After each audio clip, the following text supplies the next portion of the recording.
This is MCT AMER South Playoffs. The Swiss stage is behind us, and now the real battle begins. From this point forward, every series means everything.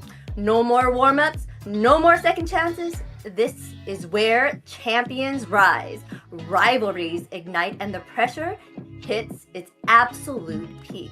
The best teams in the region are ready to clash for glory, and only one will come out on top. Get ready for the explosive team fights, massive plays, and non-stop intensity, because the road to the championship starts right now. We've got our amazing casters, Private, Dancer, and Rico here to bring the hype and energy to the matches. That's right, ladies and gentlemen, the time for dilly-dallying is over. Time to lay out those strategies, especially for a day like today where there are not going to be any second chances. You either move forward or unfortunately find yourself on that pathway home. Yes. Hi Zina, hi Private, so hi everyone in the chat. Hi for the MLBB community once again, and we are here on the first page of the history being made once again on MLBB history here. So 2 insane matches. It's gonna be absolutely gonna be hell of a cracking. So let's go everybody, because today it promises a lot. Yes, for sure, everyone. Let us all get hyped. Remember to comment how hyped you are in the chat as well. We are looking forward to seeing these teams go head to head today. Yeah, so much on the line here too as well. We saw, especially when we left you off on a Sunday of last week, where we had 2 teams who went the full 5 matches, the full best of 5, to see who would be able to get into that second tier and who unfortunately would be starting off the week in a move forward or go home part here of the playoffs, where we begin. All 4 of these teams have felt, I want to say, that tangy taste of defeat here, and looking to shape things up for them moving forward. Yeah, you're totally right here, Private. And to get things more spicy, we might have some changes today in the lineups from some players. Some players had in the back in the past for the old role and like anything else. So everything is gonna happen here on the first day of playoff states, you know. Yes, tangy and spicy. You heard it here, guys. We're gonna have the tangy and spiciest matches today. But can you guys tell us what changes to the roster we have right now? Well, I think we'll find out as we get into the actual rosters about it. But like, I mean, as most people know, if they've tuned into how I am, I can get a little nervous when it comes to a lot of these changes, especially right when the playoffs come, because I feel like you've got a formula going, you've got something brewing, and then you're changing it up. But especially when it comes to these 4 teams, I feel like there is a change that has been needed to be made, and I'm all for it to see, especially if it might be a positive. If anybody has catching the North, they also went through a lot of roster changes there as well. All right, but before we jump into the action, let's take a quick look at the playoff format, guys. Welcome to AMER 2026, the official league for Mobile Legends Bang Bang in the Americas. In this video, we'll walk you through the format of the competition. The league is divided into 2 regions, North America and South America. Each region features 8 teams, for a total of 16 teams competing in the ecosystem. The regions compete separately during the season before meeting in the Americas finals. Each region begins with the Swiss stage. All 8 teams compete across multiple rounds. Teams are matched against opponents with the same win-loss record, ensuring balanced competition. Matches in this stage are played in a best-of-3 format. The playoffs are divided into 2 phases based on seeding. Lower-seeded teams begin in Phase 1, where matches are played in a single elimination format. Higher-seeded teams advance directly to Phase 2, which uses a double elimination bracket. Matches throughout the playoffs are played in a best-of-5 series. In Phase 2, teams that lose in the upper bracket move to the lower bracket for a final chance to continue. The playoffs culminate in the group's finals. The final match is played in a best-of-5 series to determine the group champion. The champions from North America and South America advance to the Americas finals. Here, they compete to determine the best team in the Americas in a best-of-7. Everything leads here. AMER 2026 starts now.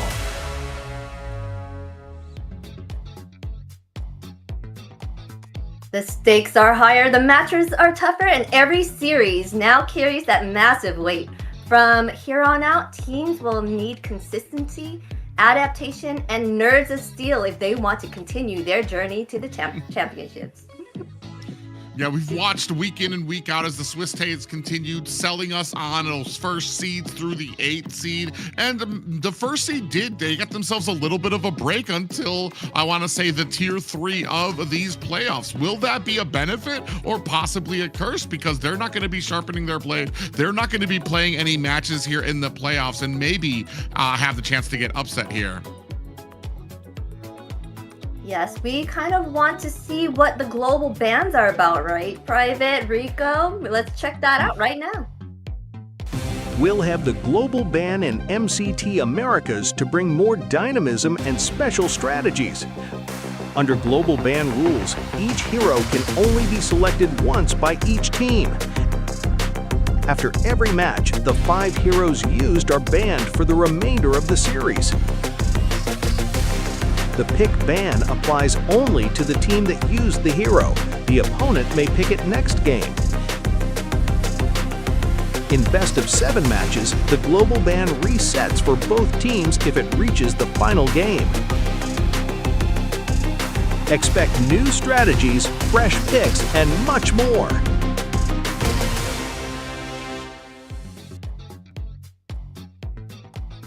And that's just a little reminder for you guys what the global bans have been about, and we have been enjoying them in all these tournaments so far. Well, this tournament.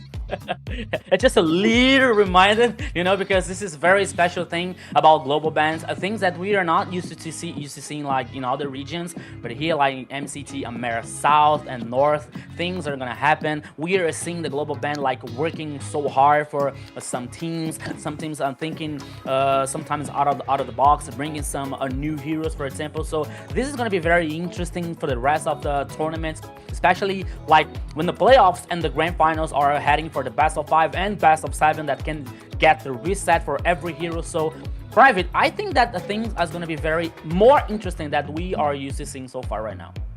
Yeah, and what I've loved about this too is it feels like the teams are starting to get a little bit more comfortable. The global bans have been coming out. We're starting to see a little bit more of some of those flexible picks coming out from them as well. So I'm excited to see what they have in store for us. We also want to see what we have in store for the ladies of Mobile Legends. So we have open qualifiers right now, open registration from May 2nd to May 11th. So gather up your girls and get in on that MWI. Yeah. All the ladies here give the call, so you are right now, it should be better to call the answer the call here. So where all the ladies are open the qualifiers registrations here to be a part of the history being made once again on MLBB scenario, especially to join the MSC, the Mid-Season Cup. And this broadcast could not be brought to you without our sponsor, Runestone.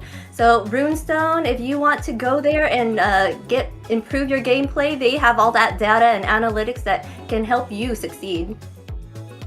Yeah, if you guys want to use a great counterpart that has the same passion, the same drive that you do for gaming, Runestone is where it is. Runestone.gg.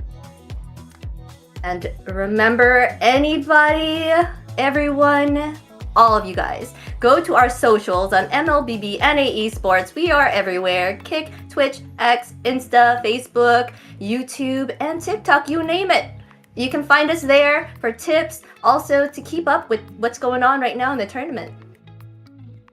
Yeah, so everything that is happening, not only in the tournament, the patch notes, the updates, new heroes, everything that you want to know for the MLBB ecosystem. So you can follow us and you can interact with us, we can talk to us, that we are there for you as the main star of the show. Yeah, especially if, like, I mean, I know you got school, some of you guys work during the week, you weren't able to catch the North, or maybe you got plans, you want to go outside, touch some grass, see some of that sunlight when it comes out through the day, and aren't able to catch some of the South matches. If you miss anything, you can go back on there to MLBB Esports and find out about everything you missed, where the playoffs are at, who won, who lost, and who unfortunately might have gone home. But yeah, you can find that all on our social medias. Yes, for sure. Catch those highlights of your casters here. We'll be able to bring that to you. They'll also make that content for you. So if you do miss out, that's where it's at. Oh yeah, so Zina is talking about us, like about being some content creator, but like, he is the content creator, so you can follow her on zinalily.xx, yeah. So you can follow us also here at zinalily.exe. Yeah, so that's it. Private dancer, Rico and Nunes, you're here, so you can follow us to talk to us, as I said before. So now we are excited. I'm so excited to see what is going to happen next here for the first match, actually, to talk about new things, talk about the changes that we might have for this game. So I'm really excited about that. Yes. Yeah, especially when it comes to a team like Dreammax and Black Sentence, who will be one of our first matches here today. We just got through watching a war from Dreammax, so we know that they're primed and they're ready, and they're kind of licking their wounds right now because they just went through that war and unfortunately came out empty-handed. And if we're talking about licking our wounds, nobody has suffered those defeats harder than Black Sentence. They're a bit of a fall from grace from what the organization was last year when they were able to go to M Series. Here, new cogs, brand new pieces in this machinery that they are still looking to kind of bring together into something successful. Yes, and we do want to touch on a little bit of roster changes here for Dreammax. They went ahead and nixed out Quimera and Jump Style, but they are bringing in Zeus and Goo. But let us quickly jump into how these brackets will work for you guys for the playoffs. Yeah. Yeah, and as you can take a look here, today we will be featuring Dreammax taking on Black Sentence, and then of course it will be Titan Esports Club taking on 9Z Globant. We talked a little bit about the first and second seed. They get themselves a little bit of a break. Entity 7 and Alpha 7 all the way for match 5 and 6, which won't be happening until next week. So make sure you guys are buckled up for some of those matches. But here tonight, winners of these matches will move on to tomorrow to face Infinity and Octa Gaming. So it's going to be an action-packed and huge amount of energy for all of these matches that just keeps on getting more exciting as we move on through the playoffs. Yeah, the victory here being so important, not only for a move forward, but as you can see here in the bracket, the losers are going to say goodbye today. Are going to say goodbye for the competition. So today is a now or never for these 4 teams here. So today we are going to see a best of 5 that's going to be very, very insane. And the winner, I'm going to face Infinity tomorrow and Octa Gaming. So we were saying, like, we were talking about like how important was to not only guarantee the victories, but guarantee the high seed, because the higher seed that you get, it's better than you get here in the competition, because we were seeing like Entity 7 and Alpha 7 like just waiting for the next matches here for the winners, and about Infinity and the winner for other teams here. So today is going to be very, very interesting for everyone. Yes, and today's schedule, we will have Dreammax and Black Sentence going against each other. Super exciting, but the stakes are very high for these teams because whoever loses today will be eliminated. There will be no lower bracket for today's clashes. Yeah, not just that, but as you take a look at the schedule, those are going to be 2 best of 5s. And you couldn't ask for anything better when it comes to these matches, because this is really going to go and test and poke into those hero pools to see if any of these teams, if there's any weaknesses, or maybe even if you're a viewer, if there's any one of those little fans or little characters that might get picked up here that we don't usually see. Yeah, so this is going to be very interesting, especially because of the changes that we were talking about. But now, let's check it out, the rosters, the lineup for the teams. Yes. Who we have playing today? We have Goo, King, Shakiche. I learned just now how to say it. Nice. Shaikiche, Zeus, and Blink playing for us today for the side of Dreammax. Yeah, a little bit of a mix up when it comes to the roster changes there. Goo going to be coming in. King scoots over into the jungle position as well. So we're looking for positivity from them for this new lineup. All right, let's hear a little bit about Dreammax right now.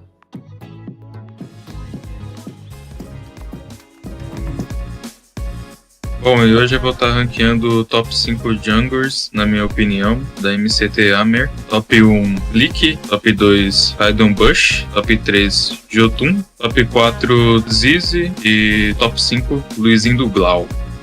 É isso.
E para mim, os top 5 mid lanes desse MCT são Syndra, Xin, Shai, Frost e Feixin. São mid laners que eu gosto muito de ver jogar e admiro muito seu estilo de jogo.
at all here in the south. I've seen it in the north, but they didn't do a really good job on that Freya picking. They didn't have like a marksman or a gold laner, like a marksman for the gold lane. They chose a Freya instead, and that didn't work out in their favor at the end. Yeah, you're right, but now here the situation is, despite like we're not seeing Freya in this AMER South so far, I don't think that is okay. Harriet is getting very strong, especially from the last updates from the last patch notes. But we'll be okay because I was thinking that Dreammax was like straight ahead for Zunshin pick here as a first pick for especially Chai Kichi because she is playing so well, but no. They like, okay, we are going to think something different, so they guaranteed the Suyu as the first pick here for a Dreammax, but now Black Sentence has the chance to guarantee Zunshin, for example, in this response. It's really interesting too because it's almost like hot potato now. It's like no, you take Zushin, and we'll base our entire strategy about being able to close that distance and get to that back line. And Suyo does a great job of being able to dash and get to the back line there as well.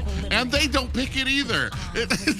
They go with the Eve and the Khalid pickup here as well. So that's going to be very interesting. And I'm wondering what you do. Do you pick up the Zushin? I mean, I don't mind the Zushin being picked up here. I feel like this is a very odd scenario that we're in too, because we do have a good enablement there from the Khalid to be able to use that Raging Sandstorms to be able to get to the back to get the Zushin. I believe, yeah, Yuzong is still open and available, so for us to be able to kind of use that Black Dragon to get to the back, and we're gonna go ahead with the Claude pickup. Then maybe Zushin, there's some memo that went through in the south where they're not, we're just gonna kind of keep away from Zushin here right now.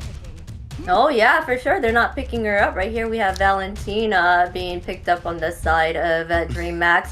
I was about to say that Eve Ivy is a very strong contender too. She's been, her damage is very strong, and if kept safe, she can do massive damage and be a big factor in a win for the team. Yeah, for me it's something like a mind chess here between the two teams. I'm like, yeah, so yeah, no, keep the Zunshin for yourselves, and the other team like, oh no, you're up to something. I can feel it. No, you can keep the Zunshin here, but at the end of the story, one side came with the Valentina here, probably for the mid lane, but we can also think about the possibility that she goes for XP lane. Who knows? Because we're actually seeing here if Sora can being chosen by Black Sentence in an XP lane, so Valentina can be a natural counter on this side. But now here we're seeing the last phase of banning here, Bruno for a Dreammax, and now Lapu for a Black Sentence, coming up with a Fredrin here and a jungler versus a Suyu. One side here is a burst of damage, especially for being a great finisher situation, that is Suyu. Another side like guarantee, like a longer team fight to trying to guarantee this objective. So I think that things here are going to be very interesting in this first match. Yeah, it's kind of crazy to me too, because Marcel isn't been picked up either for either of these teams. I think you still have the option on Dreammax's side to pick up the Marcel.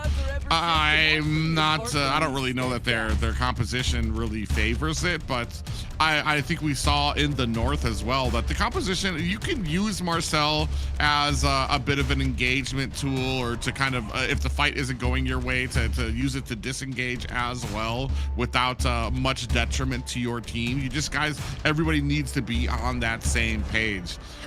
When it comes out to a big focus here on the marksman lane, you still do have Carrie out there that can kind of come out there. She dishes a decent amount of damage to the Claude, but when it comes to, I feel like Carrie is, against this type of composition that can close the distance on you so quickly, Carrie might be in a little bit of trouble, especially because it takes her so long to, as like a fourth item, to be able to pick up that Malefic gun, where she's going to be able to have that distance that she wants. Here to help with their backline diving from the side of Black Sentence, they're going to go ahead and scoop up a Yuzong. Yeah, I guess they were trying to get that threat out of the way as well, because Yuzong would probably be used against the Eve as well, as she would want to be staying far back while she does drop her ultimate. So that kind of takes that threat out. But here they go ahead and pick up the chip on the side of Dreammax. Yeah, guys. When it comes to Marcel, I was talking to some content creators, to some players, for example, about like Marcel situation, especially in AMER South. With like, okay, when he's picked, he's about like 50% of win rate or less, for example, and most of them were saying something like, okay, I see, Marcel. It is a very special pick that most of the teams are still getting used to like play and knowing how to play with this pick, especially in the roaming here, because of the execution, the synergy, the perfect time here to get like engage, for example, with the golden hour or disengage. So maybe I think that maybe it takes a little time for the most of the teams here like to know him well, know him better, and start playing more with Marcel. And maybe that situation here, that now or never situation, Private, could not be the best idea for guaranteeing Marcel in this game.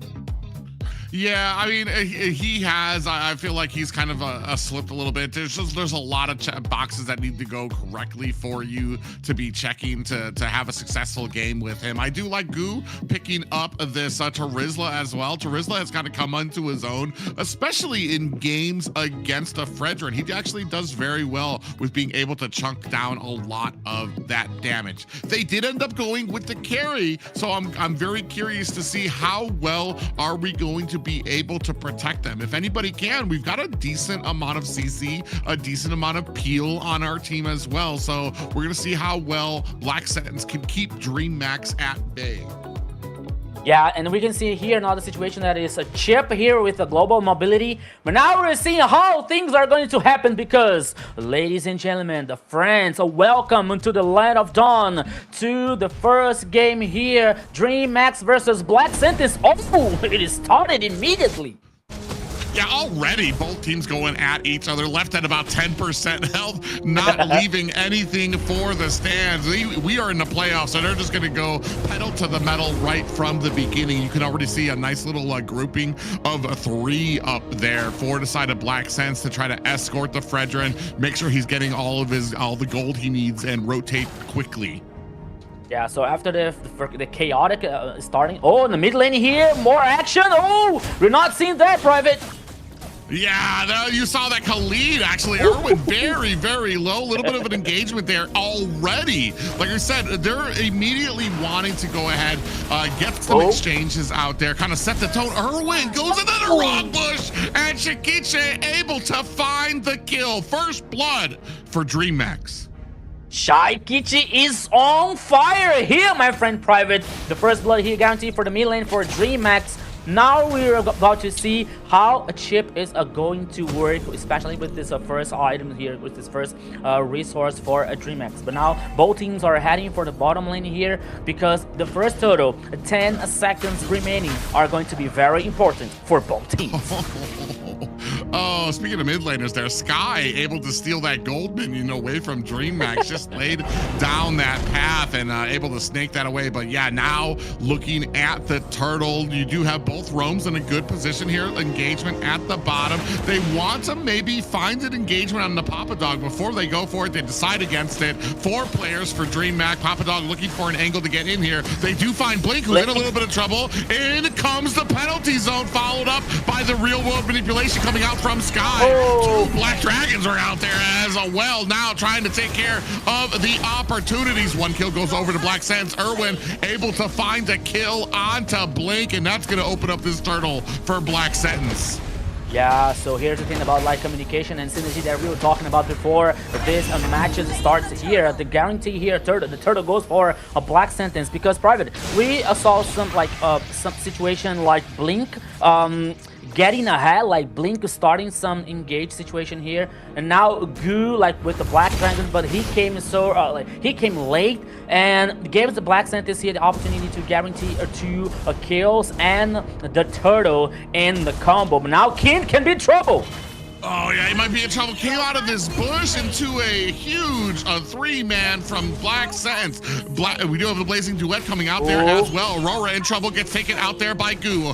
And Sky trying to still keep on the damage onto Chikiche. And Blink's gonna go ahead and find himself a quick ride home. 3-3 for both of these teams right now.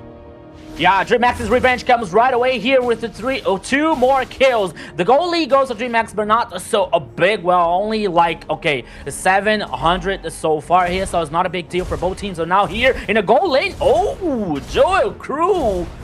Oh my goodness, but now Zeus is gonna head back to the base to regen the HP, and now to guarantee the golden crab, and now to recover the mana in the base also privately.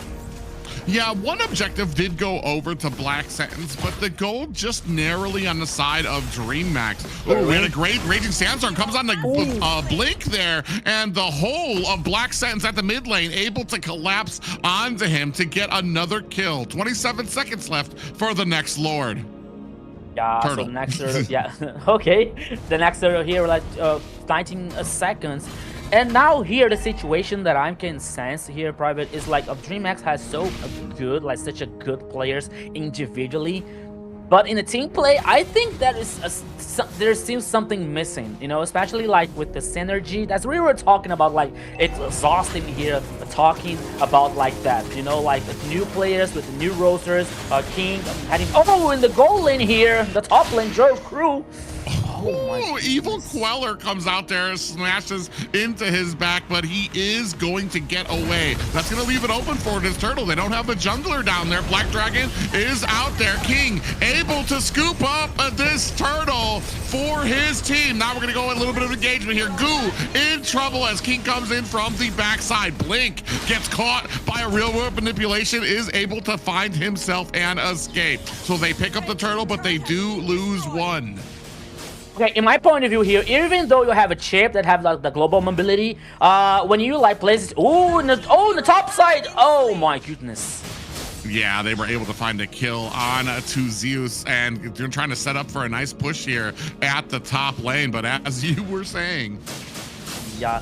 So even though like we have placed 2 players on in the goal lane in the top side to try to eliminate your crew, and at the same time you fight back for the turtle, I don't think that, okay, they could guarantee the turtle though, but they lost a player in the process, and they also lost another player in the goal lane once again. So once again here, like Dreammax, for me, they have such a good players, but these are new roster, this a new team here.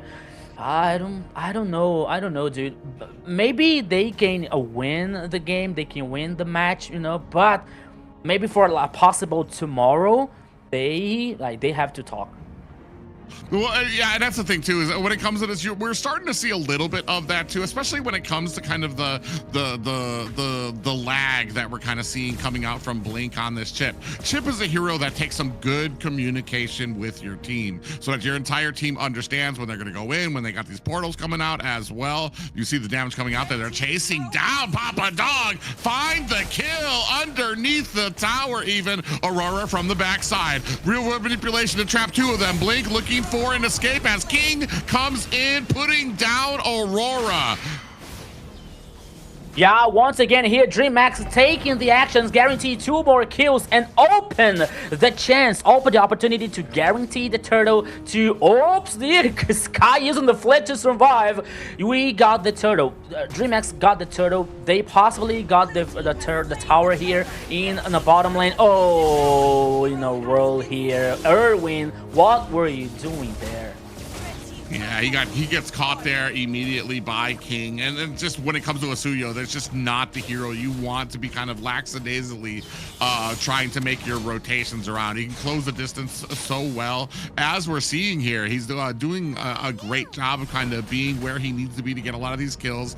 Shakiche though, man, 2, 0, and 4 right now. She's everywhere that she needs to be be able to catch Black Sentence in a lot of these engagements. I feel like if I'm Black Sentence, I don't want to check that bush, that's for sure. But we're leaning on Joel Crew right now, who's sitting at 1-0-2. Not a terrible job just yet, and still hanging into it. So we just need to get some of those items and be able to protect her once we get out of this laning phase. Yeah, so as you made total sense here. You're totally right about like Joe Crew performances so far. They're not like compromising the game. Oh, blink once again here, but here's a chip. Okay, so now both teams are heading the players in the goal lane, the bottom line. Sorry. Ooh. I feel like that was the wrong target to try to jump onto. Goo, he's going to come back with the penalty zone flicker out for Blink too. Shakitse might be in trouble, doesn't have any of the dashes left. Is going to find a disengage as Irwin going to use that flicker to get out of there, but gets chased down with a blazing duat by Zeus. King finds a kill of his own onto Aurora, and now looking to put pressure onto this bottom tower. Yeah, so even though like everything was seemed so lost for Shaikichi, she was able to survive here and bought a time for a Dreammax, guarantee 2 more kills. As we're seeing the goal lead now, okay, now the goal lead is a big deal for a Dreammax. It's almost a 6k ahead. We're seeing the Lord came here, like the first Lord on the pitch, appearing in the top side of the river. There is lower 9 of like the first tower for Black Sentence. Even meanwhile, Dreammax is still haven't any tower took down so far. But now the goal, the objective is this Lord, and both teams are heading for that. Nobody checked that bush for Blink right now. They actually, okay, they do find it out there. They're gonna get a little pop-up. Here comes the rest of the team, though. Real world manipulation has been laid down. King able to find a kill onto Irwin. Sky comes in onto Goo, but gets replied to very quickly by Aurora. 2 down for each team. King cleaning up the shot, takes down Sky. Papa Dog is next on the list. He's coming in. He wants to take down Joel Crow. Looking for the kill. I believe that would be a savage for our man King. It's the king of Savage, the king of the jungle, Private. What an outstanding performance so far. After the triple kill, I was sensing something special about that, but now here comes Dreammax with the wipeout and the Lord guarantee for the Dragon Boys. After he took down, I forgot, I think it was who he took down before that final one on the Joel Crew. I'm like, oh yeah, you need to dive after that. I don't care if it's under the tower, if it's under the core. I think it's mandated that you go for a savage after you get 4 of them down. King, we were talking about maybe he might not have the synergy with his team. I feel like that was a little bit of an answer for us about whether he would be able to fit into this role of the jungler. Yeah, so as the say speaks, my friend Private, once King, you never lose the crown. But now once again here, King heading back for this old road, and now we're seeing a Dreammax causing pressure. The Lord is heading on the top side here. No tower number 2, only the high ground, and here comes the boom. Yeah, now they're going to go ahead and force their will up at the top. Minions crashing at mid and a bottom. So we've got a full lane press here coming on for Dreammax. Black Sentence, Blink actually dives deep into the back line. Aurora is down. Real world manipulation comes out very wisely, able to find a kill onto Goo. Black Dragon has the petrify, is going to be able to find Shakitse, and down she goes. Papa Dog with a great angle there to be able to answer back to Dreammax. Irwin takes a little bit of a stun. King goes a little too deep, gets taken out by Joel Crew, but in comes the blazing duet from Zeus. Oh, what a chaotic situation now. This team fight here was like forever for both teams. Okay, Black Sentence was able to defend the high ground here after. Oh, but Papa Dog, what are you doing there? Oh yeah, by himself doesn't really have the reinforcements from the rest of the team, and you have Chip, who can basically, as long as Chip is up, the rest of the team has an instant transportation to anywhere on the map that they want to be. So a great job there done by the side of Dreammax. Yeah, so good performances so far here from Chaiki, even Zeus in the goal lane with Claude with the 3-1-8 so far. Like the Dreammax's players are doing so great. Okay, at the early game we were talking about the synergy, but oh, here comes. Oh yeah, Papa Dog again getting caught out. A ton of damage going on to him from the side of Dreammax. Blink and Zeus right there claiming some territory for the side of Dreammax. 25 seconds left for this Lord. And it looks like we're going to have send King down to the bottom to try to clear out while the rest of the team tries to handle this 4v5. Irwin down to 25%, is going to have to use that sand healing to get himself topped up. Now looks like he's actually going to have to go back to base, so he's going to try to clear out some of these lanes. You see the pressure mounting. Dreammax with some great macro, and Goo looking for an opportunity. Do we have a penalty zone coming up? No, not just yet. We laid down the real world manipulation. The rest of Dreammax looking to disengage from that fight. Yeah, he was clever here, trying to bait this ultimate from Black Sentence, but now gives them the chance to guarantee one more Lord. King, the king of the turtles, the king of the Lord so far in the first game. Okay, my friend Private, I don't want to be early, but maybe I think that King should never leave the jungler so far for a Dreammax or the team. Yeah, I mean, he's doing great. Not just that, but the lineup when it comes to a Suyo taking on a Fredrin, immediately, even if they're even team, Suyo's going to start out farming a Fredrin. I think the last time we looked at the score there was almost 3,000 gold in favor of King over Aurora right now, which is kind of the value you're going to get out of a Suyo. Minions trying to pop off at the bottom. Mid lane is beginning to crash, as well as the Lord up at the top. King heading off the spear of this attack, looking for an engagement as the rest of his team takes out the high ground tower at mid. Just one more high ground tower at the bottom, but they don't have the minions in their favor. Yeah, no minion waves, no pressure here, so Dreammax don't want to take any risk so far in this game, because they know on the other side they have Carry, Juro Crew with 3 kills, a very true damage, a very strong late game with a Yusong, especially Aurora here with Fredrin and Ivy. That Tweet has an interesting alt scale so far, so Dreammax knows that they are not willing to do anything to take any kind of a risk here to guarantee the first victory.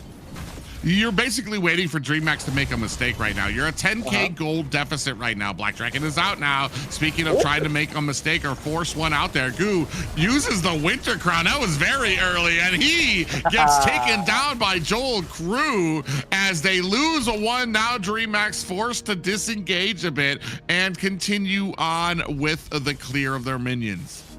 Alright, so Black Sentence lost the last tower here, but got one more kill for Jewel Crew. And now see the items here. Oh, Carry is already on a full build. Malefic Gun, Winds of Nature, Demon Hunter, Golden Staff, Corrosion Sight. This Carry is causing so much damage now. So the question is, will Black Sentence be able to protect Carry, to appeal necessary here for guarantee this next team fight? Look at Blink. Look where Blink is. He's awaiting for an opportunity. He is awaiting calmly, patiently to any forward step from Black Sentence can be lethal.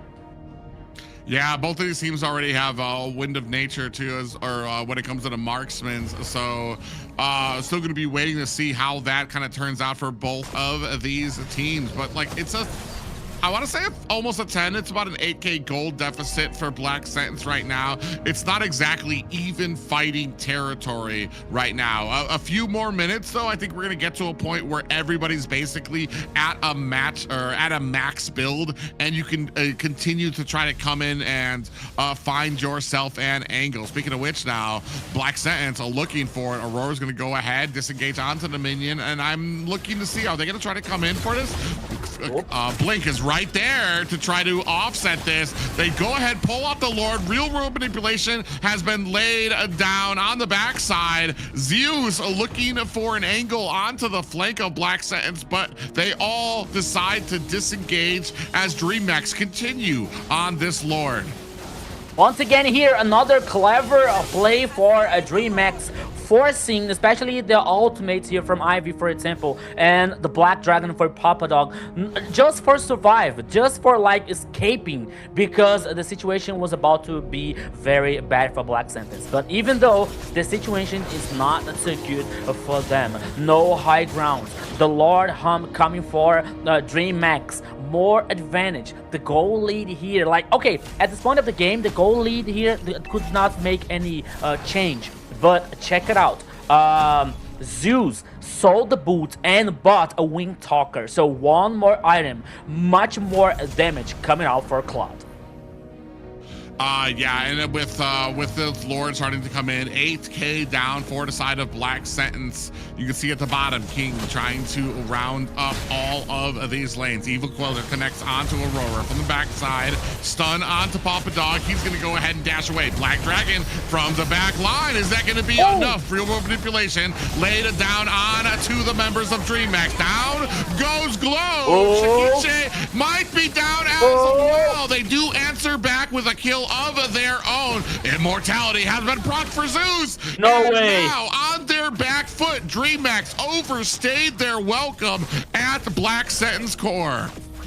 Okay, let me tell you a story here, my friend Private, because on the last season, something similar happened to a Dreammax. You know, there was a game, a Dreammax versus Influence, the old Influence Rage, and a Dreammax had so much advantage they had for the base, you know, but there is no mini waves, so Influence Rage in an epic comeback, they guarantee the victory. So now Dreammax, it is time to calm down. It is time to rethink the strategies here, because they have all the chances. They have all the high grounds are taken down by Black Sentence here. So one simple mistake that, as you were saying, Private, one single mistake here for Dreammax could be very crucial for Black Sentence, especially when it comes to carry, when it comes to Ivy, for example, and Papa Dog with this Yusong.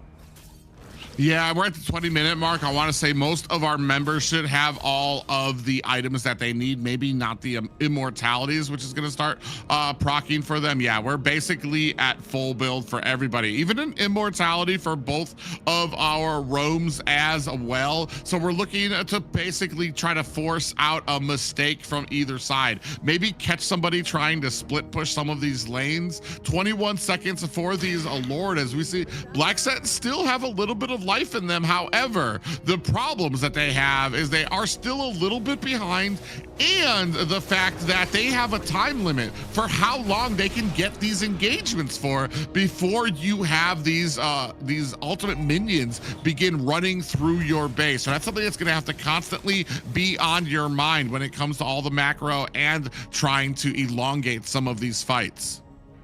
Yeah, but now here it comes once again, a 60 HP Lord heading Ogu. Okay, he is able to survive. But now another Lord here. He is very resistant ones.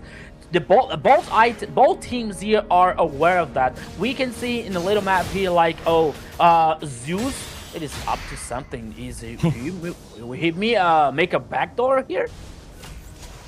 Oh, yeah, I think he's kind of waiting until this engagement happens. You see, he's trying to be very patient. He wants the minions to push themselves, and then he's going to run in there. But Papa Dog does see it, and he's going to go back to the base. And this might be the opportunity that Dreammax needs. They have the great area here. They have to wait. They can either wait for the team to go back, or they can try to force this engagement. Conceal play is out. Aurora trying to come in there. Is it going to be enough? A stun onto Dreammax stops him from being able to get the retribution. Black Sentence comes in. Aurora able to snatch that away. Yeah, but here comes once again the next team fight here, but Black Sentence are running away. But look at King! King is trying to make a backdoor. Yeah, he's trying to get in there himself. He gets a retro. He gets himself a petrify. Is he going to be able to do it? Minions are still hitting the base, and they save the base with 1% left. Black Sentence, I know, are counting their lucky stars as the Lord crosses from a base that was almost demolished. What in the world? What is going on here? And guys, this is only the first game here of this best of 5. But now the Lord heading in the mid lane. Dreammax with a one player less could be the final push for Black Sentence, Private. Yeah, they still have a chip on their team too as well. They haven't been able to break down a lot of these high grounds just yet. Now, Goo in trouble, taking a lot of that speedy light wheel. Joel Crew able to turn it around. That's going to be 1 player down. Actually, 2 players down for Dreammax as well. The core getting bursted down, 10%, 5. And that is going to be Black Sentence with game 1 victory. Game 1, so chaotic. Everything happened here, especially a really epic comeback here, Zena. What a match that was. I thought Dreammax had that one, okay? They dominated the map. They got that Savage with King and stuff like that. But at the end of the day, that one little hiccup they had at the base of Black Sentence cost them because they were not able to like regain footing right there. There was a great engagement that came out from Sentence as well, because you had the Raging Sandstorm came and landed on to King on that Suyo with perfect timing, because the Lord was very, very low. Aurora came in on the Fredrin. Raging Sandstorm immediately stunned him. He wasn't able to get the Retribution. Aurora basically just walked in, got the Retribution, and was able to kind of continue that fight. What a great game, though, for King. Unfortunately, this win is going to go over to Black Sentence.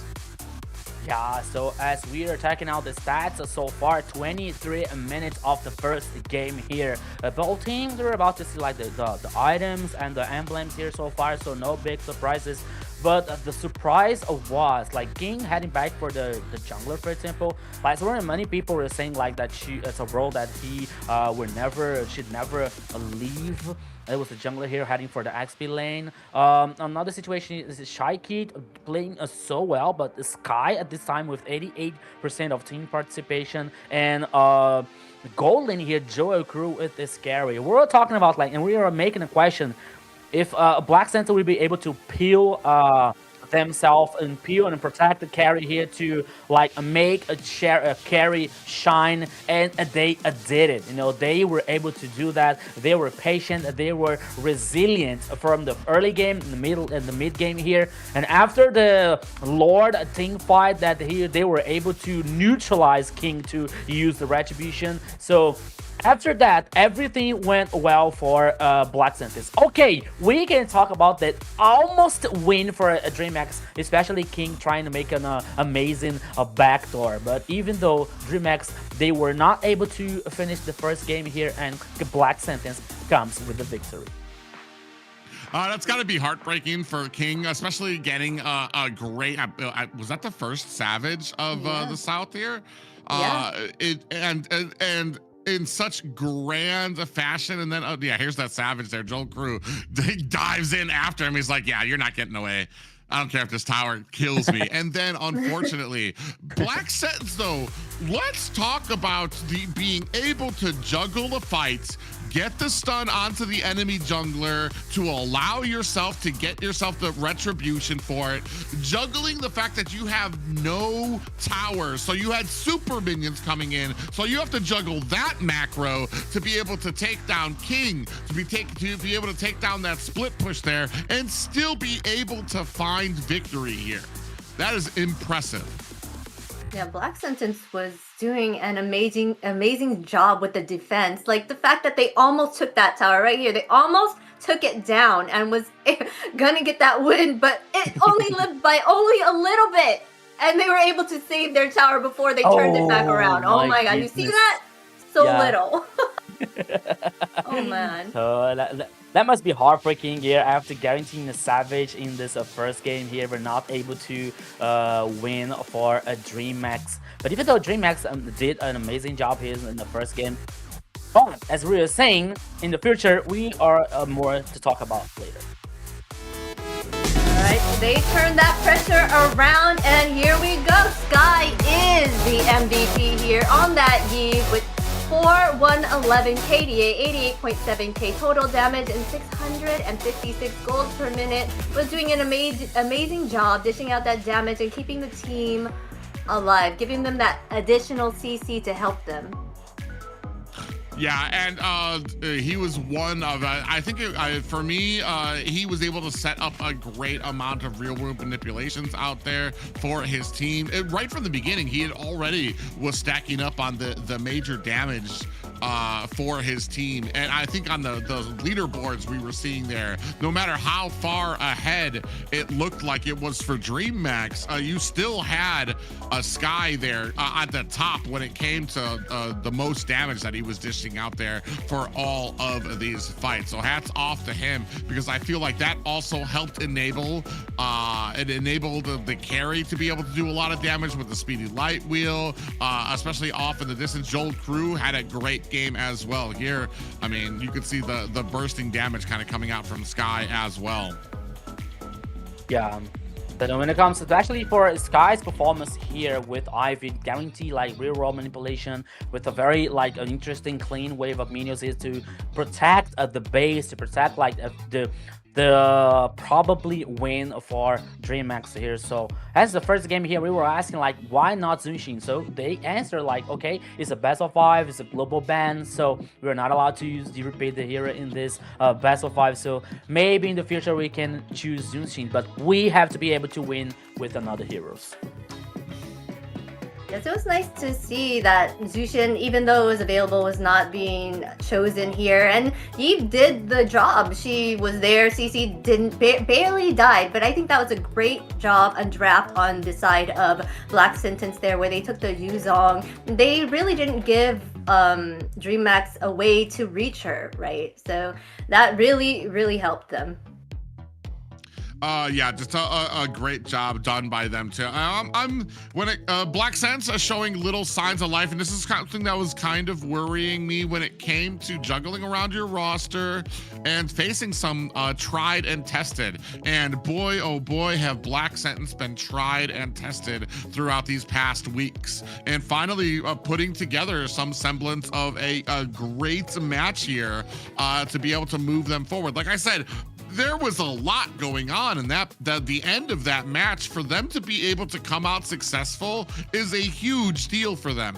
And maybe Dreammax need to kind of get on board, especially when it comes to the end of the match. And this is sometimes something that's common with new rosters or with new people on the team, is like, yes, you start off with some of those core values and stuff ingrained in you, but as the match goes on, as it gets more heated, people stop talking to each other. People start forgetting about how their rotations are supposed to be. You start getting a little lax about stuff. And at the end of this game, I mean, that was basically Dreammax's game to lose. And Black Sentence had just a great engagement that they took full advantage of. Yeah, so it is very interesting here, especially when we are talking like even before the broadcast and during the first game. We're not talking about like this Dreammax, a new roster, especially because of the synergy and communication and King heading back to the jungler, for example. The thing that we were talking about, that maybe they needed some time, some connection to happen. It seemed like, okay, in the early game and early in the mid game, they were like, okay, Dreammax is like dominating the pace, is dominating everything. Maybe they're okay, maybe the synergy like is 100%, you know. But when it comes to Dreammax, once again, and I want to, I have to remind you that in the last season there was like a very similar situation in the Dreammax versus Influence Rage. Like when Dreammax was about to win the game, they were like heading for the base, but somehow like I think that there were like some communication gap. I think that they were not on the same page, and Influence Rage was able to guarantee the kills in the last team fights and to have the final push to reverse the situation. I think that something similar that happened here, because as we were able to see the Lord team fight, for example, like, okay, they lost the team fight, they lost the Lord, and somehow we saw King in the base and they're like, okay, what's King like in the base here trying to do in the backdoor, for example. So he was so forward for the rest of the teams that the rest of the teams were not able to follow up to protect him, for example. So maybe for them, I think that they have in mind that they are really good as individually speaking. They have Shaiki, which is a very good player in mid lane. They have King. They have Blink, which is a former champion for the old RRQ Akira, for example. But they still have to be on the same page, especially now versus Black Sentence, because they were facing Black Sentence, which has no win in the first phase of this tournament here in the Swiss stage, but now they won. They started with a win in this best of 5, so it's a sign of alert for Dreammax here to reverse that situation as sooner as they can. Yeah, it looked like they got a little overconfident there in their abilities. They were doing so well at the start, right? So, like you said, maybe that little bit of time in their new roles and stuff may have been a factor, and they're, you know, really good individually, but maybe they'll get it together this time around and pull it together. We're not really being gonna put that as, like, you know, a major set in stone to saying they're not doing great, because yeah, they were doing an amazing job, but at the end, that they just had miscommunication. So they're gonna go ahead and ban out the Kimmy here and Freya, of course.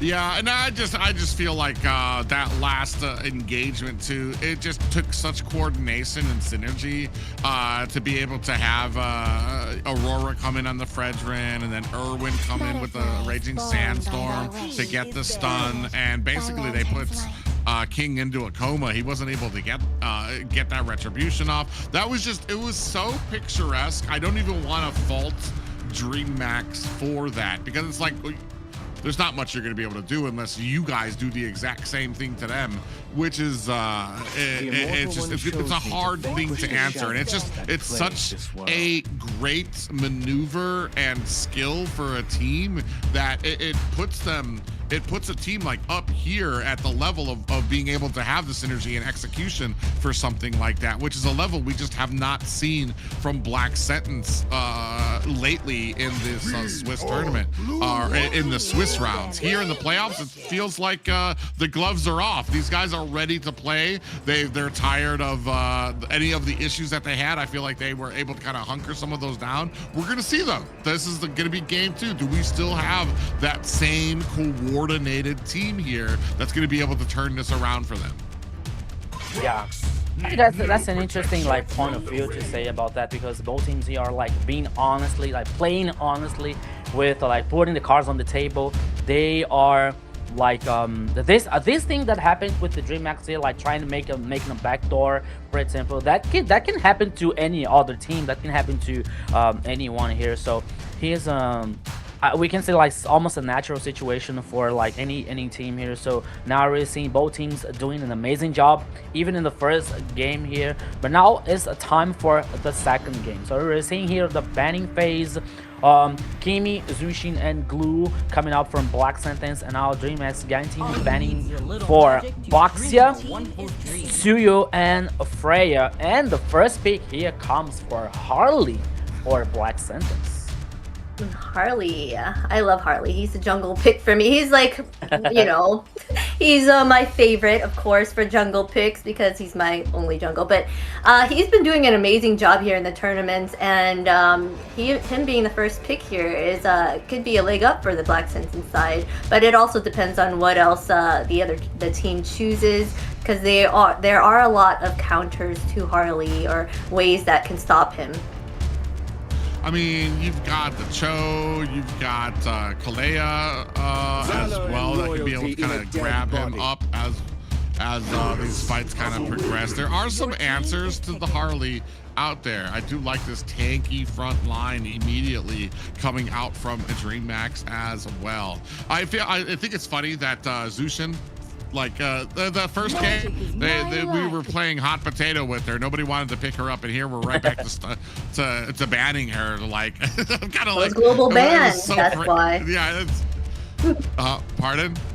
I said those global bans. That's why they were playing hot potato because they had more choices in the start. But now they're like, all right, we gotta make sure she's out of the picture because it's now slimming down. So.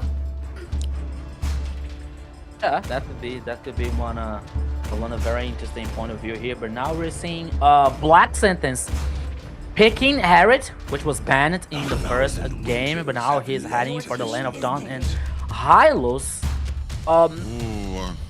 Okay, yeah, they guarantee actually now when it comes out with Dreammax here, time for the third pick. That could be very interesting, especially because we know that Harley, he is not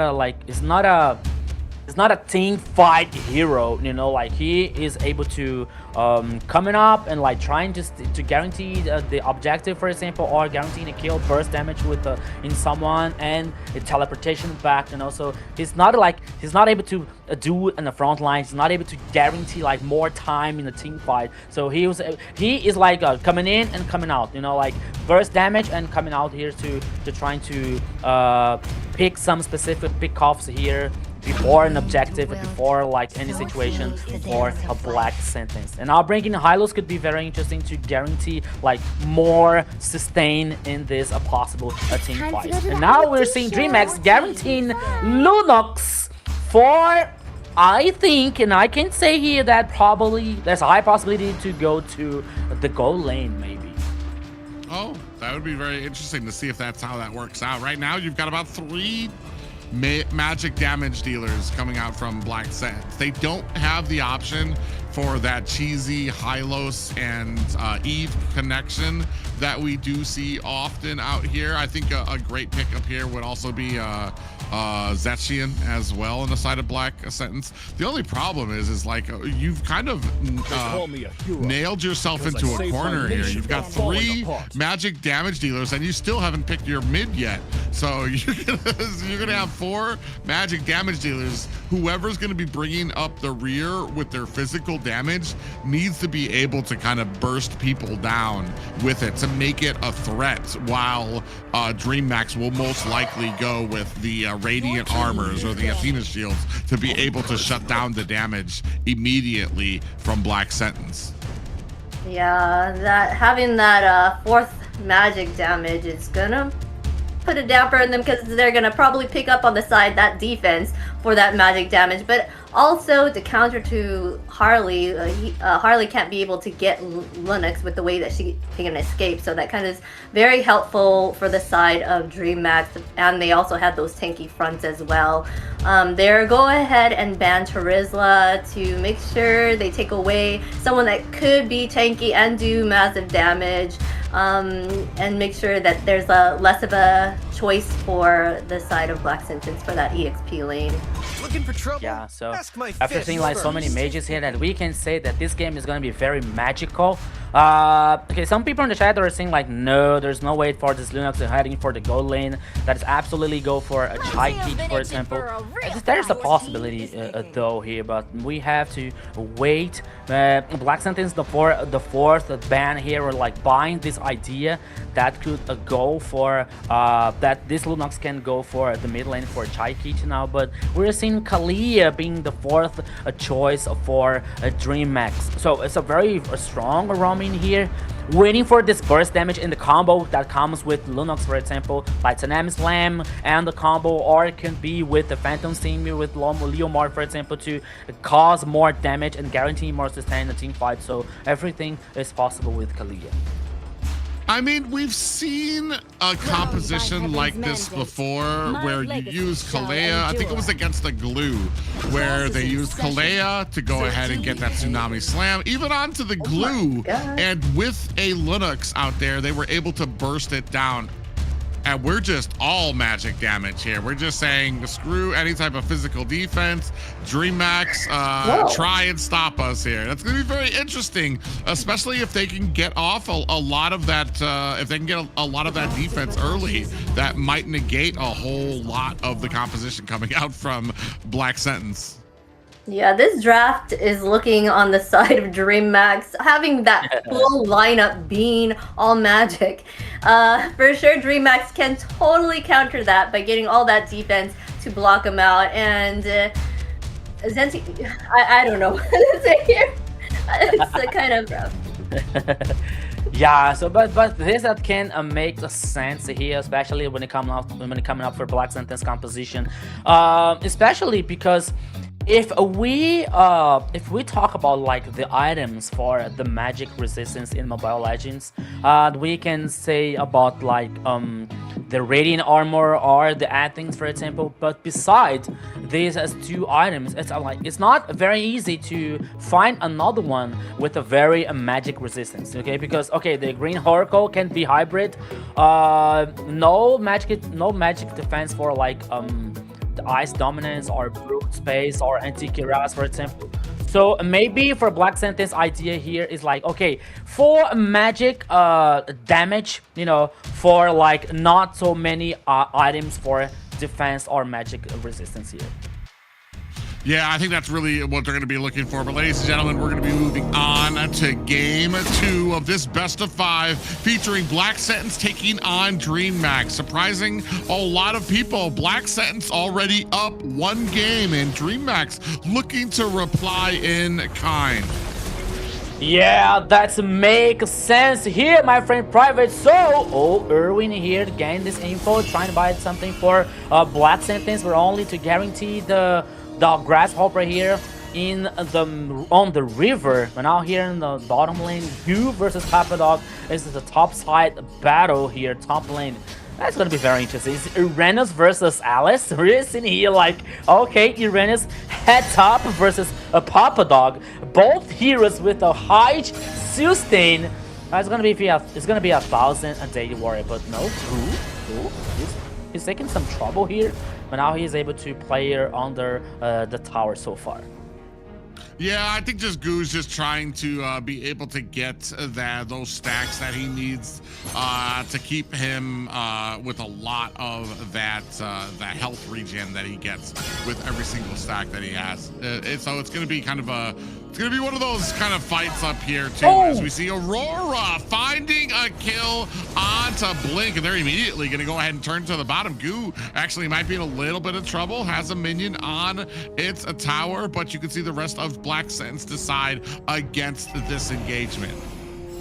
Yeah, so when it comes to first blood here for a Black Sentence, Goo here still in 11 number 3. Oh, here we go. Yeah, big engagement coming out there from them. Sky able to find the turtle for the side of Black Sentence, and Papa Dog taking down Blink and able to get away with just a little bit of health. King in trouble, looking for a disengagement, is going to be able to find that as Sky finds herself an escape with the help of Erwin. 2 kills for the side of Black Sentence. Yeah, and the truth is here that could be very worse for a Dreammax. Not only the turret, not only another kill guaranteed by Black Sentence, but also King here almost taken down. That could be another disaster for a Dreammax. But so far, after almost 3 minutes here in the second game, the goal lead heading almost for 1,000 for a Black Sentence. A very interesting early game so far. Okay, we know that is just a little bit far, but now in the goal lane here, we can have this possibility for 2v2, but in the bottom lane. Oh, yeah, Papa Dog in a little bit of trouble here, tries to get a little bit of the stuns on, but Goo is right there to be able to take them down. 4 members now of Dreammax. There, a great tsunami slam, followed up by the damage coming from Shikitse, and that is going to tie us up at 2-2 a kill, 2-2 here at the 3-minute mark. Aurora now can be in trouble, but the Zetian's ultimate here very like crucial for protecting the playoff of Black Sentence so far. 2-2, the goal lead here, like the goal lead is almost none for both teams. But Aurora, what are you doing there? He's a Harley. Yeah, he is going to be able to get away. Glorious Pathway does go down as well to help secure that escape for him. as we keep moving further and further into this match, I'm going to be very curious to see where some of our tankier heroes are going with some of their builds. Are we going to be able to settle on to the Radiant Armor, the Athena Shield as well? You can see Erwin not really bothered by Goo and the damage that he can put on as they continue to circle around this turtle. Papa Dog gets some aggro on there. Erwin looking to try to get a little stun on the Goo, who might get taken down. Still has all of his stacks as a Uranus, and it does look like the rest of Black Sentence looking for a little bit of a disengagement here. Not really looking for the turtle just yet. Yeah, on the turtle here, the second one is on the page, but now immediately getting started by King. But oh, Goo here versus the 2 players for Black Sentence. Okay, I would say like here we go, the Phantom Seam now. The turtle is going to be for a Dreammax so far, but now here they come. Yeah, they didn't even look for this engagement. Tsunami Slam comes out, and the rest of the team able to burst down Erwin, and Papa Dog is the next one on the list. 4 kills for the side of a Dreammax. They're able to scoop up a Lord and 2 unanswered kills here against the Black Sentence. And this is the kind of combination I was talking about that was going to be doing very well. This is what burst down that glue that Alpha 7, I believe, used. It's the Tsunami Slam coming out from and the damage that Shikiche can do on the Linux to burst out even the tankiest hero that they're able to find. Speaking of tanky hero, you see a little bit of a flicker coming out there from Goo, and he just narrowly makes it away. Aurora finds a killing blow onto Shikiche as well. That's going to bring us to 3 and 4 game. A Tsunami Slam comes out, Erwin in trouble, and he will be next on the chopping block. Yeah, especially when I was about like to talk about Chaiki's performance so far with the 3 kills. Now she was taken down, but immediately Dreammax here responding with the pick off on Erwin. The game here now is a very chaotic. It's even for both teams, with both composition here with a very interesting late game also, especially for Dreammax with the Chaikichi with Lunox and Zeus with the carry. But on the other side, we are seeing Papa Dog with Alice, especially Joker with Harriet. So the late game here is going to be a hell of a kraken for both teams. Yeah, you can see right now both of the teams kind of reset onto the map right now with only 15 seconds left on this Lord.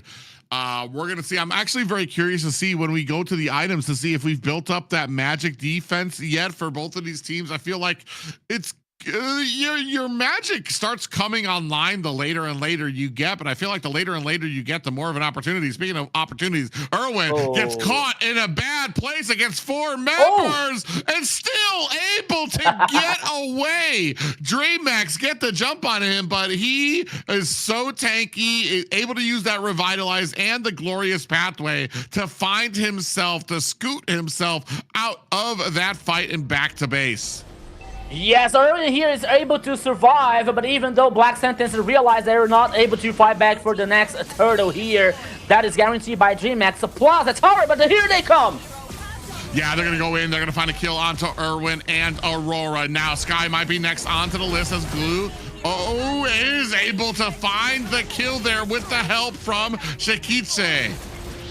Yeah, another time. Oops, Papa Dog here could be the next victim, but here's an Alice, so it's not that easy to take Alice down. But once again here, Private, it's another interesting early plus / mid game here for Dreammax, where we saw something like that in the first game. So they have to be careful. They have to take care about like not letting this game living with their hands once again. They have the items now so far. We're seeing the Oracle, we're seeing the Radiant Armor in Uranus, for example, in Kalia. Oh, but Goo here could be in trouble. Yeah, he's alone here against the 4 members of Black Sentence. Now they're beginning to close ranks around. In comes a big pop-up landing onto them. We do find a Tsunami Slam. Glorious Pathway has been laid down. Goo goes down. Dreammax might be in trouble. They're being chased down. Another kill out there as Blink goes down. immediately Dreammax trying to turn this around. King able to find a kill onto Sky, chasing them down underneath their tower. Might find a kill onto Aurora by himself. King turns this around for Dreammax. This horse is on fire, Private. We're seeing once again King, King being the responsible for saving Dreammax's situation so far. Oh, here it come again. Yeah, you see it. I saw a glorious pathway coming out there. Erwin gets taken out by Che Kite. The value of that percentage health damage that she is able to dish out to opponents. Now, setting their sights onto this Lord might be all that they need to be able to turn this game around for them into their favor. Yeah, not being early here because we saw that movie happening in the first game. Dreammax is with a very strong early and mid game. Guarantee the turtles, guarantee the lords, especially I think that the first and the second lord in the first game here, they are like heading for the same way. The question is, we are able to see this happening again with Black Sentence be able to reverse that situation. I don't know, my friend. Yeah, and I mean, yeah, it has been reversed, but I feel like there was just more on the line. You see the Radiant armor coming out for the side of Dreammax as well. No real, I feel like they aren't even getting too much magic damage. I think I saw an Oracle on both Kalea and Uranus as well. Ooh, big pop-up lands, Tsunami Slam, followed up by the big stun. Sky gets taken down, or as able to take down Blink to be able to turn that around for them. Look at the damage on the King. And he might be over. Aurora finds the deadly magic, and that is a King down while the Lord starting to push up at top. Yeah, the Lord now heading for the top side here on the high grounds now for a Black Sentence once again. The rest of the Dreammax's players are still in the jungler for a Black Sentence to deny the farm to get this info. Chai Kit now is heading back for the base. Yeah, we're seeing like Blink didn't do okay, he did the Oracle, but he didn't do the Radiant armor. He decided to go for the cooldown reduction, and I believe especially for the ultimate here, it's a risk that he decided to take here, my friend Private, because he was one of the players that was taking down the last team fight here. So I think now that he's heading for the Radiant armor, I see no reason for not doing that. So as we can see, the glowing one and the genius one here coming up for the Zetians, Starlim side, and the crystal, magic crystal, and the heavens feather for Harriet. It's a trinity here for Harriet that can guarantee him to cause more damage for the next team fights here. So Dreammax, once again, they have to take care about that. Oh, you see here the conceal plate come in. They're going to go ahead and latch on to Atlas. A Tsunami Slam pulls her away from underneath the tower, and the rest of Dreammax is right there to pour on the damage. Glorious pathway as Blink looking for an escape. And just like that, Dreammax able to disappear from enemy territory. What a great job on the tower. What a great job being able to find that kill. And then the disengage, making sure everybody's on the same page. Yeah, okay, let's talk about that, because this Lord here, okay, no fight back for Black Sentence. We are seeing like it's not the same situation for the first game here. It's something very similar, you know, like not only the high ground for Black Sentence here, they don't have the tower number 3 in the top lane. There's super minions for Dreammax. The towers, okay, they only lost the tower number 1 in the bottom lane here. They have now both late games are very strong with the Chai Kit here with the Lunox and Zeus with the carry. The question here is, Private, do you see any light at the end of the tunnel for Black Sentence to do the same thing as they did in the last game? I mean, you've got a good amount of burst damage. There's not exactly a ton of defense that the side of Dreammax has got against your composition, and they can burst very well. Speaking of well, Tsunami Slam followed up by the stun coming out from them. Papa Dog able to find a kill onto King, while Aurora finds his own kill as well. Now trying to chase down Goo. Shikiche goes in looking for an angle as Aurora and Irwin next on the chopping block. No Goo way. might be getting chased down here. Zeus powerless to stop it. Ooh, has that speedy light wheel, and you see Sky able to flicker away to safety. 4 players down. Zeus, oh my goodness, almost taking down here with the carry.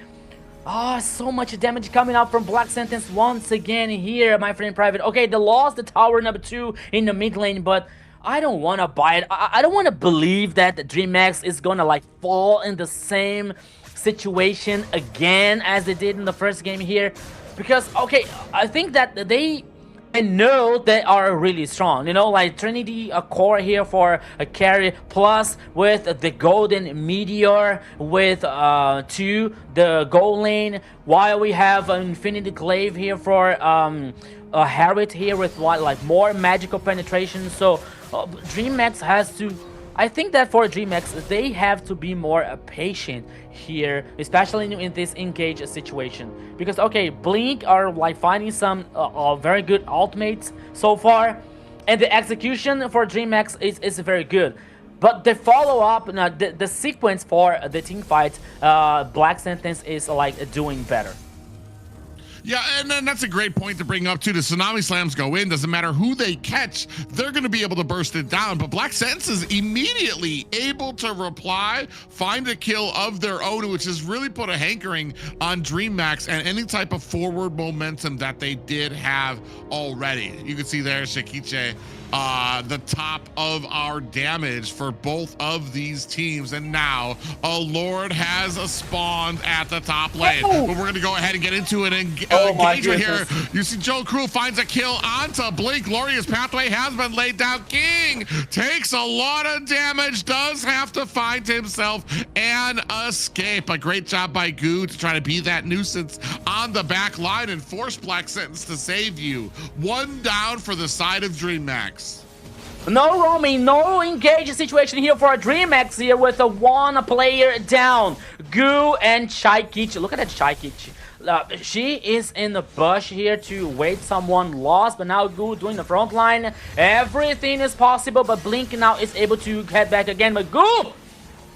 Yeah, it takes a lot of damage there. Even saw the little bit of a dash come out there from his team. Joel Crew almost laid down the Zaman Force, but they didn't have a good angle of being able to chase down Goo, who was not able to steal that purple. I was getting very nervous for the side of Black Sentence. Yeah, talking about nervous now, that could be the very, it's like something very, very similar about the first game here, but now once again, Papa Dog used the quad blink on here. Like, okay, he brought the info for a Black Sentence in the bush in the mid lane here. Now Good doing this front line. The Lord here once again with the like 51k, but now Dreammax is started immediately, and the Lord is getting melted down by Dreammax. Yeah, but they see Irwin come in here, so they decide to disengage off of it. Now they're going to go latch on to Papa Dog. Takes a deadly magic. That's going to be an ult down. Does have the Winter Crown as well on the backside. King in trouble. Gets taken down by Joel Crew. But at the base, they have 2. And I don't think they're going to be able to finish. Oh my goodness, they're lost. Yeah, Papa Dog comes in, finds himself a huge throne of ruin onto 2 members, but they thankfully able to get away. Irwin and Joel Crew now up at the top, looking for an angle to get in. Aurora on the side too. There's gonna go ahead, start things off while Dreammax look to be able to take down this Lord.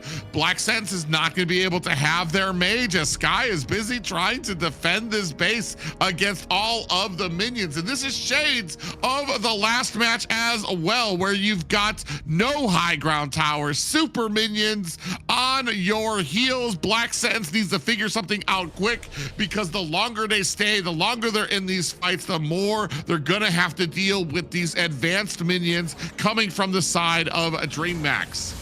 Okay, Chaikichi, they didn't look at the bush next to the Lord. No, she is really patient. She is trying to do a flank here. Oh, this is gonna be a very buzz killer for Chaikichi. But now the Lord once again heading on the pitch. As you said, my friend Private, no high ground for a Black Sentence. Super minions everywhere. And now the Lord once again is started immediately by Dreammax. Yeah, they're pulling it out back and forth, trying to get some vision and some information on the enemy team. Where are they? What are they doing? You can see one Sky sitting at the core, has to be there to try to defend it against all of these minions. Now looking to come back very quickly, does have that flying cloud to try to drop her off to a closer position here against this Lord. And it's amazing because neither team feels like they want to take this Lord. Yeah, but every time you see we're seeing like two players, like two Dreammax players trying to do something, especially like when it comes to a backdoor situation.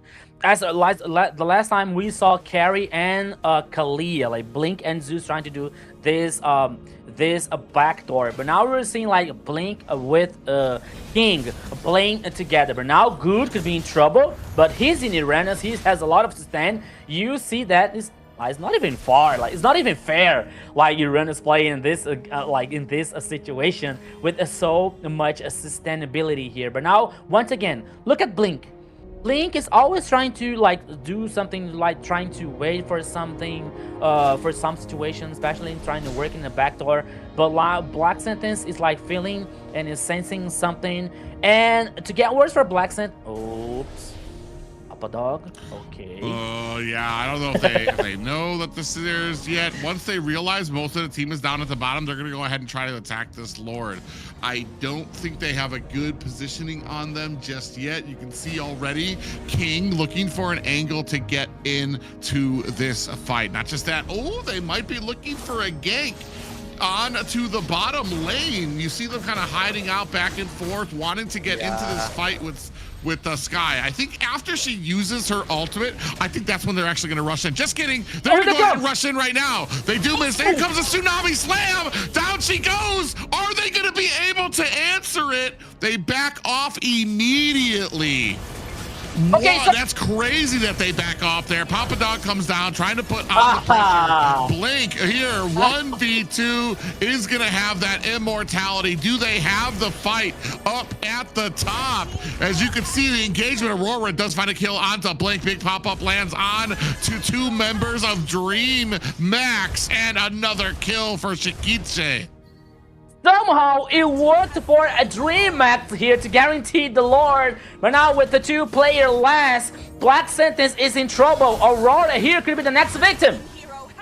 Yeah, and they're going to go ahead and keep on into this base, looking to try to close this thing out. Salmon Force has been laid down. Joel Crew trying to get out of the way. Then three members of Dreammax going to go ahead and put that damage on to the core. That's going to be a tie game for us, ladies and gentlemen. Another epic game here, another epic victory, but now this time goes for Dreammax, Zena. Yes, it was looking kind of like the exact thing was happening in the last match, and they were looking like they were having trouble. I was surprised they didn't go fully and kill the tower with the two people they had at the bottom there at the end, but like you said, it came back in their favor and they were able to take that win. Yeah, not just that, but there was a lot of pressure here. It almost feels like when it comes to this, the part of the plan is to just really get down all those high ground towers and then kind of sit back.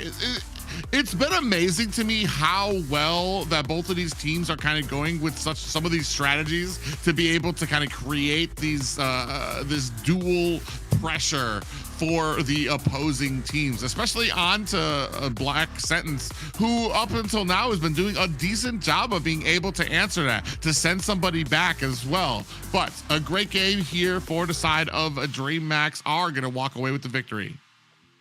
Yeah, so another chaotic game here between Black Sentence and Dreammax. Once again, Dreammax like dominating the pace, dominating the rhythm since the early game here, guarantee the objectives, the towers, you know, like almost the entire game heading for a Dreammax's advantage.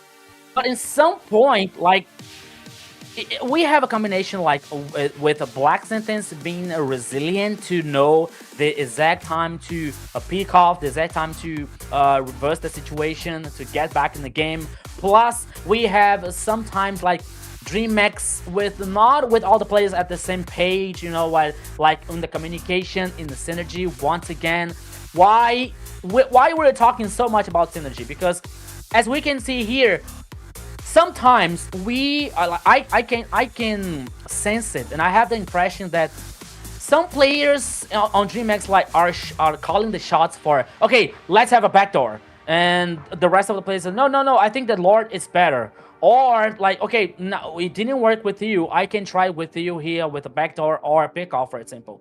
Sometimes it works, as we saw with a King and Blink during the kill, guaranteeing the kill with the Sky, for example. That's okay. But okay, what about the sequence? What about what happens next? You know, because they got the kill, but they didn't guarantee the Lord with this advantage.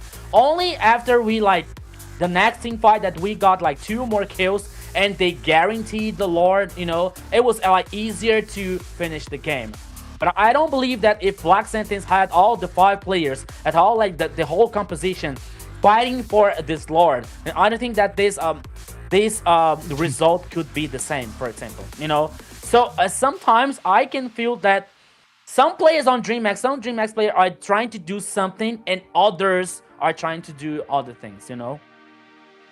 Yeah, I mean, it does kind of come down to it's kind of making sure that everybody is on that same page. I was actually very surprised that we turned away from the bottom push that we had from Dreammax, but in the end, able to clean things up here in game 2.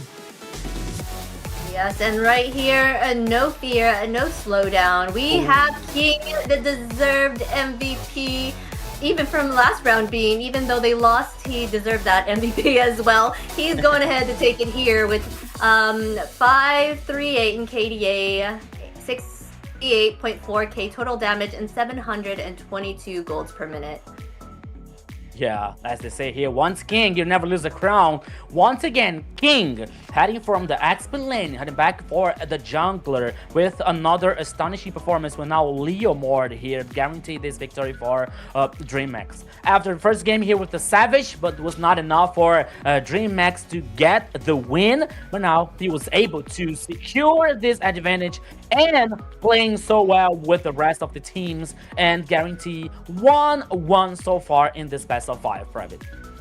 Yeah, you can see him here chasing down each member of a Black Sentence here to go ahead and find some of those victories too for him. And especially his last performance too, like we said, that was super unfortunate. How many times can you say you were able to get a Savage, but your team lost? So a little disappointing for King with that last game, and I think he kind of made up for it here, showing that it's not just not just a Suyo too. He's very dangerous on the Leo, and I'm very excited to see what he has in store for us next. Yes, I was reading in the chat that they were saying that King used to be in the jungle before, right? Before he got swapped to the EXP lane there. So he's showing he deserves to stay in that jungle position because he did an amazing job in both these games so far. Yeah, and when people talk about like a King heading back to the jungler, there is a strong reason for that, because he was a champion 5 times in a row playing in the jungle, you know. So as we're saying, like it's not for any way that we say like once King you never lose the crown, because he is very good in the jungler. When he role swap for the XP lane, for example, and we were talking about that, okay, maybe changing from a jungle to XP lane could be not so that different, because we are like, oh no, I'm sorry, that could be very different, because once we were saying with role that you have to worry about gank, you have to worry about like the whole pathing in the jungler, you know, especially guaranteed objectives. And XP lane, for example, working on the side, you have to worry about like your laning phase, and sometimes you'll have to think about like the rest of the roaming for helping the team. That could be very good, you know, like it is like it's not exactly when you role swap from XP for a gold lane, for example. That could be like similar somehow, you know. So When King rolled at chain 2 X Millennium, we were talking about like that. We were talking about this. We were like, I was not getting this situation. I was not getting this decision. Okay, he talked to the team. He talked to the coaching staff that could work for them, and it was working actually because they guarantee some victories on Switch stage, you know. But for now, the playoffs have this huge change once again, not like having King from XP to the jungler, but a gold lane here in this in this time, in this point of the tournament. That is a very huge change for Dreammax. But now once again, playing very well, King is able to guarantee a victory for Dreammax. Everything now is even 1-on-1, and now we are here for the draft for the third game. The shadows that plague this world. Well, I'm kind of looking at this and wondering, for Black Sentence, where we go from here. It's pretty overwhelming on the side of Dreammax. Both games kind of fell into the same type of territory where Black Sentence was kind of on their back foot, and as much as I am relieved to see how much they're handling and able to handle as a team, I feel like the fact that the last 2 games have been pretty dominant for the other team to be able to get to those high grounds, even though they're doing a decent job of protecting and trying to clear for trying to get that clear out against their base. That's 2 opportunities that now that the enemy has been able to find a backdoor on your team. So it just kind of speaks to what we're doing here at the beginning of the game. Are we getting good opens for our team, or are we kind of ignoring the opening game and trying to get some mid game damage, some mid game power spikes that we're not setting up for in the early game? Because so far it feels like a Dreammax have been in a pretty decent control for most of the early of the last 2 games. Yeah, it does look like Dreammax is doing a wonderful job at the start. Black Sentence does seem to have a hard time watching the map, it seems, if they were going to be backdoored twice. In that sense, so that's something that they probably need to work on in this one. But I see that they have been doing well. They do a really great job in the defense when they try to defend their team, even against all those super minions coming and all that. They did a wonderful job making sure that Dreammax had a harder time to kind of close it out. But they kind of bit themselves in the foot. They're choosing all that mage damage, or that magic damage, that in that last round. Hopefully they learn. It looks like they learned their lesson, unless they're choosing, because now they're able to pick up the physical damage here. Yeah, you're right. And I believe that for Black Sentence, they realize they have the power and they have the quality for like playing as even for Dreammax. But there's a funny thing that I'm watching here from Black Sentence, that somehow, and I think that somehow they think at some point of the game, say, after losing the high ground towers, say, okay guys, now the game starts for us. You know, like they start like heading back in the game, they start like taking the actions. But at this time, Private, that could be just a little bit late for doing that. That is exactly what I wanted to bring up too. It feels like the harder the game gets, they shine under pressure. The problem is that the amount of pressure that is needed is you're on your back foot. All your high grounds are gone. Now they're kicking it into over gear, and it's like we shouldn't even be at this point yet. We need to kick that in the over gear at the beginning of this game, through the mid, through all of these objectives. That's when we need to start really hunkering and lasering down into a lot of these games. Pretty big here. Very interesting drafts coming out, because I feel like we were full of counters. Phobius came out so that we didn't see the Valentina come out from the side of a Black Sentence. Then we had the Terizla out here to kind of fend off a possible Fredrin pickup from the side of Dreammax. They're going to end up going with the Harley and the Zushin, which is going to be interesting here because we don't really have a way to close in on the Zushin just yet. Yeah, having them have Harley and Zushin on the same team I feel like it will be a problem for Black Sentence here, because Harley is a lot with that in and out, and Zushin has that massive control that's very helpful for the team. So they kind of gave them some freebies here, but I do want to see what Black Sentence can do to kind of answer this and find what will they choose to kind of get that Zushin. Yeah, and what I saw here now, like after Dreammax's first pick, like for Vias, Harley, and Zushin. And I was thinking about like, okay, for this pressure for the objective, especially talking about like for XP lane, it's a very, very strong, because you're seeing like Zushin, Harley, and Vias. If they can choose Khalid here, that could be very, very, very bad for Black Sentence. But they have this like, they read the situation, so they banned the Khalid here, because that could be very, very bad for them with this high pressure for Dreammax, especially from mid to the river and the XP lane to guarantee the objective. So that was a clever ban here for Black Sentence, especially for Hilda, guarantee one more banning for roaming.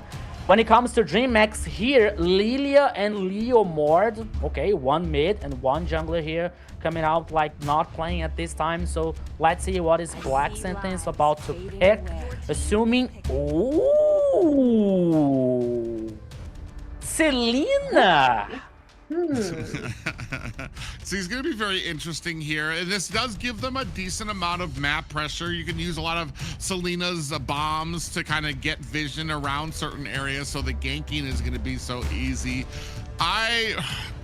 It's a lot of mobility. There's a lot of mobility on Dreammax's side for you to be able to land an abyssal arrow if you're a Selena, and that's going to be very hard depending on the angles that you're choosing. I feel like it's one of those picks where you're like, I am hopeful that you just play this most disgusting Selena. You do a great job on this Selena to be able to kind of offset the mobility that you're gonna have that can basically dodge a lot of what you can throw out. Here, more mobility coming out in the form of a Cho and Yu Sun Shin. Yeah, I'm thinking that they chose the Selena to kind of answer to the Zushin, so like, you know, kind of surprise her from the bushes, to kind of freeze her, to kind of get her out of the picture, kind of be sneaky with it. But they have that Cho to kind of like make sure that does not happen now. So that's very interesting. Guinevere will be a good choice too as well for the Zushin. Yeah, it makes a lot of sense here. But now checking out like Black Sentence composition so far, we can have a very interesting execution here coming out from Papa Dog with the penalty zone, for example, that gives times for Rhoda with the jumping and the Requiem Violet, for example. Even if the Sky hits the Abyssal arrow here, that could be very interesting. And the Sky's condition here, like trying to burst and finish King with Harley, for example, or Shaikichi, that could be very interesting for a Black Sentence. But of course, it all depends with that situation if the skill shots hit. Like we're talking about like arrow, Abyssal arrow. We're talking about the initiation coming from Erwin, for example. That gives time and opportunity for Papa Dog and Guinevere head in the game here, my friend Private. Yeah, ladies and gentlemen, we are moving on to the third game of our first series of the night. It's a best of 5, and both teams are tied up at 1-1 apiece. It's a Dreammax taking on Black Sentence. Yeah, so let's go, everybody here. Okay, always reminding you guys that you are in the live, you're in the broadcast. Send the like, share the live, share the broadcast, call your friends, call everyone to watch this first playoffs stage day here, coming out from MCT AMER South. Let's go, Private. I'm not sure what happened to King at the beginning here, but it looked like Black Sentence had already finished their minion by the time King got to his first his first buff here. So he's going to be a little behind when it comes to some of these rotations into some of these side lanes to be able to kind of mount a little bit of pressure. So that's very interesting coming out from Dreammax there, because it was very interesting. Usually at the start of the screen, you see both junglers in their jungle getting the minion, but this time you saw Black Sentence getting their jungler in the jungle getting their minion, and you saw King running his way from the base. I'm like, uh-oh, so somebody late for the date here as we continue on. A little bit of pressure in the mid lane, but no doubts overall. Look at the bottom. Look at the bottom. Oh, here comes level 4. At the bottom, yeah. He is going to try to find himself a kill onto Papa Dog, and does. Just as I was talking about him being late, he says, I'm going to make up for that. I'm going to go immediately to the bottom lane and find myself a kill. A great first blood there for Dreammax, and a great way for King to make up some of that lost time. That is your answer, Private. He had everything planned out in his mind. Guarantee. Oh, now here comes the turtle. Both teams are Blink. Yeah, Blink actually gets a jump onto 2 members. Shikiche comes in there with that ultimate, able to spray down damage as Goo puts on the finishing touches onto Irwin. That's going to be a free turtle for Dreammax as they push back the rest of Black Sentence. Yeah. Oh. Like for a moment, I thought that his Absol or Arrow would be like, okay. But now with the first turtle here guaranteed by a Dreammax. Oh my goodness, look at the speed here for the Dreammax players heading out for the top side. The next target could be Jack Crew, but oh, Way of the Dragon. Oh yeah, the combination of the Way of the Dragon plus the deadly magic and Shikiche, they're able to lift him up there. Yeah, Black Sands are like, whoa, boys, give us a second. Oh, we need to breathe. There might be some lag issues on one of the sides. You do get that sometimes here, but man, what an impressive opening there for Dreammax. Don't worry, guys. Yes, don't that worry. was. Sorry. That was an impressive opening. No.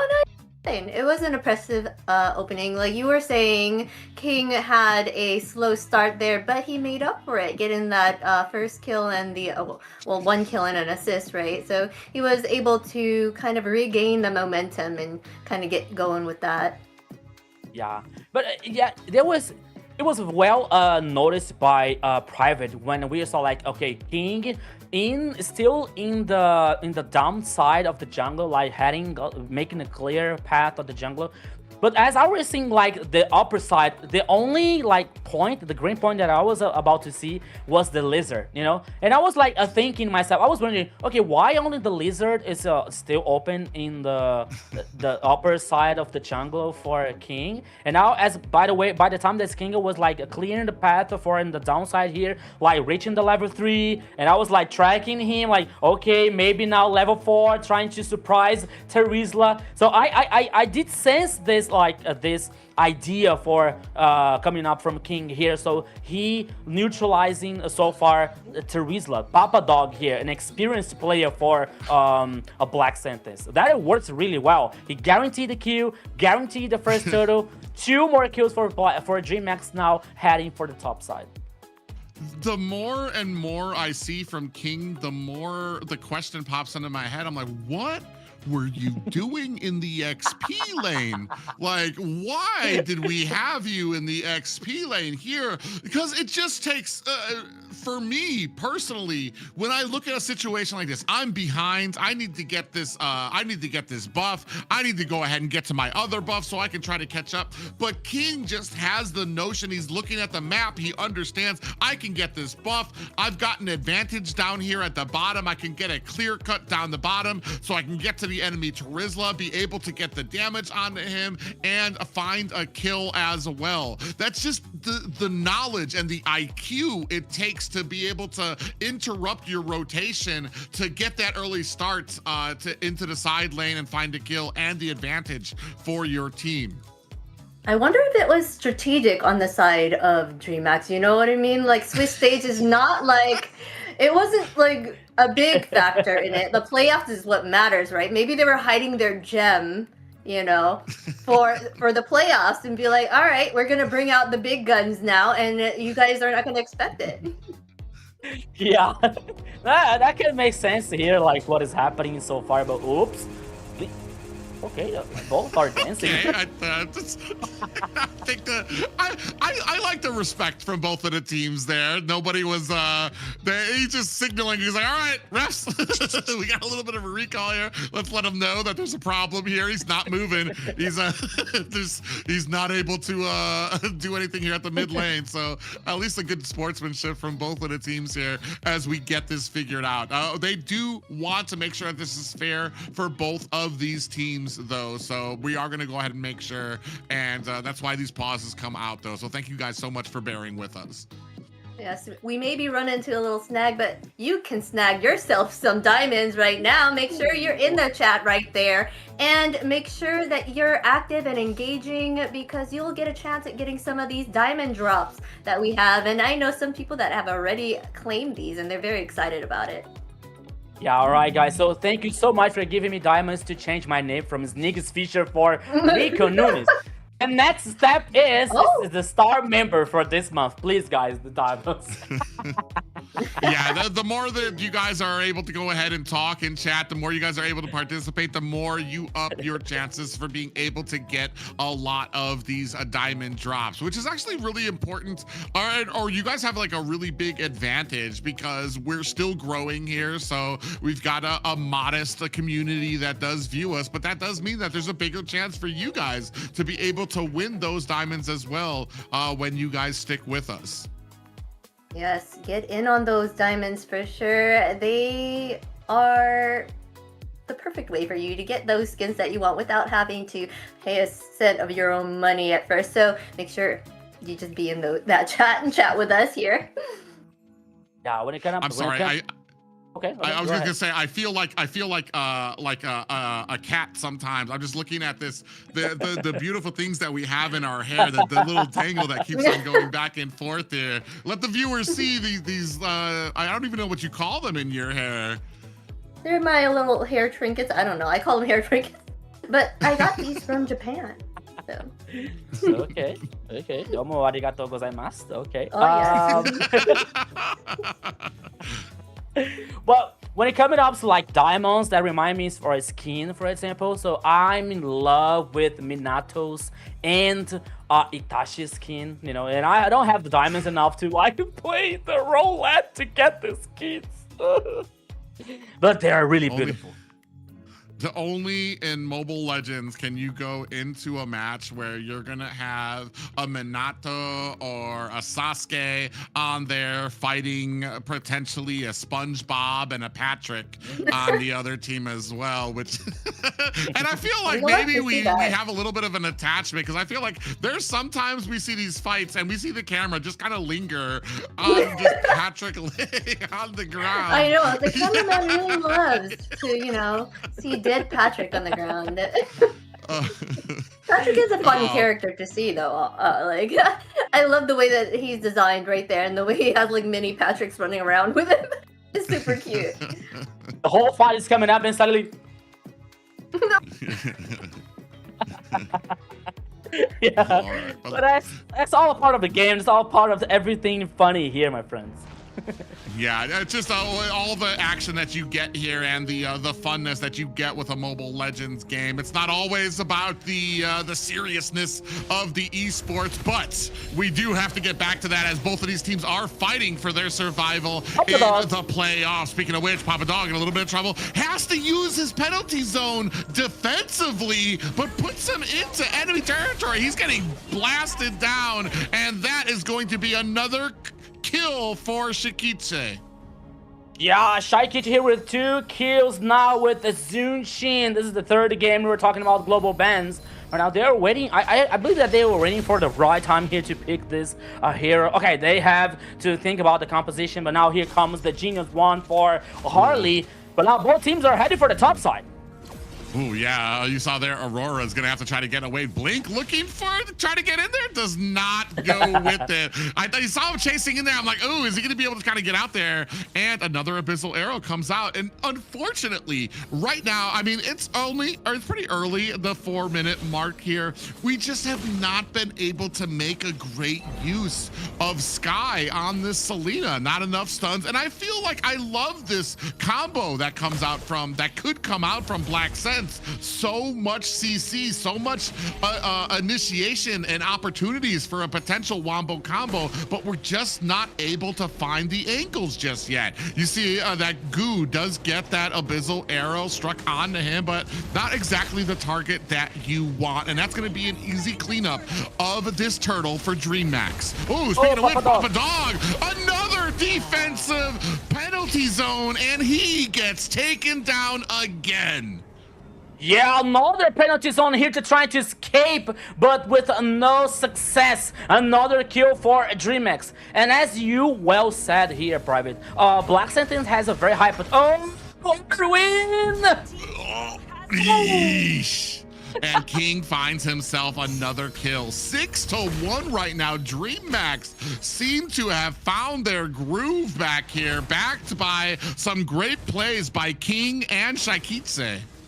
Yeah, they found the sauce here for this third game so far, but now heading for the tower in the bottom lane, already taken down for a Dreammax. Almost 6 minutes here. The goal lead heading for 4K, or no, 3K now, good in math that I am, for a Dreammax so far. 6-1.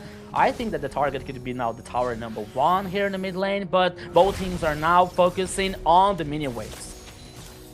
Yeah, and look at the spread coming out from Dreammax as well too. You've got at the top lane King going ahead, putting the pressure up at that tower. You've got at the bottom Blink. Meanwhile, Black Sentence is forced to kind of turtle up and group very tight together for fear of them getting marked out that they have been thus far. Ooh, they're gonna go ahead and latch on to Irwin, who's gonna have that split out as well. It's not gonna be able to save him. Oh, just kidding. He is gonna be able to take out Goo as he latches on with that ultimate. Now putting a lot of pressure onto the mid lane. Blink goes in on that Jeet Kune Do, is not able to find that way of the dragon. A penalty zone with the flicker. Meanwhile, a great blazing duet onto the back line, but does not find a kill.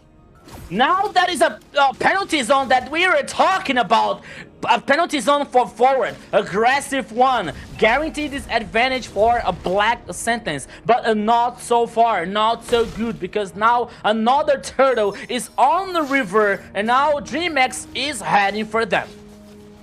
Yeah, the problem here being the gold lead, just the outstanding early game that Dreammax had, even with that perfect setup, the perfect gank coming out from Black Sentence, they just are so far behind right now that they aren't able to finish the deal. And maybe a little early for Joel Crew too, probably doesn't have, oh yeah, you see now he gets his golden staff. I'm not sure if he has his Trinity build, speaking of which now we do have a kick come out as a Shaikitse again finding a kill. You were talking about before, like the wasted opportunity when Zushin was open. It's like, why don't we just give that to Shaikitse, because she's so amazing on a lot of these mages. You know she's gonna do something crazy on it, and here she's having such a great game. Blink going a little too far into enemy territory does get taken out, bringing us to an 8-3 game. Yeah, well, it all seems here that it would be good for Dreammax. Blink, like, okay, now I think that maybe I can give Black Sentence just a little hope here, like guarantee a kill for them. Joel Crew here plus Aurora. Only games here. Oh, here comes Mountain Shockwave. Yeah, they caught Shaikitse with that abyssal arrow, but unfortunately the rest of Black Sentence was not in a position to be able to capitalize on that just yet. Hopefully for Black Sentence, that's just a little bit of things to come here where they can start landing those and start opening up. Maybe Aurora can kind of get him in with a jump. Irwin as well. Oh, but it's not going to be Papa Dog as he gets taken out again. Shaikitse with 6-0-1. Somebody stop her. Yeah, somebody stop Shaikichi so far. 6 kills to Zunshin here. Yeah, I think that, I mean, we know that she is a very, very rocky player here. She's a very good one, especially by playing with the heroes in the meta. That could be better for a Dreammax. As the items here so far is Sky Pierce. That makes total sense for Shaikichi because she is on fire with Zushin so far. Like, I wonder how many stacks with the Sky Pierce is Shaikichi so far right now. That's got to be a pretty decent amount there. But the Black Set's going to go ahead very early, starting on this Lord. Is that a mistake? Aurora still able to pick it up. But Dreammax now trying to close the distance to make them pay for that Lord. Chasing him down, Papa Dog in trouble at the bottom there as Sky gets taken out by King. You lose 2, but you get a little bit of breathing room, I want to say, with the Lord. Just kidding, as the rest of Dreammax push through the mid lane. You'd think that they were the ones that were able to get this Lord. Oh, look at the damage from the side.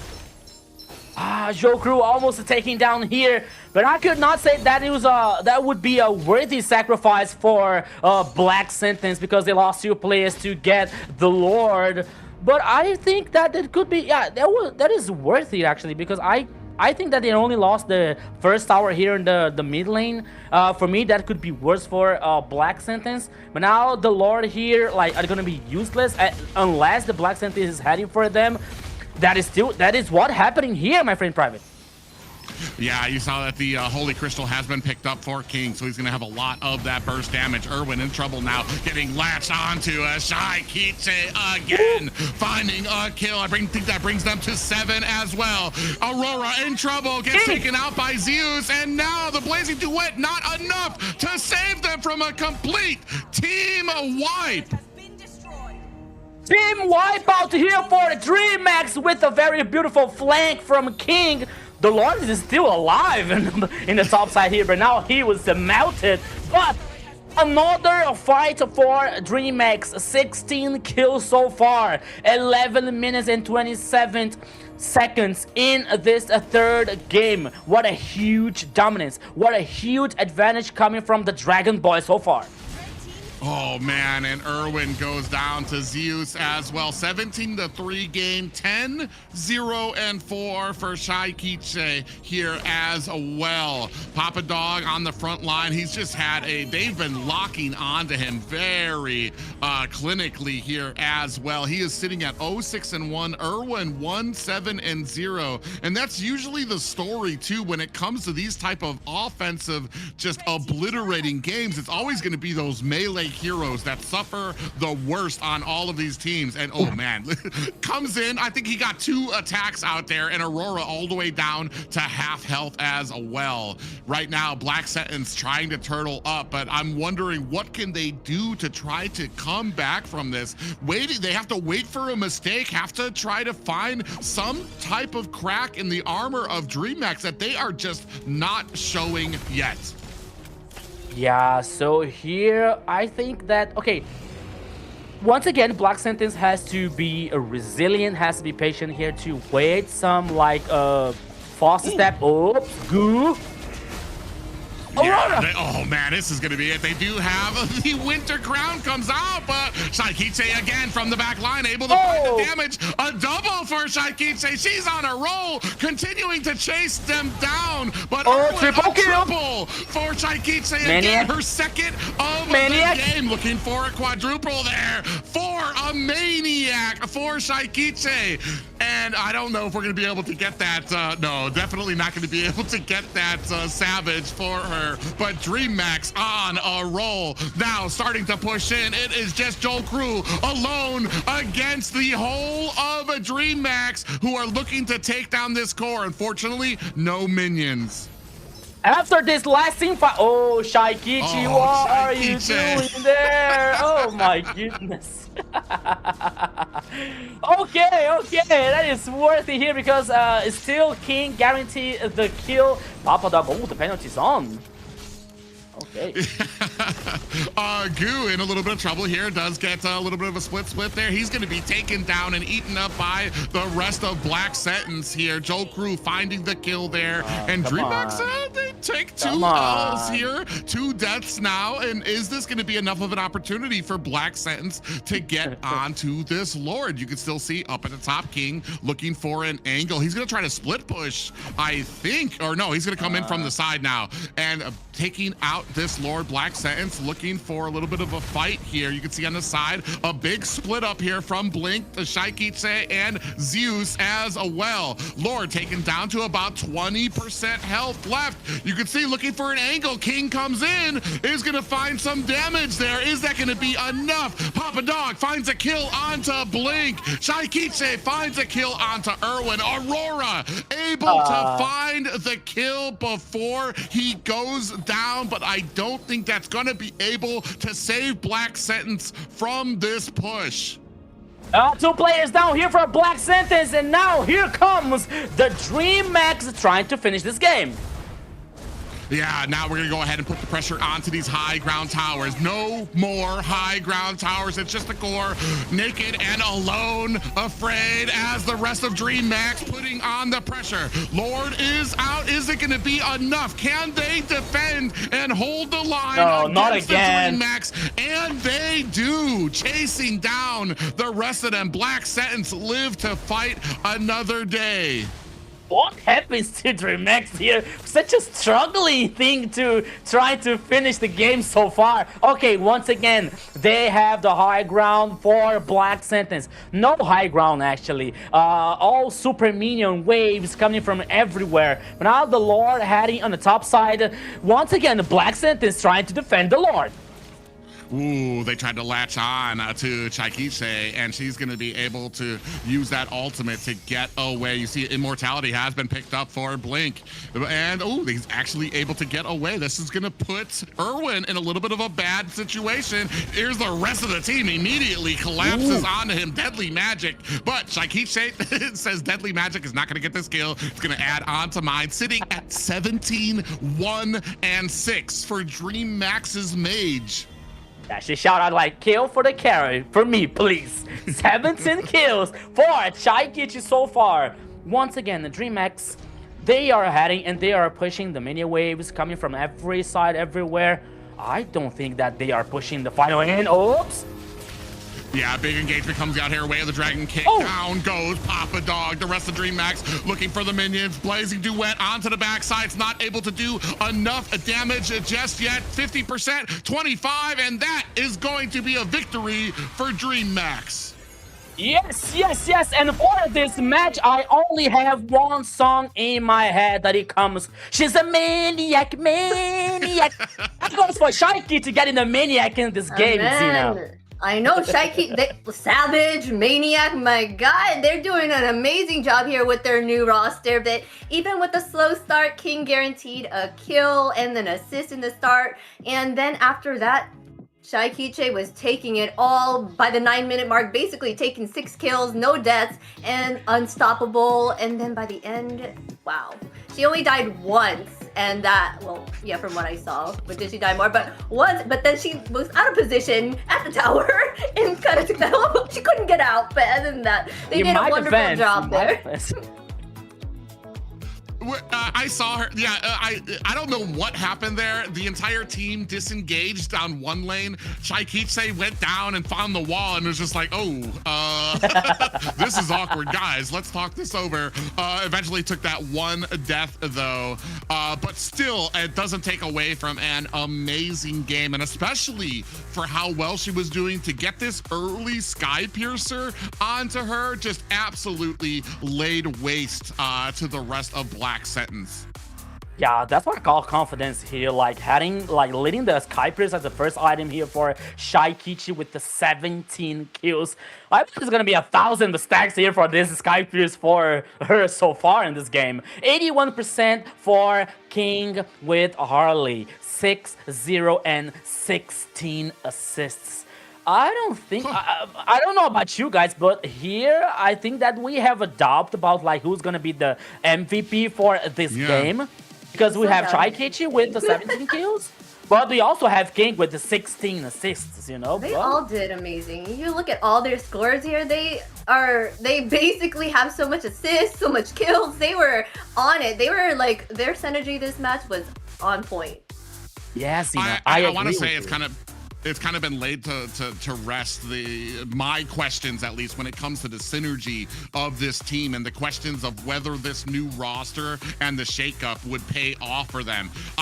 Like I said before, I don't know what King was doing in the XP lane, but he definitely has earned his spot here as the jungler for Dreammax. You'd never think he had played any other role for them. It's just the dominance that he has been showing here. So yes, it's going to be kind of a little bit of a tie here between King and Shakitse when it comes to who's going to get the MVP, but that's just the whole team just operating just as this one unit and this one piece of machinery that they have been able to use to dominate Black Sentence here from these last few matches.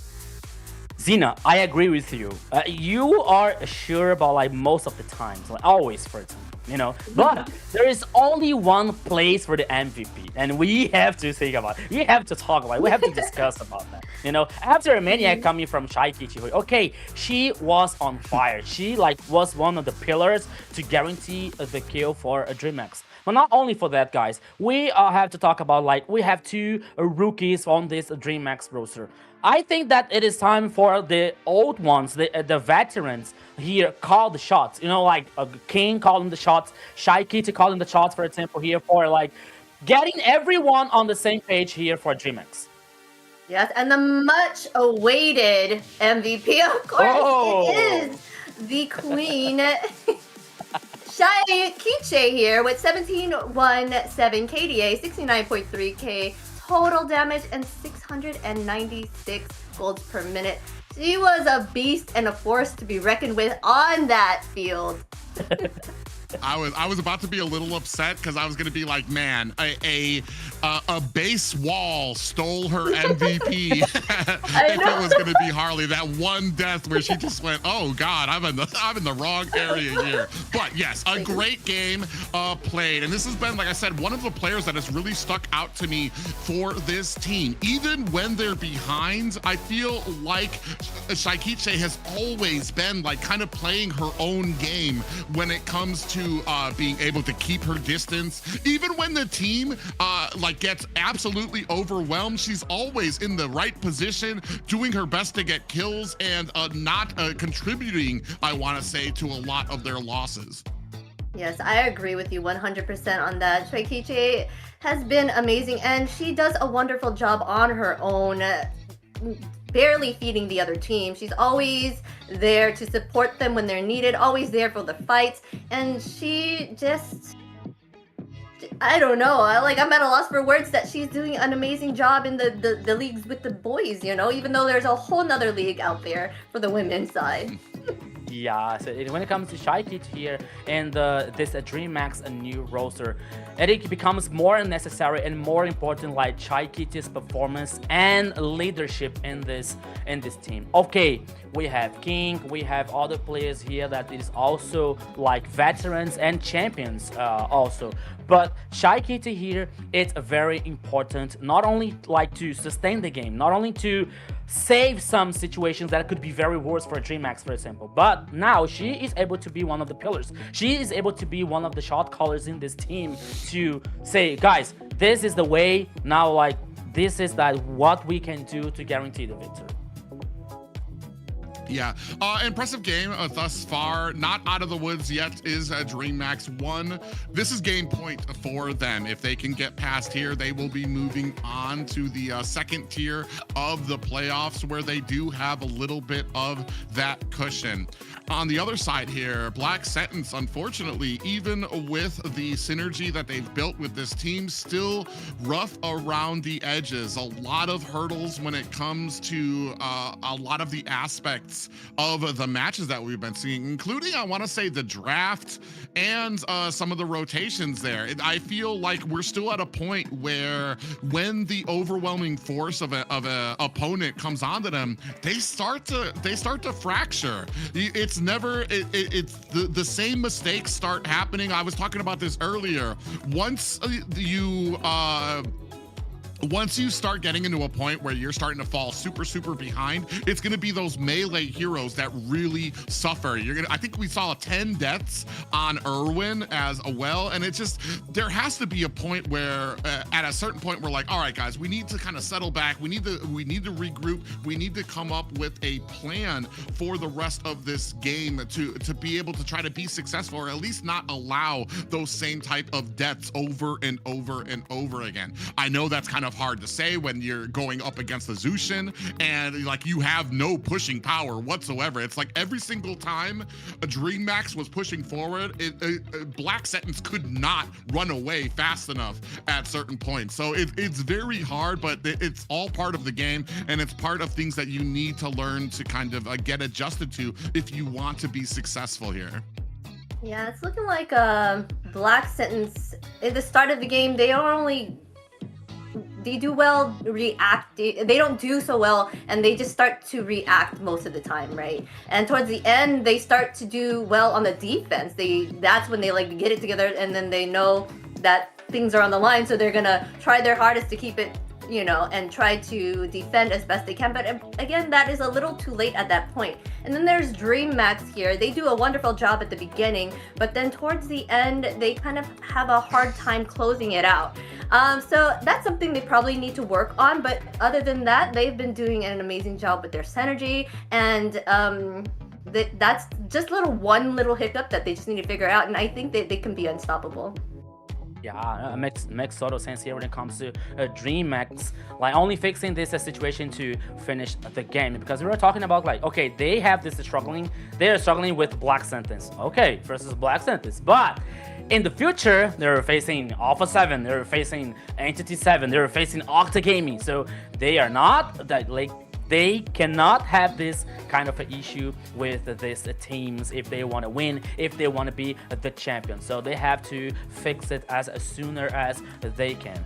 For a Black Sentence here, as we saw like in the two games, despite the last two games, the first two games, sorry, being like very even for both teams, but we always used to see here like a Black Sentence only like getting powerful in some point of the game that is really hard for them, like with no high ground, with like the whole base like exposed, for example.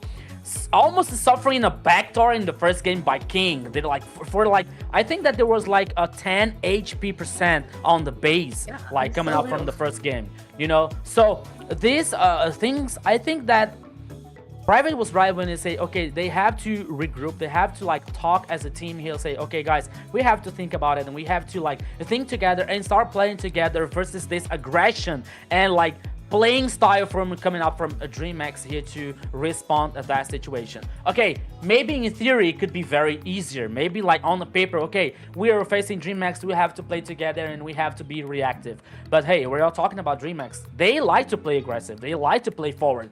So maybe that's not that might not be the best idea for a Black Sentence, but they still have to think somehow to neutralize this playstyle, especially when Dreammax has two new players in the composition. So they have to think about a plan, about a strategy to neutralize these things.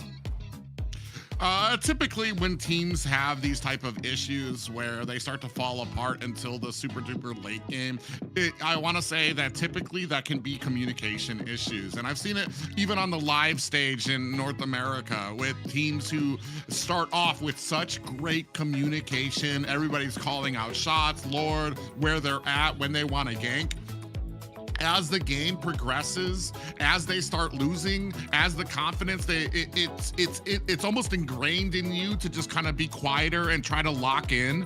But that really does not benefit you as a team. Somebody needs to be calling out shots. Somebody still needs to take control. And I know it can be a little disheartening to try to take control when it seems like every single call, every single decision is just getting pounded on by the enemy team. But that's just, like I said, that comes with experience here in the pro leagues of being able to kind of keep that communication up no matter what, try to iron out what comes done. I feel like late game, what ends up happening is they kind of they've locked in and they've kind of they're at a mode where it's just like, whatever, bro, I'm just gonna play like I do. They probably loosen up a little bit because it's like the end is near. There's nothing we can do to stop it. I'm just gonna play like how I need to. And you start seeing them to get a little bit more fluidity into them.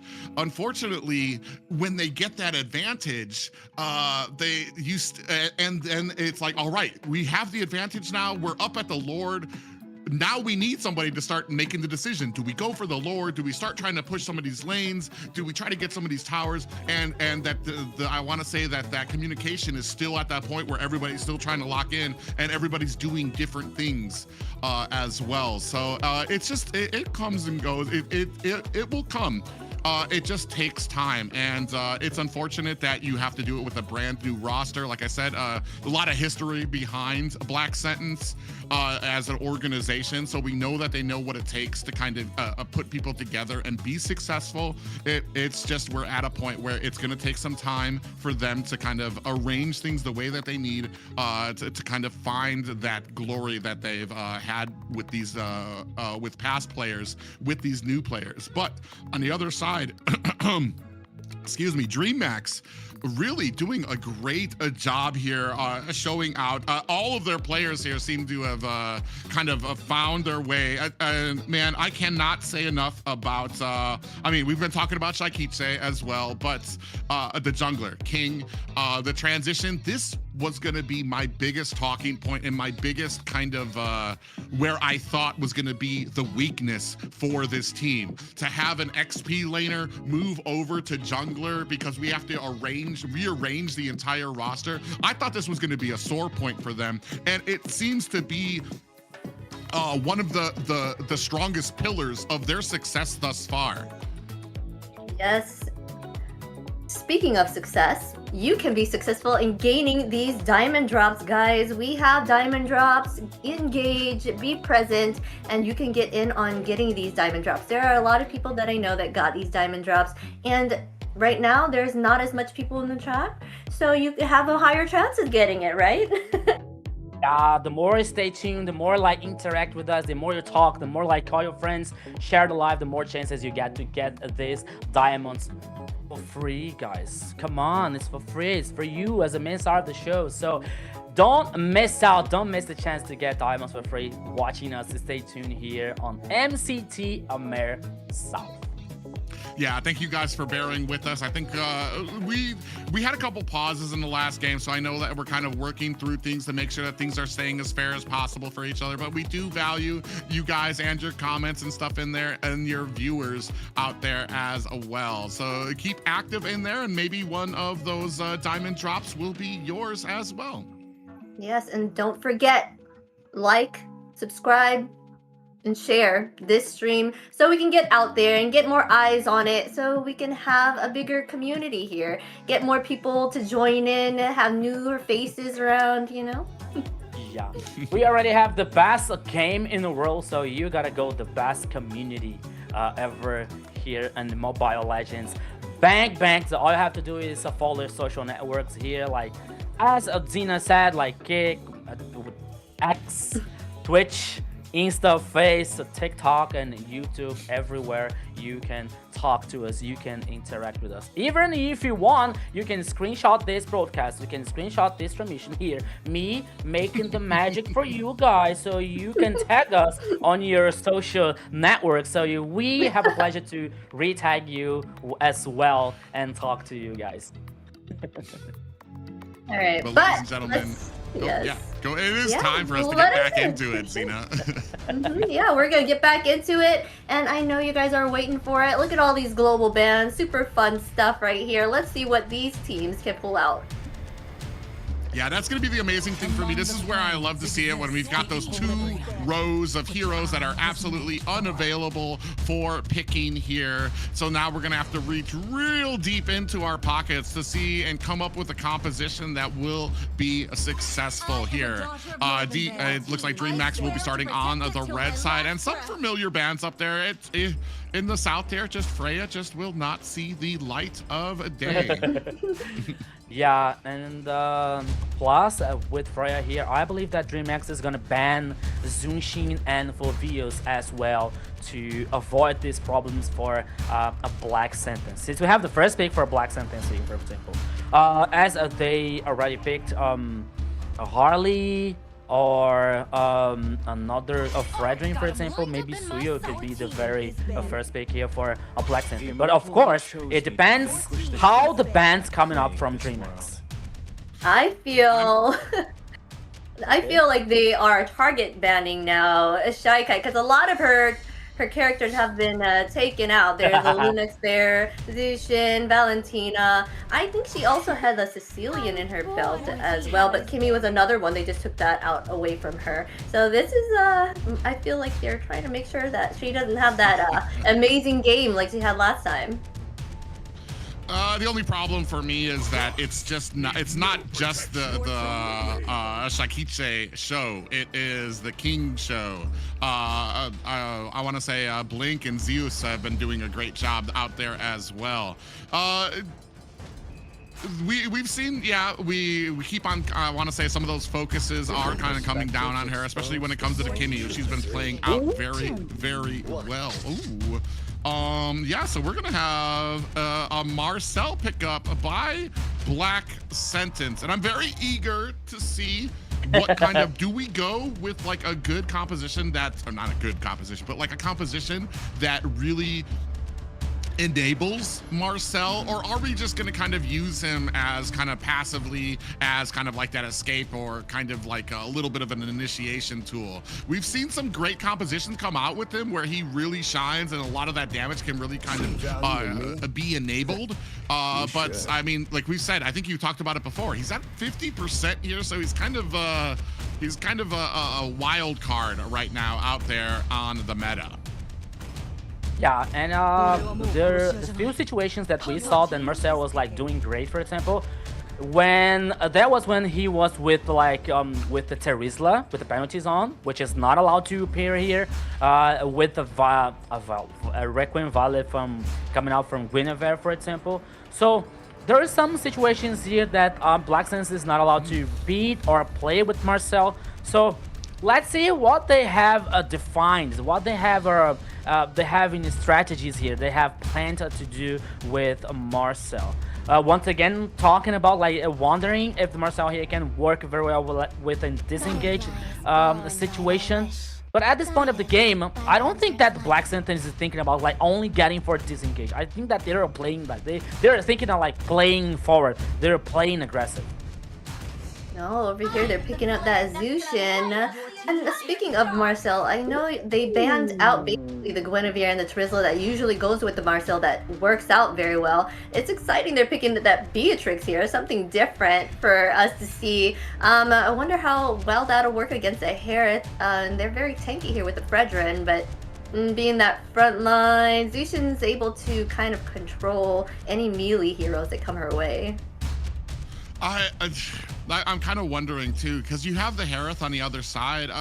Kind of wondering why we didn't go with a Granger pickup on the side of Black Sentence. I feel like that might have, and it even provides it. It kind of melds well with the Marcel. You can get that Rhapsody to kind of into the zone of the Golden Hour, and then when it's done, when the Golden Hour ends, all of that damage is going to come down at the same time. So it's going to be a very interesting pick. I want to say I feel like this is a very confident draft coming out from Dreammax. I wouldn't say that the picks themselves are like overwhelming, but I feel like the plan has to be confident because you're allowing a Marcel and a Zushin on the enemy team, like some really highly contested heroes. So I'm very eager to see how the plan kind of unfolds here for them as we move into the second banning phase.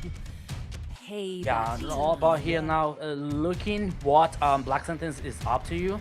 Working in some ranked situation here, especially with the Zushin and Beatrix. As we were saying about Beatrix, after the last patch note, she was buffed, you know, so maybe there could be a very important ally here for a Black Sentence so far. Dreammax banning here Lancelot in this game here for versus a Black Sentence. Black Sentence coming up with a Farsa.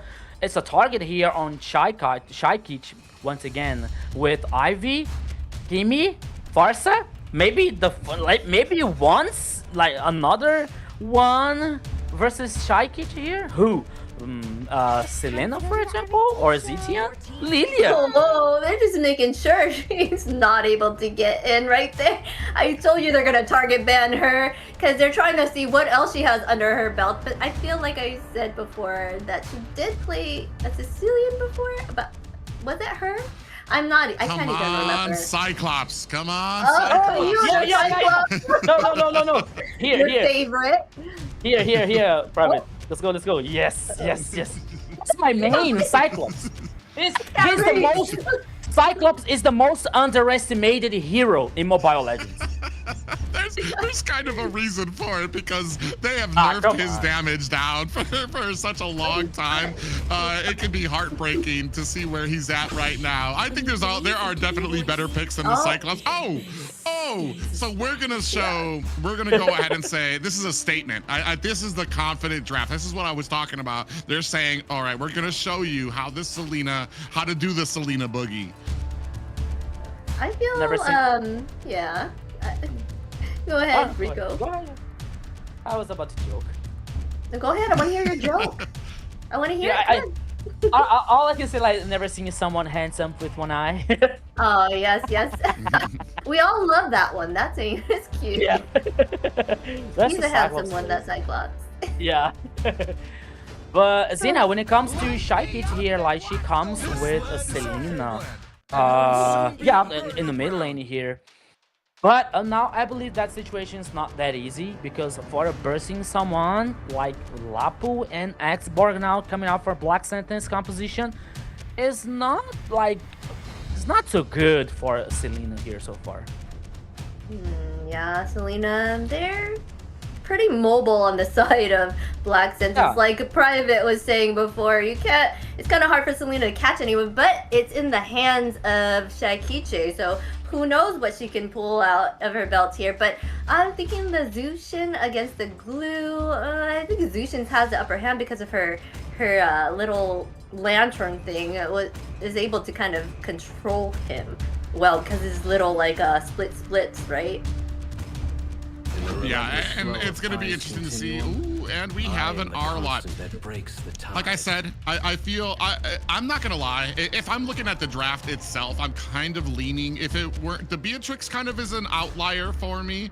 But if I'm looking at the draft, I would favor Black Sentence here. So I feel like this is something very confident coming out from Dreammax to say that, to see how well they can kind of maneuver around, I want to say, a pretty impressive draft on the side of Black Sentence. Yeah, this Black Sentence composition here, it comes with damage. It comes with the control here. It comes with a very interesting DPS coming up from Beatrix. It comes with Marcel. It's a coin flip here situation, but if he plays well, that could be a very strong ally for the Black Sentence. And once again, I want to see how Shaikich is gonna perform with Selena. Okay, with the high range, with the Absol order, that could be very interesting for a Dreammax here, especially for gaining info from the jungler, for example. But trying to burst someone is not going to be that easy. Yeah, very interesting here. Possible game point here for Dreammax looking to move on in the playoffs. The Black Sentence of fighting for their survival here in the playoffs. Will they be able to take us to a game 5? Yeah, so ladies and gentlemen, everybody, once again, welcome to the Land of Dawn here. That could be a last game for a last Black Sentence or a Dreammax, but oh, here comes myself. Yeah, you can already see the damage already, the output, and the overwhelming offense that comes out from this composition onto Dreammax. The two heroes already taken down to 50% in the opening seconds, and Erwin gonna go ahead, try to get in there, looking to try to take down this minion. Ooh, a retribution onto one of the jungle minions, and not even the buff. That's a very interesting choice coming out from Dreammax. Yeah, but now, Sky. Sky comes and gets taken out there on the Zushin, no less. A great enablement there from the duo coming in from the mid lane. Now gonna go ahead and continue on that pressure. You see the stun, Aurora gonna have to, Faraga armor has been bursted off of him, and the rest of the damage is gonna be more. Oh, is it gonna be enough? It's not. Blink taking a lot of damage. Papa Dog from the side. Goo in trouble, being chased down by 3 members and picked back, and that is going to be a double kill for Papa Dog. Yes, that comes with awesome respawn now coming out from Black Sentence with 2 kills on Papa Dog. 2 kills for Lapu Lapu, a very strong SP lane here that could bring some advantage for a Black Sentence. The truth is, the first turtle heading on the pitch on the downside of the river, and now immediately started by Black Sentence. Yeah, and 2-1 right now up on the map. You can see both of these marksmen kind of duking it out up there. Shaikitse waiting for an angle to try to get in. Erwin might be in a little bit of trouble there. Oh, and eats an abyssal arrow. Shaikitse comes in to finish the job. That's going to open it up for Dreammax to be able to get this turtle as well. Yeah, so now another kill for Dreammax here, taking the time and the chance to guarantee the first kill here for the Dragon Boys. So far, a very interesting early game here coming out from both teams, but we have a dive into the goal lane versus Papa Dog? I don't think so. Yeah, Papa Dog there doing he's actually doing a great job. Ooh, we do have the last Insanity coming out. Blink might be in a little bit of trouble, takes a little bit of damage, and taken down by Joel Crew. In comes the rest of reinforcements for Dreammax. Aurora gets taken out by Zeus, and now continuing on with the Zaman Force laid onto the ground. King on the front line, looking for the damage as Zeus finds another kill onto Joel Crew. I would say that this last... Oops. Okay, I would say that this last Zeus dash from Herod in the ultimate was like very deadly for him. But I thought that, but coming up now, I think that it was a bait for the rest of the teams from Dreammax to have the follow-up and guarantee one more kill for Dreammax. So far, as we've seen the goalie here, okay, the goalie now comes just a little bit ahead for Dreammax. Here, almost 1K and a half for the Dragon Boys. But most important, Zeus has 2 kills. It's a Herod with 2 kills so far. Yeah, and that's just the kind of flexibility. I believe you kind of build the Azura Blade and the mana pages, and you're going to go ahead and have like max cooldown for him when you lay down that Zaman Force. So you're already going to be able to just spam his dashing ability out there as well, and he's already making a huge use of it. Now they're going to go ahead and invade. They said this is our jungle. Golden Hour has been mobilized, and now the damage coming in from them as unfortunate for Black Sentence. They do have to back up, and that is going to be a purple buff in the hands of Dreammax. Now coming in again, Papa Dog putting on the damage. Last Insanity locking on, does find a kill onto Shikiche, and is that going to be enough as Blink does find a split and finds a kill onto Aurora. The reply coming out from Joel Crew, able to find a kill of their own. Goo almost got caught by Papa Dog, lured out there, baited by King. Papa Dog comes in with the final slash and gets taken out by Papa Dog. What Goo was thinking about that, because he didn't realize the access coming out from Lapu Lapu, it was like almost deadly for him. But now in the sequence, he was taken down. Guarantee one more kill for Lapu Lapu, but still, even though Dreammax having this advantage, especially for guarantee one more turtle. This is the second one here for the Dragon Boys. The goalie like got a little shorter this time here for Dreammax. Almost 1K actually, but now in the top lane. Ooh, Papa Dog. I want to say this is actually a smart play. You'd kind of wonder, like, why did he just go out there? But he went out there to clear out the minions, to make sure that even if they do get the kill onto him, they're not going to be able to take that tower. So, I mean, it's kind of like a little bit of a sacrifice play for him. But in the end, they do get the kill, aren't able to push. Now, going ahead back into there, we do have the Golden Hour. Erwin able to find the kill onto King. Sky finds a kill onto onto Blink as well. Goo alone and the mid lane. Final slash hits the minion just wide of hitting two. Oh, Chaikitse hiding in the bush, finds a stun, trying to find the damage on the Irwin, and does nail him down. Chaikitse is on fire once again, and now here comes Dreammax once again here, Private. Yeah, Papa Dog dashed out, got caught by an Abyssal Arrow as well. Chaikitse, another Abyssal Arrow out there, but the ultimate coming out from Papa Dog as well. Zeus able to find himself an escape, covered out by Blink. Oh my goodness, what a chaotic game so far here. 8 kills for Black Sentence versus only 7 for a Dreammax. Gold lead once again, it doesn't matter because there is no gold lead. In the mid lane here, we're gonna have a 2v2 situations.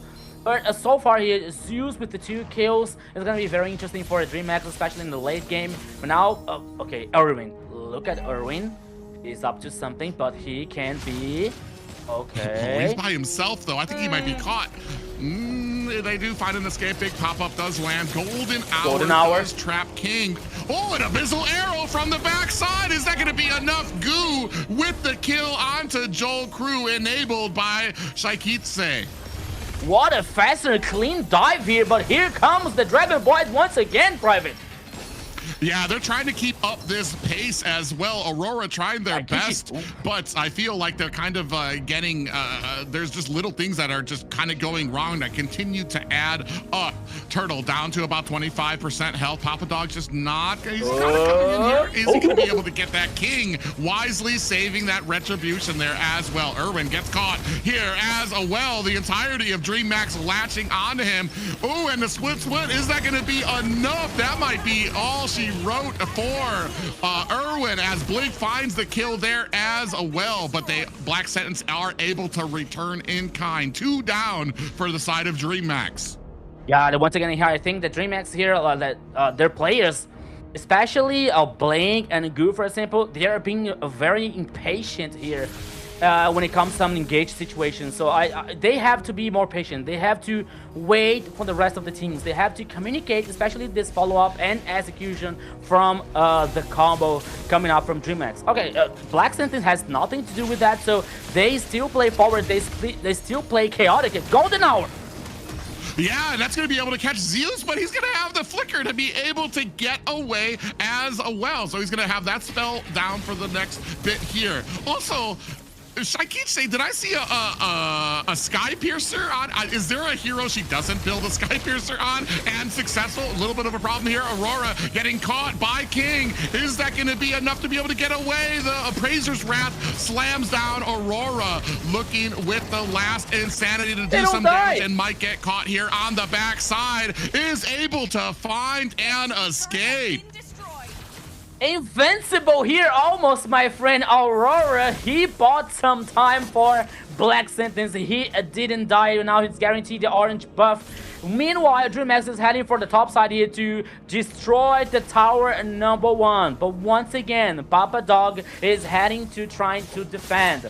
But now, this time, Joe Crew and Sky also here, following his teammate, his partner, and the tower #1 is still standing.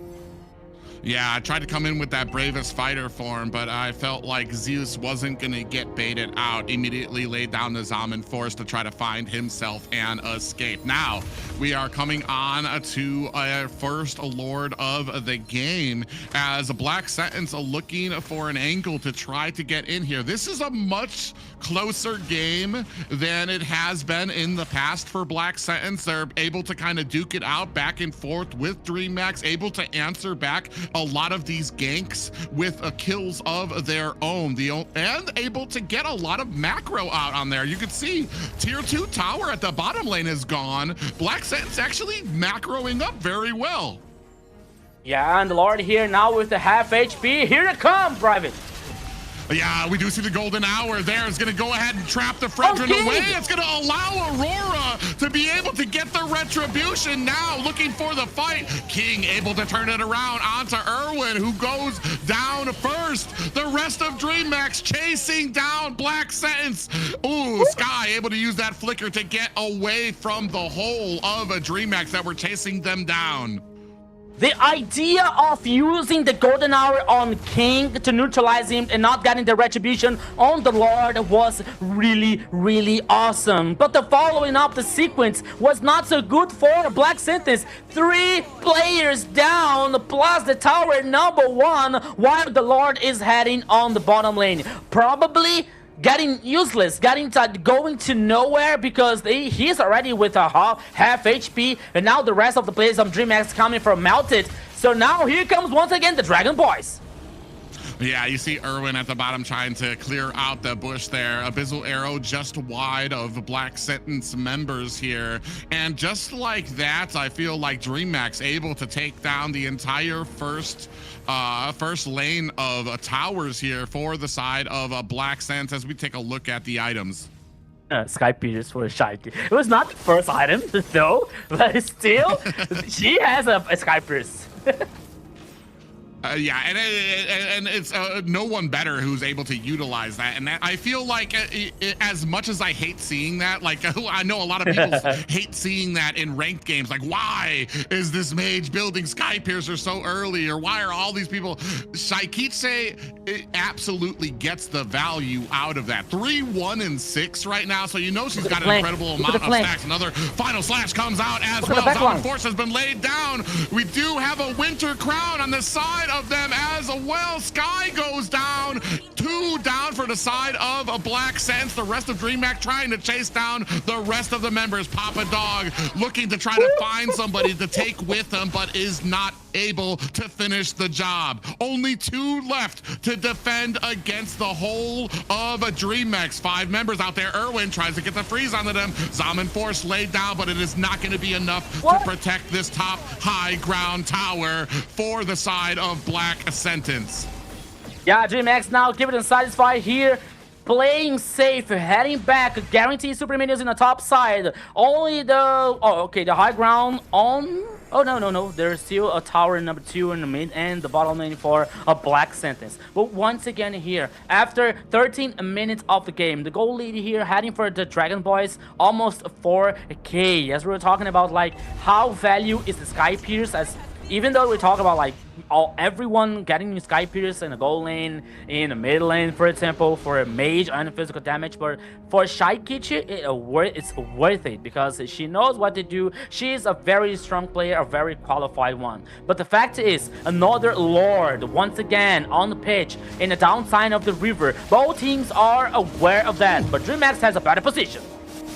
Ooh, Papa Dog got caught by an Abyssal Arrow. Hits a mine as well to double up the damage there, too. And now, you know, they're looking for it. Ooh, almost hit another Abyssal Arrow. Trying to get some prime positioning on this next Lord. Looking to see if they can try to get this as well. You can see the whole of Dreammax looking for a position. Final slash comes out. Last Insanity as well. A big golden hour lands on the 2 members. Is that going to be enough to take down King? Aurora finds the kill. That is going to be a jungler down for Dreammax, but the rest of Dreammax are looking for the kill. Shaikiche comes in, finds the kill onto Sky. Goo is next on the list to get taken down. That's 2 down for Dreammax. Blink in trouble. Black Sense showing some signs of life. But Zeus here diving back and forth underneath that Zaman Force is able to find a kill and replied. 3 down for Black Sentence, 4 down for Dreammax. What chaotic team fight here coming out from both teams. The Lord is still there. Oh, Papa Dog versus Zeus! Oh, Zeus said, I am not just a lone hero here. You guys need more people to go against me. Laid down that Zaman Force, able to find his own kill. And now, I think they reset the Lord there as well. King, I'm not sure if they're actually going to go for this just yet. You have a lot of members coming up from the side of Black Sentence. Dreammax is going to be up there as well. They're only King here in the Lord. Like, okay, I don't think that. Okay, Black Sentence just gave up. They are not fighting back here for this Lord. Another Lord is guaranteed by a Dreammax so far. Baby, I don't think that it was a good idea for like Black Sentence not a fighting back for this Lord here. But that I think that they know of what they're doing so far. But once again, Shaikichi You're seeing the damage dealt ranking coming out from Zeus so far from Herod. Almost a 79k of damage. Followed by Joe with the 47k. But once again, the Lord heading in the top lane for a Dreammax. That could be a very good situation for the Dragon Boys. Yeah, we've seen King get his Savage. We've seen the MVP by Shaikitse. It seems like this match will be Zeus's turn as he is sitting at 8-0-6 on this Herod. And it seems like once he lays down that Zaman Force, it is almost impossible for a lot of these members to be able to shut him down. Papa Dog comes in with that Bravest Fighters form, gets caught. You see Aurora gets caught. Final Slash puts him outside the limits of the base. And he might be in trouble. You have the Faraga armor almost bursted down as he uses that last insanity to take down the Lord. This mounting at the mid lane right now. Dreammax doing what the Dreammax does, trying to mount this pressure out there. Another Final Slash comes out there. Erwin gets taken out by Zeus. Yeah, another kill here for Dreammax. Just waiting for another minion wave is coming up probably from the top lane here. Once again, Dreammax causing this pressure. But the question is, will they able to finish now? Will they be more impatient? Here they go! Whoa! Yeah, a big flicker comes in. Final Slash out there as well. Last insanity executed by Aurora. Are they going to be able to finish the job? Minions out at the core. Zeus able to find himself an escape, but Goo goes down at the hands of Sky on that Zushin. Maybe they were too early here, Private, trying to do this play out. Maybe they were like able to wait just a little bit for the mini waves heading for the base. But now Papa Dog is like playing more aggressive here to buy this info for a Black Sentence. But he has to take care. Okay, there's Joe Crew here. Oh, and the Bush here spotting Chaikit. Well, it's a good job. Yeah, I mean, this isn't completely out of the hands of Black Sentence just yet. I agree when you talked about why didn't they go ahead to try to engage onto that Lord, because it was pretty much a tie game at that point too as well. So it might not have been completely out of their hands to go ahead and maybe try for that. Now you're looking at a point where they have no more high ground towers. But I feel like this is the point, we just saw it too, where Dreammax maybe gets a little overconfident, starts forgetting about some of those basics that they need to kind of continue on to get some of these pushes. They make the most mistakes here when it comes to trying to push on to the base. And now maybe trying to bait out a little bit of a fight here. We've got, look at the spread out for Dreammax. Looking on this map right now to see where they're at. Oh, maybe have they found out Shaikitse? Oh yeah, maybe, but she's still okay. Now she's joining the fight. She is joining for the Lord pitch heroes again. That could be a 4v5. Let's go.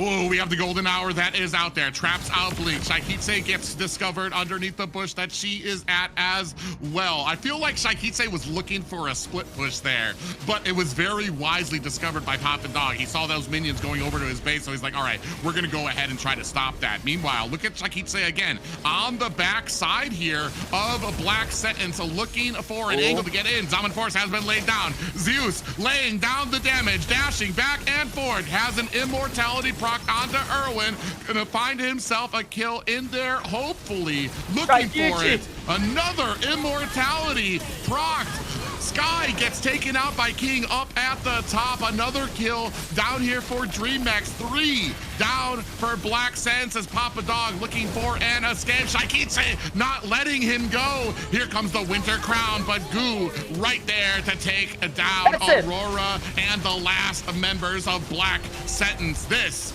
ladies and gentlemen, it will be Dreammax moving forward in the playoffs. One team won, one team down, and this team is the Dreammax, guaranteeing the victory and guarantee the next step tomorrow in MCT AMER South. And we have to say sayonara to Black Sentence here.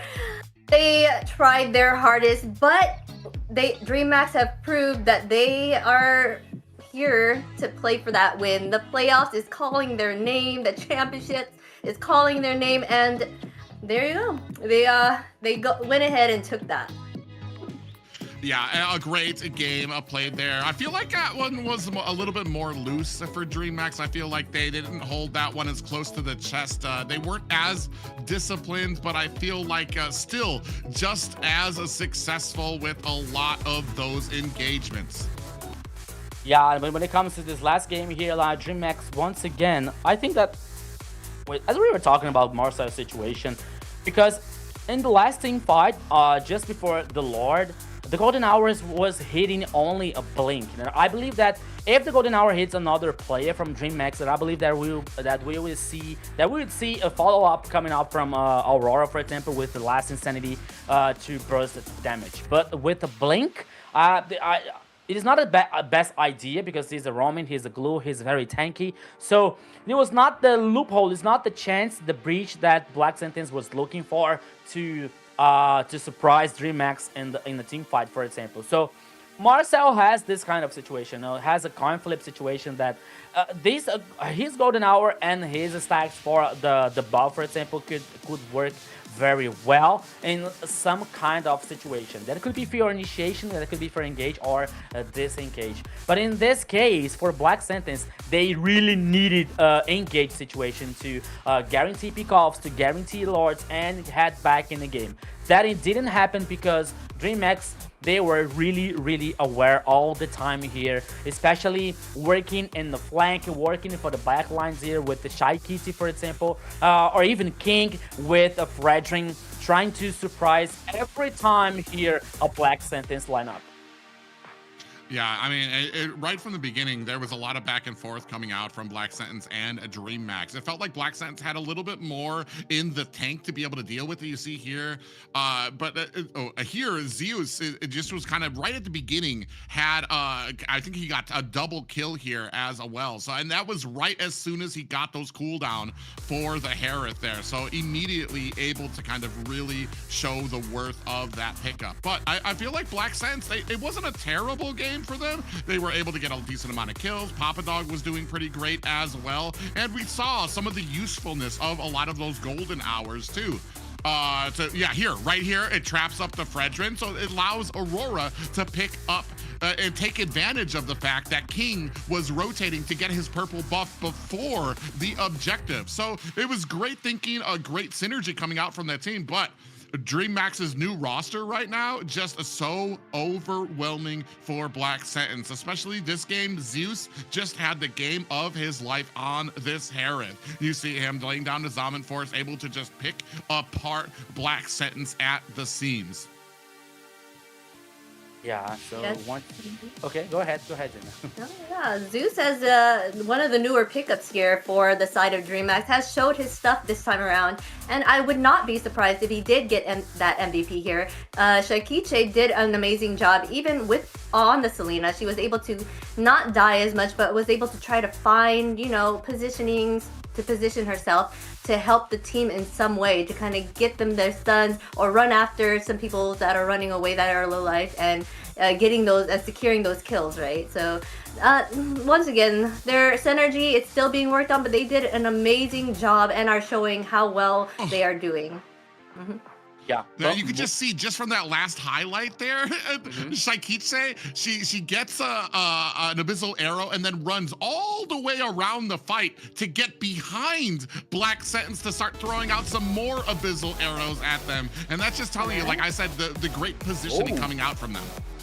All right, yeah, and from start to the final push, here we go. Of course, our MVP is Zeus. 1109 KDA, he did not die, 134.1 total damage, and 853 golds per minute. Harith was unstoppable. Wow. What is that damage caused here by Zeus with this Harith 1109 with a perfect KDA here coming out from Harith and the gold lady coming from Dreammax. And one special thing that we can talk about here, at least I have the impression that we saw Shy Kitty, like most of the time she was doing that. She was trying to flank, she was trying to get in the back line for Black Sentence composition almost every time. And for me, it is a trust in the team players, because you are with Selena. you are with a hero that can burst some target, but not with a. She's not as strong in a together team fight, you know, like they are playing together. She has to find a flank, she has to find a backline, she has to hit the Abyssal Aura here. So this time you have to trust your teammates, you have to trust to the rest of the lineups. And sometimes, like me playing, for example, if I'm seeing that I'm not getting so useful in the team fight, so I have to do something, I have to go with my teammates, I have to play together, you know. But she was like, okay, I have to wait for the right time, I have to like try and hit some Abyssal Auras here. So she has full trust in their teammates to, okay, get in the back line, get in the flank, and she worked, and it worked really, really well in this last game for Dreammax.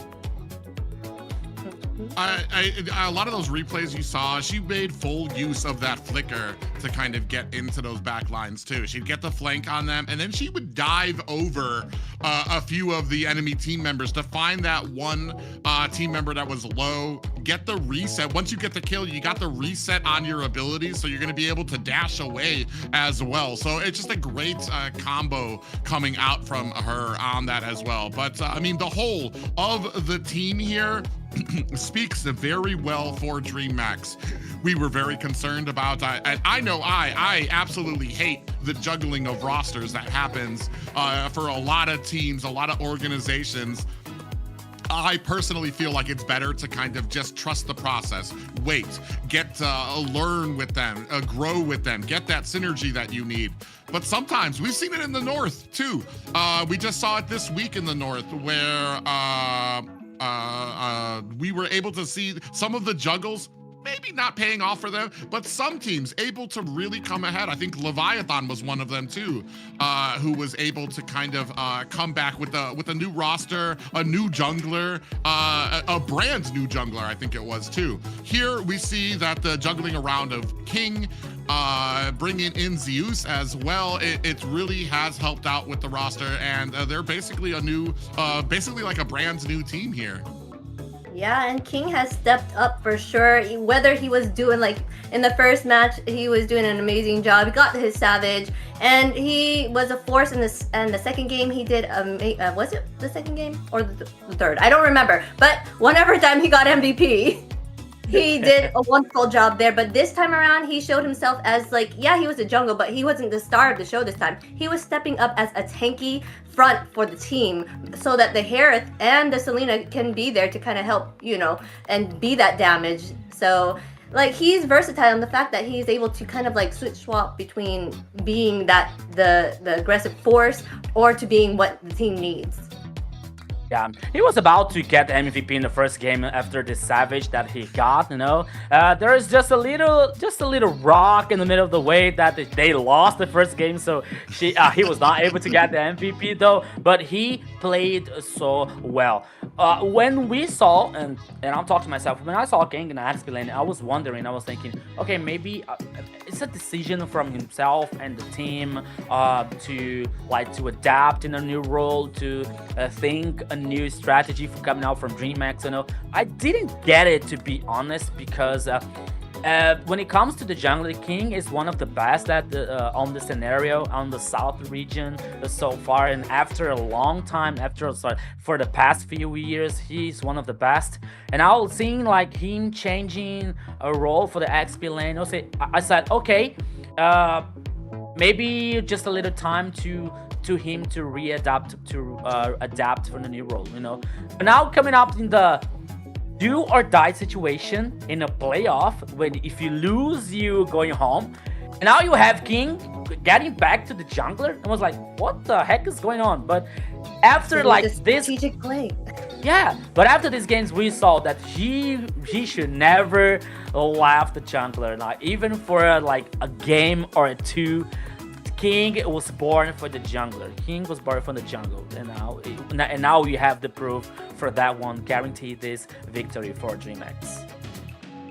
Well, yeah, and we have the, I mean, they've got the wins to prove it here. Unfortunately, like I said yesterday, they did get knocked down, or not yesterday, last week they got knocked down, and I feel like that's where a lot of them decided like some changes needed to be made. And here, it's great to see that it was successful for them.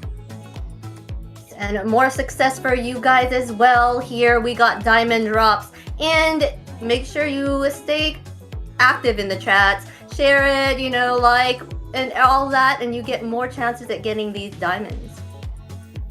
Diamonds, baby, diamonds. I want diamonds here for you guys. You as well. You're the main star of the show that is watching us. Stay tuned. Send the like, share the live, call your friends, call everybody to watch the MCT AMER South playoff. That is only the beginning. It is only the first day. We saw the last 2 days with the MCT AMER North, which was on fire. And now we're seeing it AMER South here so far with this great first match here in the best of 5 that win for Dreammax.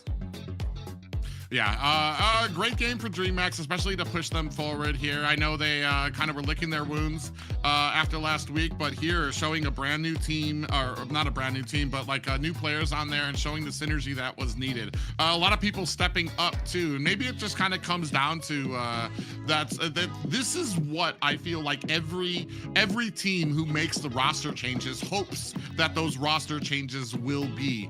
I'm still a fan, like I said. I still want to trust the process. I still have a belief that the Black Sentence will be able to come back from this if they all stick together, if they all start working on those little things that they need to, communication, drafting. They can become a huge and a strong team.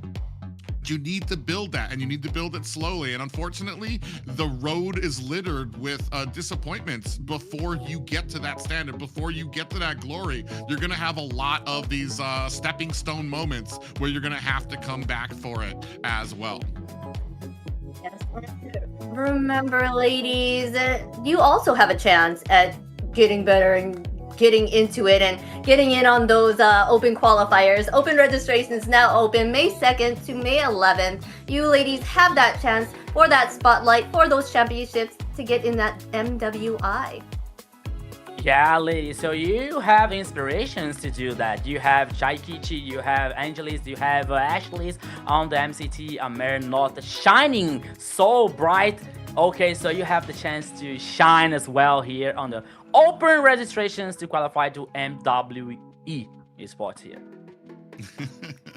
Yeah, it's been a great road for when it comes to a lot of. I absolutely am a huge fan of the MWI and watching women from all the different regions. It's kind of invigorated the MLBB esports scene because it just brings in a lot of new players that a lot of us didn't know were there. Some of them, like we've seen sprinkled out here with Shaikitse out there. We know that there are strong women out there ready to kind of take the reins. But yeah, it's going to be great to see how that goes. It's just your opportunity, guys, to be able to find your spot there. Well, thank you guys all for being here, and we want you to keep continuing to be here because we have some amazing fights. It's not over yet, so we're going to take a quick break though, and we will see you in a little. Every diamond count, and with Bonox, recharging is easy, fast, and secure. Jumping now, choose your top up and get ready to dominate the map. Plus, use the code MCTBNX to get 5% discount. Skins, events, hero, everything within reach with a single top up. Less waiting, more action. Recharge with Bonox and play it at next.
Listen up, warriors. The Frozen Sea Showdown is here.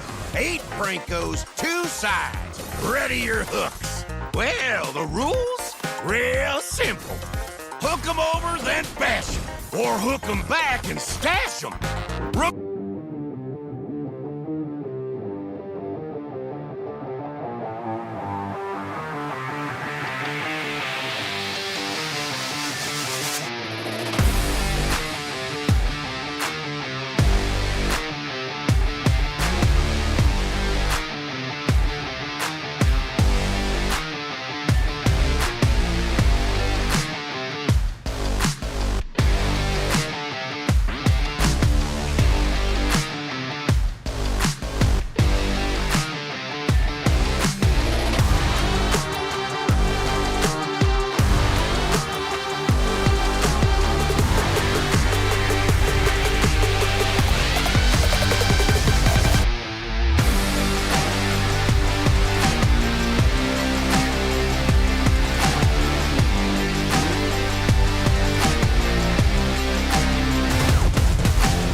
Welcome back to MCT AMER South Playoffs. We have seen the blood, sweat, and tears so far with the first match that everybody has put in. And right now, this is where it's at. They're putting all that work to see how far they'll go. Yeah, ladies and gentlemen, we have just got through I want to say a very exciting series, but I'm very excited to see how this next one goes on as well. I feel like this one actually might be a little bit more even paced when it comes to both of these teams being matched up against each other. Yeah, the next fight here, the next match is going to be Titan Esports versus a 9Z Globant. One very interesting one, a Titan Esports, like one team is getting getting rebranded with a new organization in the background, with a new idea and with a new mentality. Another team, we are like watching them growing, evolving by the time that the tournament was passing by here, like all the players like getting the same page, playing together, especially with Abura Crazy, like letting down of being crazy and playing with the team, for example. So this is going to be very wild match here between Titan Esports versus 9Z Globant. But before we move on, please like, comment, and share this stream. We want to get everybody's eyes on this tournament because right now we're going to see a lot of action. During the playoffs, this is where it's at. Yeah, and you guys can follow our socials down at the bottom. You see there, MLBB Esports. You can find us on basically every single social media platform is out there. I believe, what was that, the K we had talked about before? But no, that's going to be Kick, Twitch X as well. But yeah, you guys can follow us for all the action. And even if you missed it, you can find out what you missed on our socials. All right, and let's get down to it. We are going to look at Titan Esports lineup first. Here we have on the EXP lane, Arctic, Jungle, Jotun, and mid lane, Syndrak, Fury on the gold lane, and our roamer will be Steffi. There are the boys from Titan Esports. Here's the old one, Influence Rage, but now with a new brand. So the thing is, this team has so many good players. We're talking about Syndra, we're talking about Hotun here, which is very experienced one. So will they be able to face a 9Z Globant and defeat them to guarantee the survival in the competition? We're about to find out, especially as we probably going to go ahead, take a look at 9Z Globant's roster. They're another team that we are going to be waiting on to see if they can kind of find that magic. I believe we've been talking about how much that they kind of have been on different straights than each other players. Yes, before we get into all this, let's hear what Titan Esports have to say.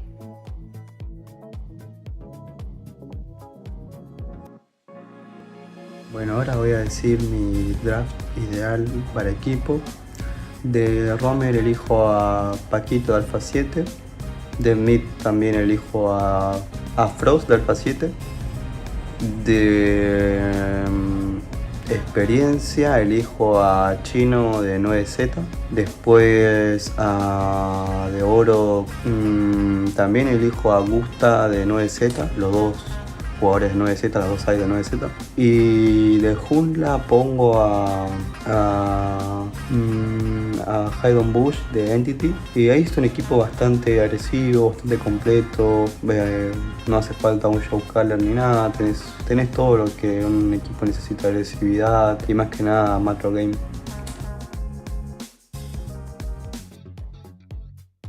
Alrighty, and let's jump into 90 Globant's lineup right here on the EXP lane. We got Chino, and on the jungle, Luisino, and and on the mid lane, we got Golden Gusta Lagusta and our roamer Alboro Crazy. Oh. No. Yeah, a great lineup here, and you can even see that one of those picks, Chino, was actually called out there with our last little video there as one of the players that they would like to put on like one of their perfect teams. Here, they just need. We've talked about it before. There's such a great lineup of individuals here, but yet to really capture that magic as a team. And hopefully, here in the playoffs, that is exactly what we're gonna see.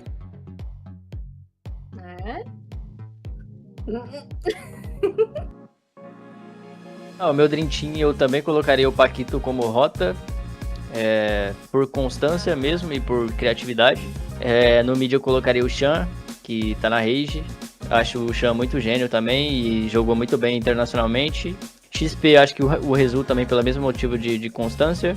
E Jungle acho que tem um empate ali entre o King e o Flick, porque o King domina muito mais tanque do que o Flick, só que o Flick é muito diferente de assassino, então tipo, acaba que um sobressai o outro em funções diferentes, mas os dois jungle estão ali, mas eu acho que eu colocaria o Flick ainda, top 1, pelo meta de hoje em dia tá mais para assassino, colocaria o Flick top 1, foi rota mid, jungle, XP e gold Upa, colocaria o Upa, acho que é o gold laner que tem mais constância ali e que mais acaba indo para finais e se destacando individualmente.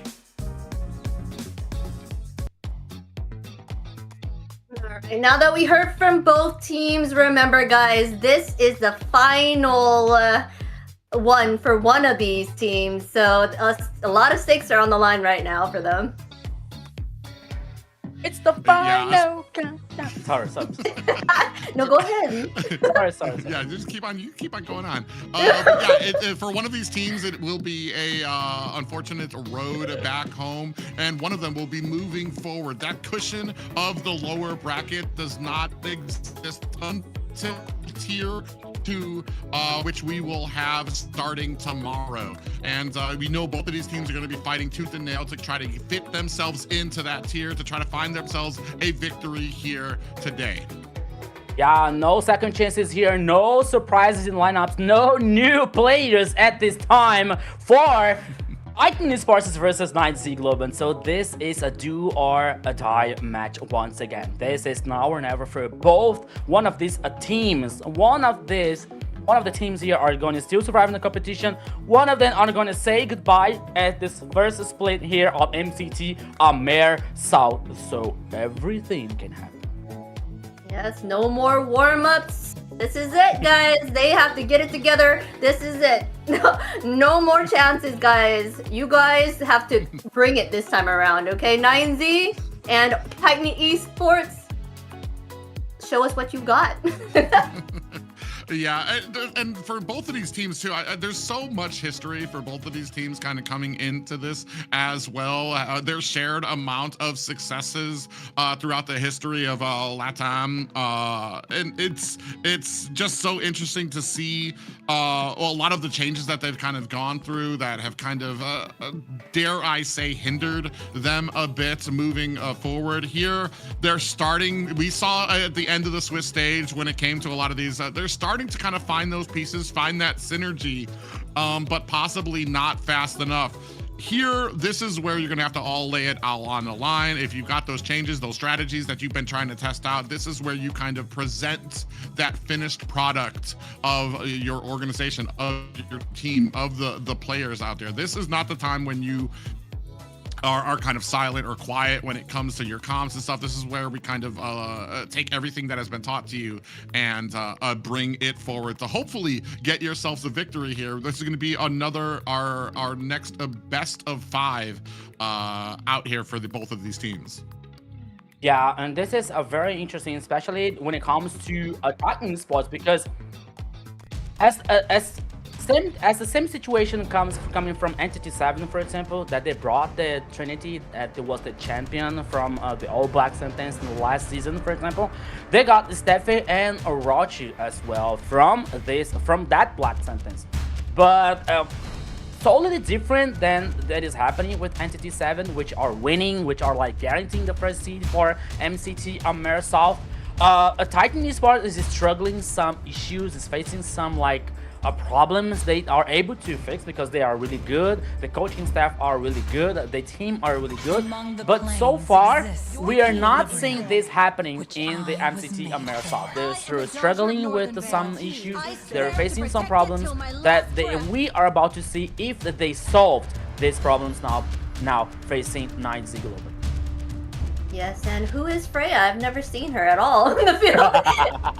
She go ahead and getting that first ban again. She's banned out.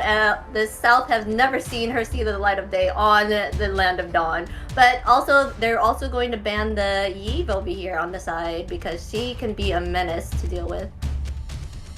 It's really interesting that we had been talking a little bit about Black Sentence and the path that they need to lay forward to be successful, because I feel like in that same vein, these you have 2 teams here that have I want to say the same type of road, but I feel like theirs is a little bit shorter because they have those established players. They know what the dare I say taste of victory is like and what it needs to take to go and be victorious. They just need to put that together with the teammates. Just because you've got great players on one team doesn't mean you're going to immediately have that success and that synergy. It's going to take you some time here. Still, as we take a look at some of these bans out there, I do see like Sora, Boxia still out there for both of these teams as well. Wondering if that Boxia is going to probably be that last ban here for the side of Titan Esports Club. Yeah, so Titan Esports here, banning a Harley as the 9Z Global banning Harley here as the first time ban phase here. Zunshin and Freya or Titan Esports. I think that they're banning Fulvius, for example, or Baxia, or Fulvius. Fulvius is the first of the last ban here, like coming out for Titan Esports. We're about to see now how 9Z Global is going to work. There's still Baxia open. I don't know. I don't think that they're going to start with Claude, for example, guaranteeing the Marksman and the gold lane. That could be interesting. But I believe there's probably going to be Baxia here, the first pick. Yeah, there are a lot of things open right now. The Harith, the Baxia, Sora. A lot of options, yeah. There's a lot of options here for each team to choose. So we'll see what they end up going with here. We're still waiting to see what they feel would be the best pick first. And of course, there it is. I feel like this was a purposeful draft too, because you take out the Phoveus and you leave the Boxia open, which is, yeah, that's exactly what I was gonna say, is you leave the Boxia open, that's gonna be the priority. And now that you've taken Phoveus off there, you've taken a big threat from Harith off of the board, which is gonna allow you to pick him up there. This does kind of allow, I wanna say, the possibility of a Granger coming out for the side of 9Z Globant as well, but we'll have to see how the draft kind of unwinds there. But I feel like this is possibly the plan that we were looking for on the side of Titan Esports. And then, yeah, you bring out the Valentina because you've already taken off her biggest threat as well. Yeah, so and that's an interesting fact here between these two teams. They face each other on Swiss stage, and it was 2-0 for Titan Esports. So there is still more like things to get, like more sauce in this classic here, in this duel versus among these two teams. But the response for Titan Esports was really, really strong here, coming out with Harith and Valentina. Now we're seeing which 9Z Globant is about to bring. Carry, maybe Kalia? No, Glue. Okay, alright, so they got two tankies, and to avoid any kind of problem, they guarantee one of the counters, like one of the natural counters for tankies, that is carry. Good play. Yeah, carry can be good late, but is she okay to go up against a Harith? Like in the start? I mean, he's pretty dashy as well and able to kind of dish that damage on her. They left that Sora open. I wonder if Titan Esports would pick that up. I know they'll have both the Valentina and the Sora. I know they were trying to block 9Z from gaining that additional Sora there, but interesting. Now I'm wondering where we're gonna go on the side, because I feel like we need some type of capture. You're right when you brought up the Kalea, but maybe they're kind of waiting to bring the Kalea out against something like the Harley. They don't want to kind of dip into that well just yet here to try to take down the Harith. But I still feel like we need something to kind of be able to iron down onto the Harith, possibly something like a Cho that could be able to kind of really isolate him and negate a lot of what he brings, the mobility that he brings to a lot of these fights as well. Here, I feel like we've got a very front line heavy type of composition. I feel like a very basic composition coming out from 9Z Globant, where you've got that tanky front line, you're trying to create that distance and that CC so carry can kind of go off with that speedy light wheel. But on the side of Titan Esports, you've got a lot of ability to close that distance, to get to that back line.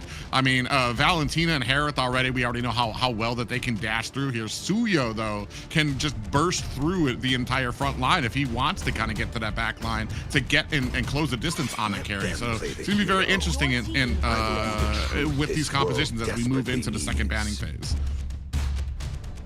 Yeah, so as we're seeing here now, Titan Esports guaranteeing the ban from Lunox.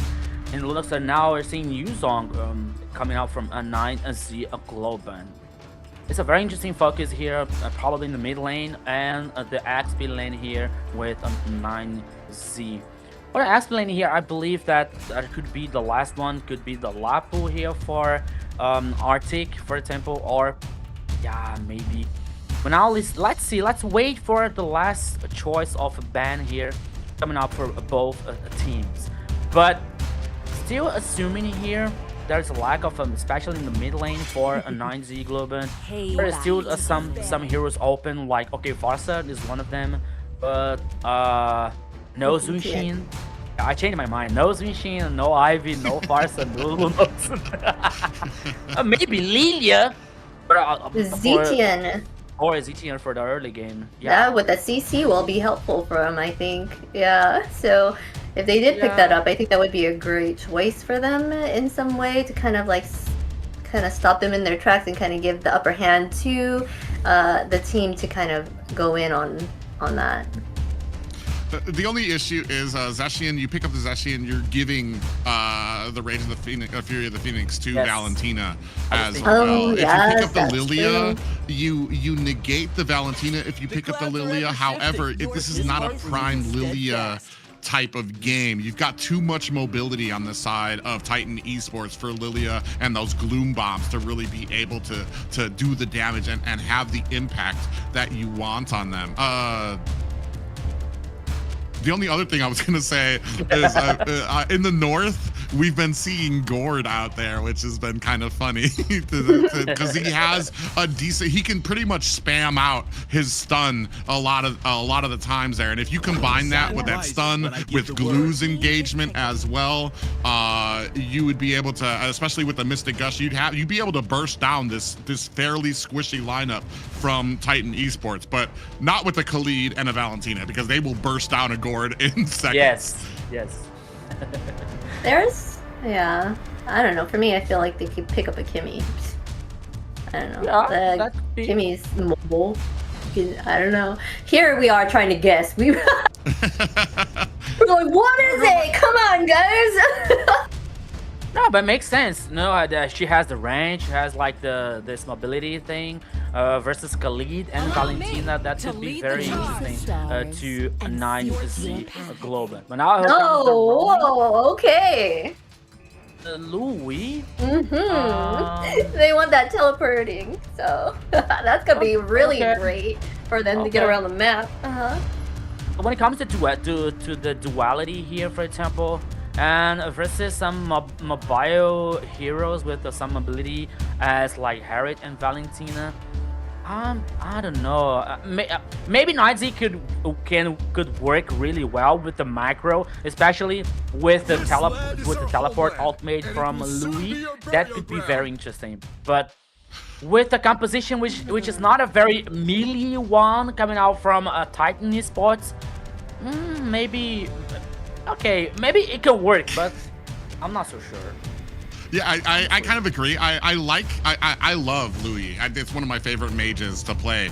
However, you have a very mobile group. You're gonna have to be the most fantastic Louis player to be able to kind of lock down a lot of these players with that damage. And I feel like she is a little bit slower when it comes to her scaling to where she actually is doing a decent amount of damage. I feel like we're really leaning on those diversions to be able to surprise Titan Esports. And I mean, if it's the diversions you're going to be leaning on and your whole team is on board, I feel like that could be something that upsets Titan here.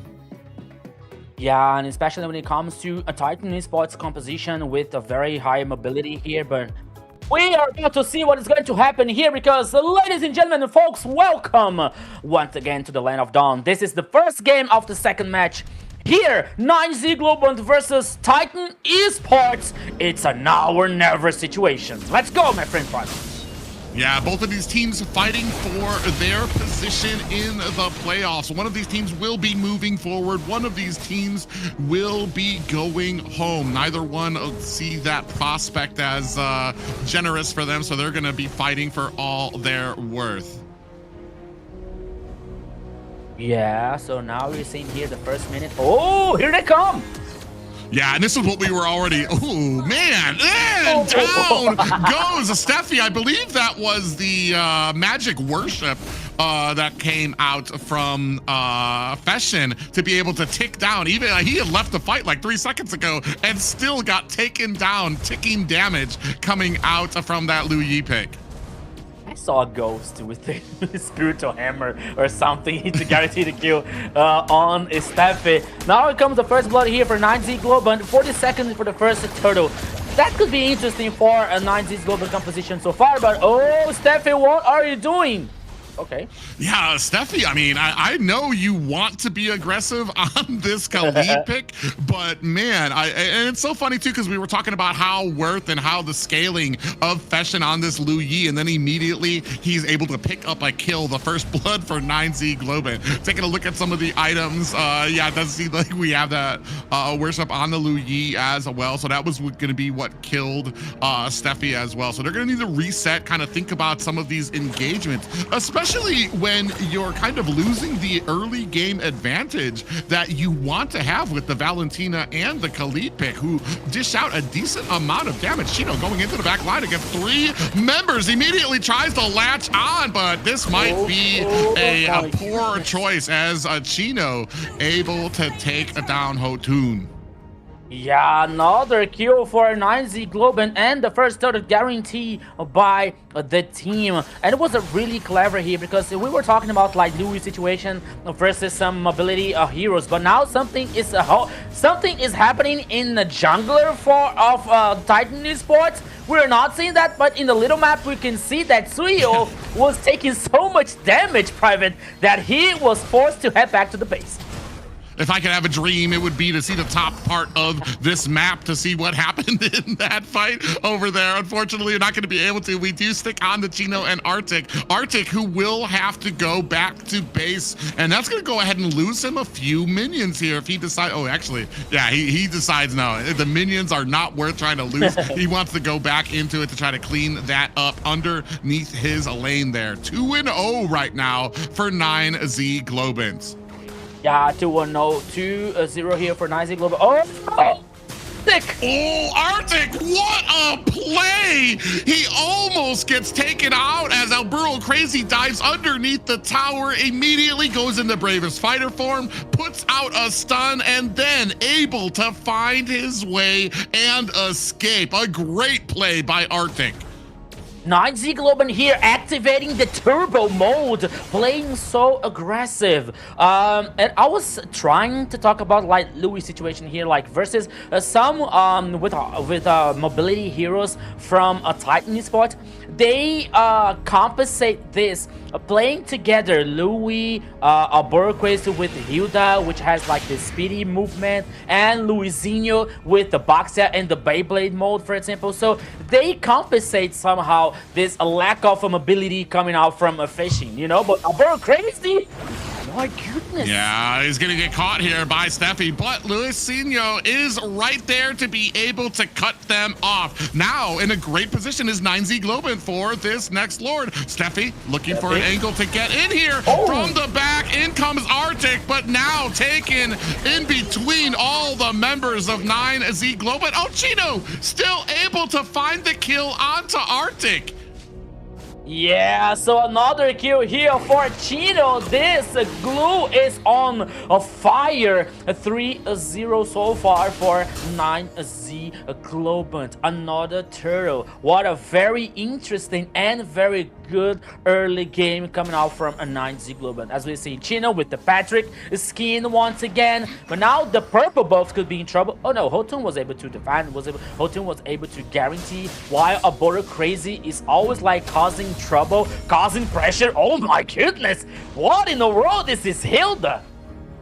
Yeah, you can see up at the top. Ooh, Luizinho just narrowly misses hitting Fury. Steffi gonna go ahead, interrupt that spin from the 9Z Globant jungler. On the backside, Syndrak putting on the damage onto Alburo Crazy, who, I mean, pretty tanky right now. There's not gonna be much that's stopping him. I feel like on the task of roams who are being a nuisance, Alburo Crazy really doing a great job of trying to kind of enforce the will there. Arctic taking some damage there from Fashion, is going to back off to try to defend this mid tower. Yeah, but the tempo here could not be very interesting for 9Z, because when Gusta La Gusta was heading back in the base to regen the HP, Boro Crazy was like playing aggressive and he took some damage, so he was able to head back, and the things that could for Gusta La Gusta could be a very worse. But now Boro Crazy versus Steffi. Syndra is heading up now from the top lane. Sky Peters for Hotun. I don't know. Is it the first item though? Yeah, I mean, you're really expecting to have a good game, especially since you already have a death on your hands there. Next turtle is up, as you can see it down there. It's gonna be the third and final. I believe that's the final turtle for this game, as 9Z Globant trying to get there very quickly. Oh, and a little bit of engagement. Steffi in trouble, is not able to get away. Even tried to use the Raging Sandstorm, but it was not enough. Arctic gets taken, is able to take down Fashion onto the backside. A lot of damage as Alburo Crazy takes down a Fury. Syndrak here, and a little bit of a hello there from Alburo Crazy to Syndrak, as he's going to be able to find himself and escape again. And not even a contest at the turtle.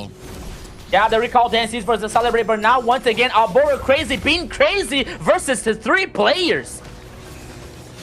You know, the crazy thing is to me is that I think somebody asked me like who I prefer when it comes to that early game advantage when it comes to Hilda and a Khalid, and I personally prefer Khalid because I like the damage he can do. Syndrak, woo, almost got taken down with that yin yang coming out from Fashion on the Lu Yi.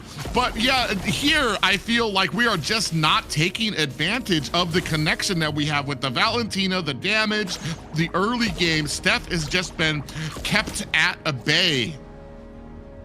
Yeah, so it makes total sense here, Private. You're totally right. But now here we're seeing Chino. I don't think that he knows that he about to face the 2 players, but now now we have 2v1. Yeah, I don't think he's too afraid here. He knows he's pretty tanky. He's going to be able to withstand but Arctic on the backside is going to be looking to maybe close it out. Oh, but we had the diversion come in from 9Z Globant. Absolutely surprised Arctic. It surprised me. I almost couldn't figure out how they got back there. Fashion using the flicker to get back, and he gets taken. You see Hotun gets taken down as well. I'm almost sure that he wasn't expecting everyone in that Louis ultimate here.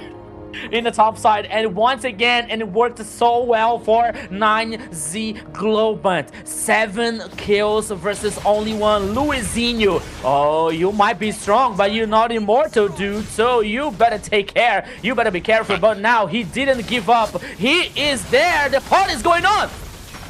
Oh, yeah, the entire team. You better tell him again that he's not immortal, because I don't think he's figured it out. He does get taken down there by Titan Esports. Chino finds a kill onto Steffi. Feshin finds one onto Arctic. So 2 down for Titan Esports. They do put themselves up on the board. Houghton finds a kill onto Alburo Crazy, now looking for an escape. 9 and 3 on the board in favor of 9Z Globant. Yeah, so Sidra can be the next victim here, but now she. Oh!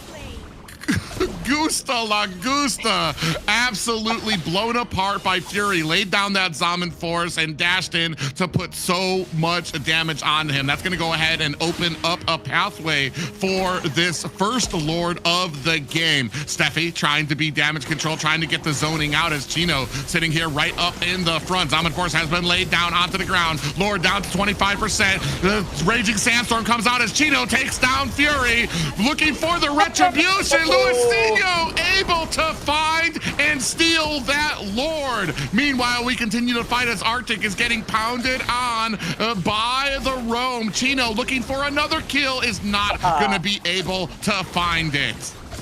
Yeah, but now Stefan, the team fight still goes on with 2 more kills for 9Z Globant. Luizinho is the thief. He stole the Lord. He stole my heart. He stole everything for 9Z Globant so far. The first line of towers here, there is no longer for Titan Esports, and the Lord is heading on the top side. Yeah, it's a very slow, as you can see the at the bottom, mounting a bit of offense there to go ahead and take down that next tier 2 towers. It's about to be only high grounds left for Titan Esports. Ooh, we have another diversion coming as you see 9Z Globant joining the fight there. Feshin and Gusta La Gusta joining in up at the top lane to kind of accompany this Lord fight. Are we looking at an engagement coming from 9Z Globant? They're all standing in position, but wisely not looking for an engage. They already got everything that they needed. They're down to just the high ground towers on Titan Esports Club. Yeah, for 9Z Globant here, it is enough to destroy the second line of towers, but look at Alburo Crazy, but now he was spotted. Yeah, oops, okay. I was about to say, out came that Sentinel there, and Alburo Crazy takes a heap of damage, and that might be enough for him. Steffi inside the bush. Alburo Crazy looking for a disengagement from that team, and unfortunately, Titan Esports just really on the back foot. 6K behind right now at the 11-minute mark. Alburo Crazy dives in against 2 members and is still able to find and escape an evil queller just for the sake of it. Hotun throws that out there and now gonna go clear the bottom lane. You were saying that Alburo Crazy was looking for a disengage. In my head was like, no, he was looking for trouble. That's what he's looking for here for at this point of the game. But now, once again, 9Z Globant, Luizinho with the Beyblade form here, like only buy time, only buying some info for his teammate. As you said about the goal lead here, in average 5K here for 9Z Globant, 35 seconds remaining for the next Lord. That's a very good situation. It's a very interesting advantage for 9Z Globant. Have you seen the damage dealt so far? Alburo Crazy with Hilda is leading the top. Yeah, that is amazing, especially to come out from your roam, especially when it's not a Khalid who usually leads those damage charts with how much he can end out there. Ooh, Evil Queller. Hotun tried to be able to steal that away. Now, Lord at 3 seconds away, a little bit of engagement up at top. Arctic fighting it out. Is that gonna be enough? Ooh, flickers out into his team. Arctic in trouble, gets bursted down by Feshin. Yeah, another kill here for 9Z Globant after 13 minutes at 13 kills here for 9Z. The Lord is on the pitch. Here comes the ultimate for Louis at the right time, my friend Private. What in the world? Yeah, a beautiful diversion coming out from Fashion to put 9Z Globant in perfect position to be able to take out this Lord. I was gonna say we weren't big on the damage that Fashion was gonna be able to do, but if they were gonna be able to take advantage of these diversions, which they have, it was gonna be something that Titan Esports were just not gonna be able to handle. And the map presence is incredible coming from 9Z. Yeah, another Lord here now heading for a 9Z Globant once again. The situation is a 9Z Globant's composition are not like this a full engage, you know. They don't have the hard engage. They don't have the initiation, but Alboro Crazy indeed, he's not like, he doesn't give a damn about that, and he's playing aggressive as Luizinho is playing well, but now the Lord is heading on the mid lane, Private. Oh yeah, you can see Steffi in a little bit of trouble there as Alboro Crazy follows him in. Lord pressing the advantage into the mid lane as the rest of the team gonna go ahead and enforce their will. Another high ground down at the bottom tower. Is Titan Esports going to be able to fend off this attack? I want to say this is where Fashion is going to shine with all the enemies grouped up like this. You can see them trying to jock for a position here. Is it going to be enough? Ooh, Evil Queller is able to connect on the 3 members of a 9Z. They do back up, but only a little bit, trying to bait out some of these fights from Titan Esports. As we've seen the Curse Helmet, we're seeing the Radiant Armor, the Oracle here for Chino as well. The add things for a Boxa, the Radiant Armor, the Chesties, and the Curse Helmet. So you see the 9Z Globant composition, the most of the players are like taking care. They are aware about like this damage coming out from the magic situation. So, oops. Oh man, I didn't even see where that was going. They go ahead on the opposite side and they surprise Titan Esports, but it looks like Titan Esports are going to be able to disengage from that fight. Chino going to be able to get away from the rest of the opponents. But man, Fashion right now sitting at 4-1-8. I think the last time I saw 2,000 gold lead over Syndrek, and that's incredible, especially for a Valentina who supposedly can scale so well. And Fashion has taken the lead in the damage charts. Fashion and Alboro Crazy here, the duo form from 9Z Globant so far. Now the high ground here only in the top lane, heading for a Titan Esports. The base is like almost full open here. But 9Z Globant, they don't want to take any kind of a risk. They are waiting probably for the next Lord here to open a situation, to try and find someone lost in the jungle, lost in the sides, for example, on the sides, to take more advantage in this game so far. Malefic Gun guaranteed by Gusta La Gusta. We're not seeing him seem so proactive in this first game, but still it's a carry. It's a strong late game. It's a true damage. We didn't see it up there, but Alboro Crazy still harassing the entirety of the team at the bottom map. They tried to chase him. Now we have another engagement coming out here. Alboro Crazy, Gusta La Gusta finds the kill there onto Steffi, but that was enabled by Alboro Crazy to try to come in there and find the damage. Now, one player down for the side of Titan Esports. It is 14-4, and are they just going to go ahead? Yeah, I don't think they're going to go ahead and take that fancy diversion from Fashion. They're just going to go ahead and mark their way down. Actually, not even go for the Lord. They want a fight. They're just kind of daring Titan Esports right now to kind of try to come out and get us. Yeah, marching for the Lord here, but only 10 seconds to Steffi head back in the game again. So I don't think that 9Z is going to start this Lord. Yeah, it looks like they're looking for a diversion. They keep grouping around Fashion, looking for an angle that they want to come into here. And that's just the teamwork. That's communication. This is what we were talking about, that we wanted to see from 9Z. And who better to really show that off than a Lu Yi pickup? Now they're going to go ahead, start on this Lord Arctic on the backside. Steffi trying to get into position. You can see 9Z Globant getting into position. They want this fight out there. Concealed play is out there. Gusta La Gusta is the target. They try to go after it. They're not going to be able to find it. Steffi gets a lot of damage coming out from Feshin. On the backside, Syndrak going to have to use that flicker, but Gusta La Gusta puts the damage on, and down goes Arctic. Now underneath Hotun, looking for an escape as the rest of 9Z trying to chase him down. Luisinho coming in from the backside, putting on the stun, and Feshin finishing the job. Finishing the job here with the 3 players down, coming up for non-Z Globant. That is the chance that they needed. Oh! But now here comes the end, my friend Private.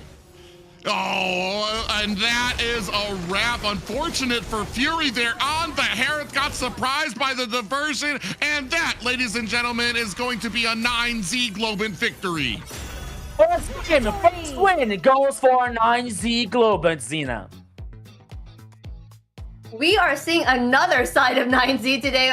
They started off strong and kept it going right here. They, let me look at my notes real quick. Literally killing it by like the 10-minute mark. Chino, he was a driving force already right there. Like 6 kills, no deaths, 3 assists. Then showing all the glues how he's played, and also that Lu Yi, I'm just saying, that perfect timing for her to get them to that Lord. Oh my god, it was amazing to see all of that in action. It was super exciting to watch that match. I know we had a little bit of concerns when the Lu Yi pickup came out. There's a reason she's kind of stayed out of the meta, because some of the damage doesn't really stack up. But I say that, and then she gets the first blood, and then you get the first blood there for Feshin, and then not only that, but the use. It might not have been like the spam use that you usually see when it comes to diversions, but still well executed here, and with the huge ability to be able to surprise Titan Esports Club. Yeah, all for sure that I can say to you guys is Chino didn't give us the chance to see Glue, like, because he didn't die in this time. Oh my gosh. But jokes aside here, guys, jokes aside here, guys, we are seeing that as we are checking out the stats, there was a huge victory coming out from 9Z Globant, actually, because as we were talking about before this match starts, there in the Swiss format, in the Swiss phase, Titan Esports was able to win a 9Z Globant in a 2-0, you know. And after the last game coming out from 9Z, we were talking about, like, okay, 9Z, it's a very good team with a very good players, but they lack of, like, the personality. Maybe that could be one of the reasons that, like, they were not, like, play 100% in their potential, you know. So by the time that the players started talking and starting to be on the same page, it seems that things are starting to work so well for the team, you know, for the teammates. And as we were seeing here in the first game, we were talking about, like, okay, maybe this Louis could not be the best choice, but they compensate this lack of mobility with Alboro Crazy and Luisinho playing together with Louis for most of the times, and it gave them the chance to guarantee the kills, to guarantee, like, this playing style together to get more advantage. And Alboro Crazy, oh my goodness, what a crazy Hilda here from the first minute for 9Z Globant. So this aggression at this time for Alboro Crazy makes a total sense, because the rest of the teams are, like, on the same page. They were playing together, they were playing aggressive, they were so dynamic. Look at this. I'm almost sure that is it Steffi? No, Arctic. Arctic wasn't expecting, like, the whole gang from 9Z Globant in that ultimate, you know? So they played so well together as a team, you know, as a full synergy that gave them the first victory.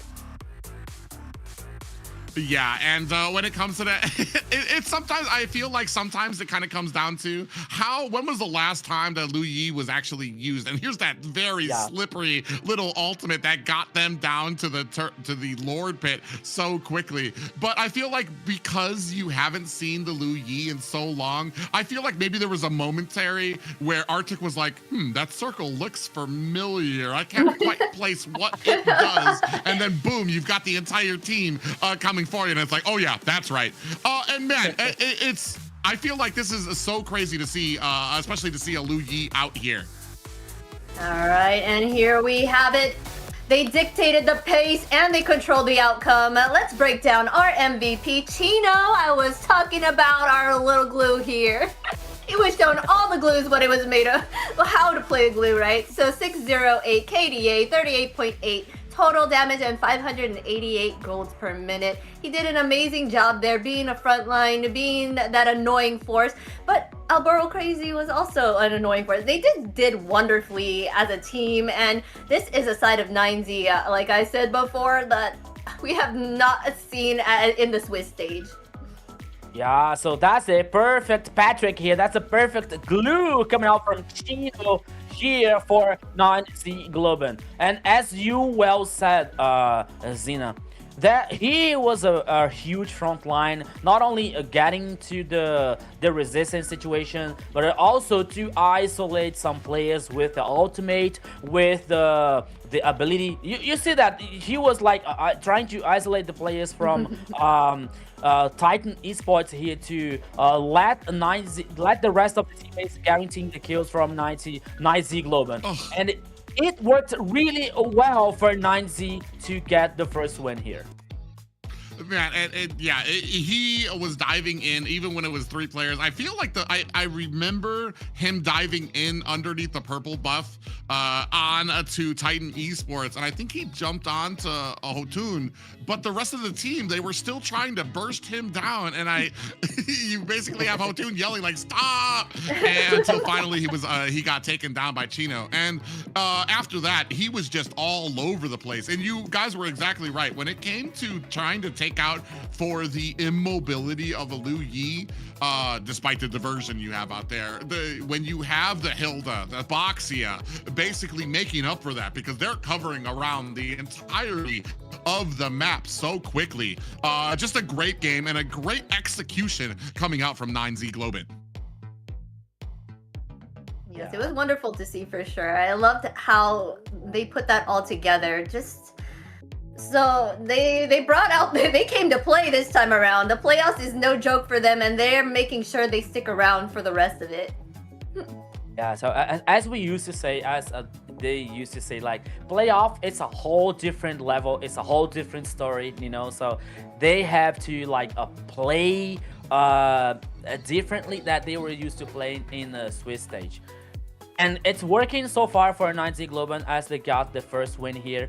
As we were talking about, like, okay, in the Swiss stage, Titan Esports, they took the best point, that they took the victory over 9Z Globant, but now here comes 1-0 for 9Z Globant so far. And it is really a good surprise to see like the whole team from 9Z Globant at the same page, at the same like synergy, at the same synchrony here to allow them to get their full potential.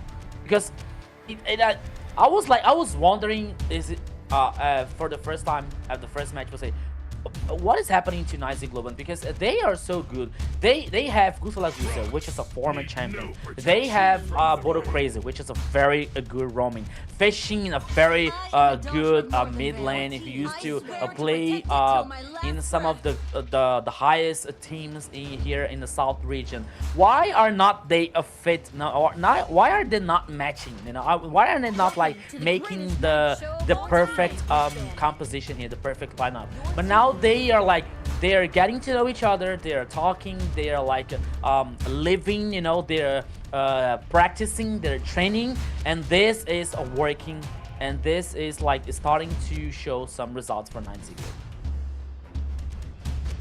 I feel like this is probably one of the more scarier things that you can face in the playoffs, is a team that hasn't made any changes, but has had like pieces that they've been missing through the Swiss stage, and now that you got to the playoffs, they've all locked in and they've kind of formed this cohesive machinery of a team that is just so dominant, especially, like I said, dominant enough to be able to pull out a Lu Yi.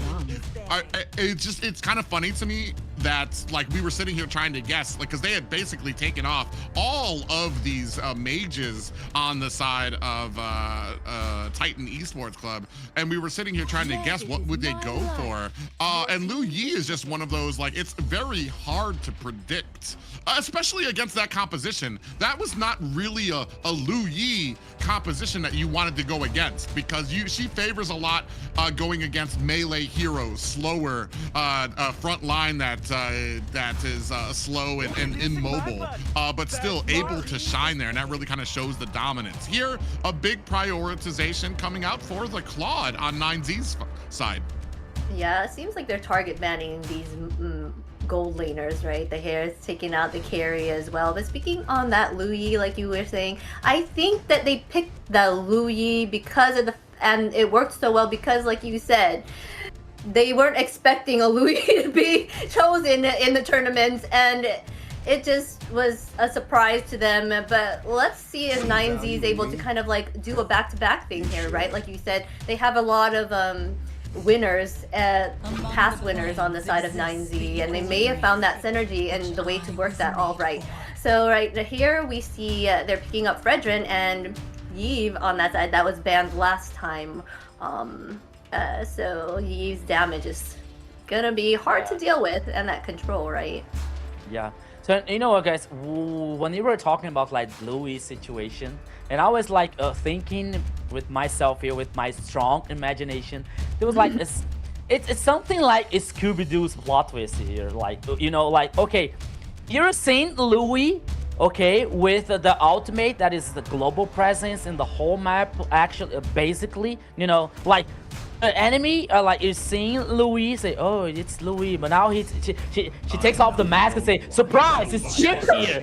Because like we can see some situation like she can bring the whole gang, the whole teammates for a team fight, for example, you know. So that is okay. Maybe I'm too crazy thinking about that, but it comes to some situation, some similarity with Chip here to allow the team to play together. Is some of that situation, you know. So it allowed to the 9Z to get more advantage, to protect some lanes, to protect some teammates, especially the carry ones, Gusta, for example. And it was like able to do that with Louis and this her global ultimate. And so far it worked really well for 9Z. But now we'll see the draft happening here. Claude for Vias and Gato Chacha for 9Z Globant when it comes to Glue,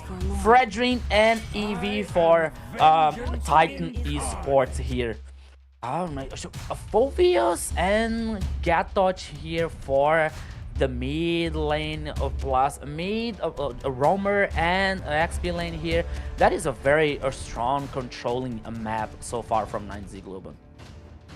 Yeah, the only problem is we still need to slot in a mage that will kind of assist with that early game as well, because Gatakacha's well, I mean, he can rotate pretty decently among another focus on this mid lane by the side of I feel like is feeling some things inside of him right now.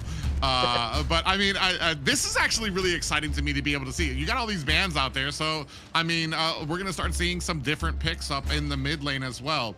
The one thing I wanted to point out too is just kind of how much that loss has to hurt, because you had the Harith, you had the Suyo, you had the Valentina. These are just some prime picks for in the current meta to have on a loss now, that you're gonna have to kind of scramble to try to throw something together here.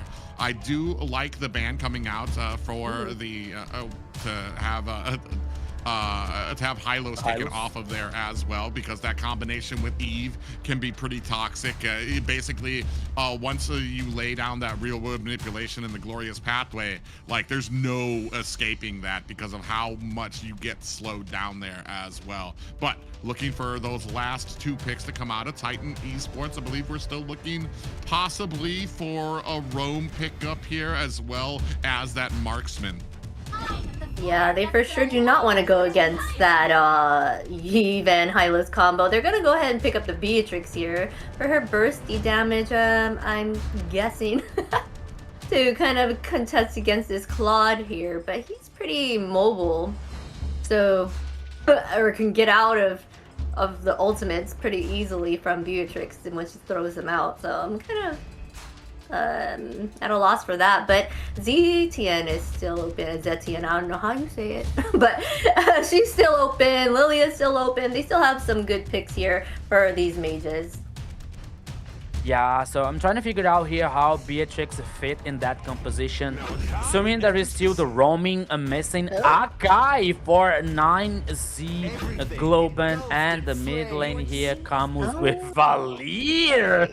Okay, so the mission is protect the carry and disengage for...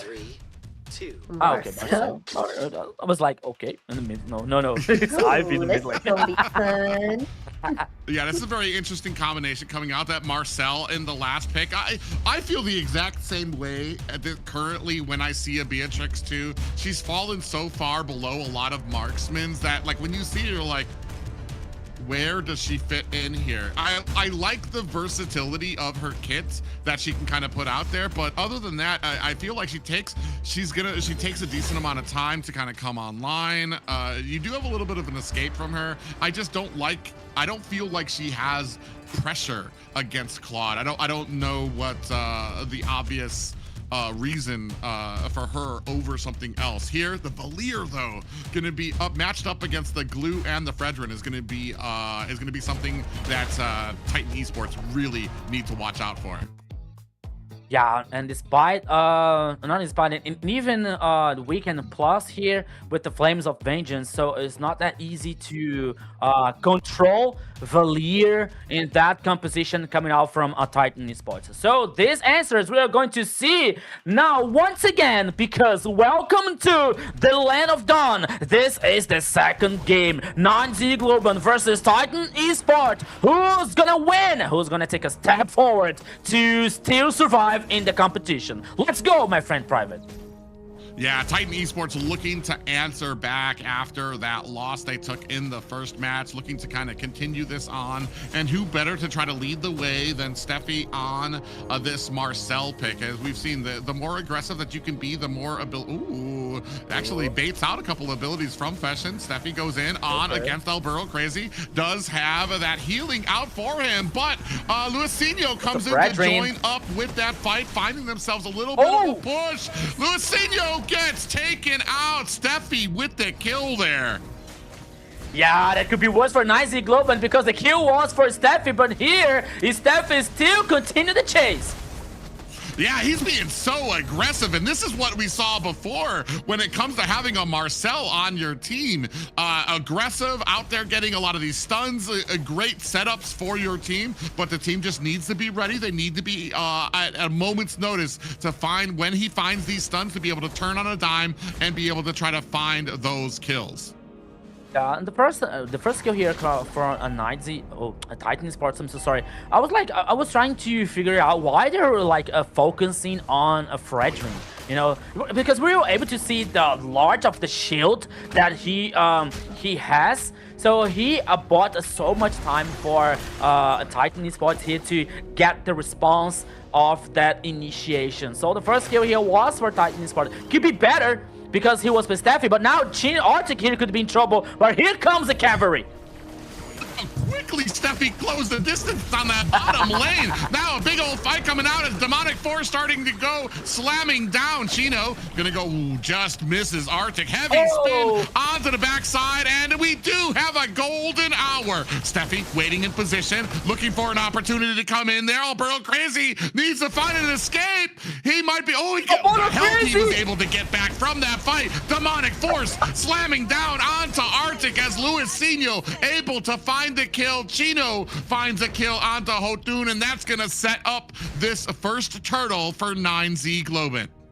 Chino, it's a lifesaver here. I'm not sure if you saw. Oops, here comes Steffi versus Chino. Okay, but Private. I'm not sure if you saw it. But in the last moment, the ability for Vios, the Slayer one, he knocked up 2 players from Titan Esports. It was enough to 9Z Globant to reverse that situation so far for the team. 2 kills here, 1 for Chino, 1 for Luisinho. Here they come.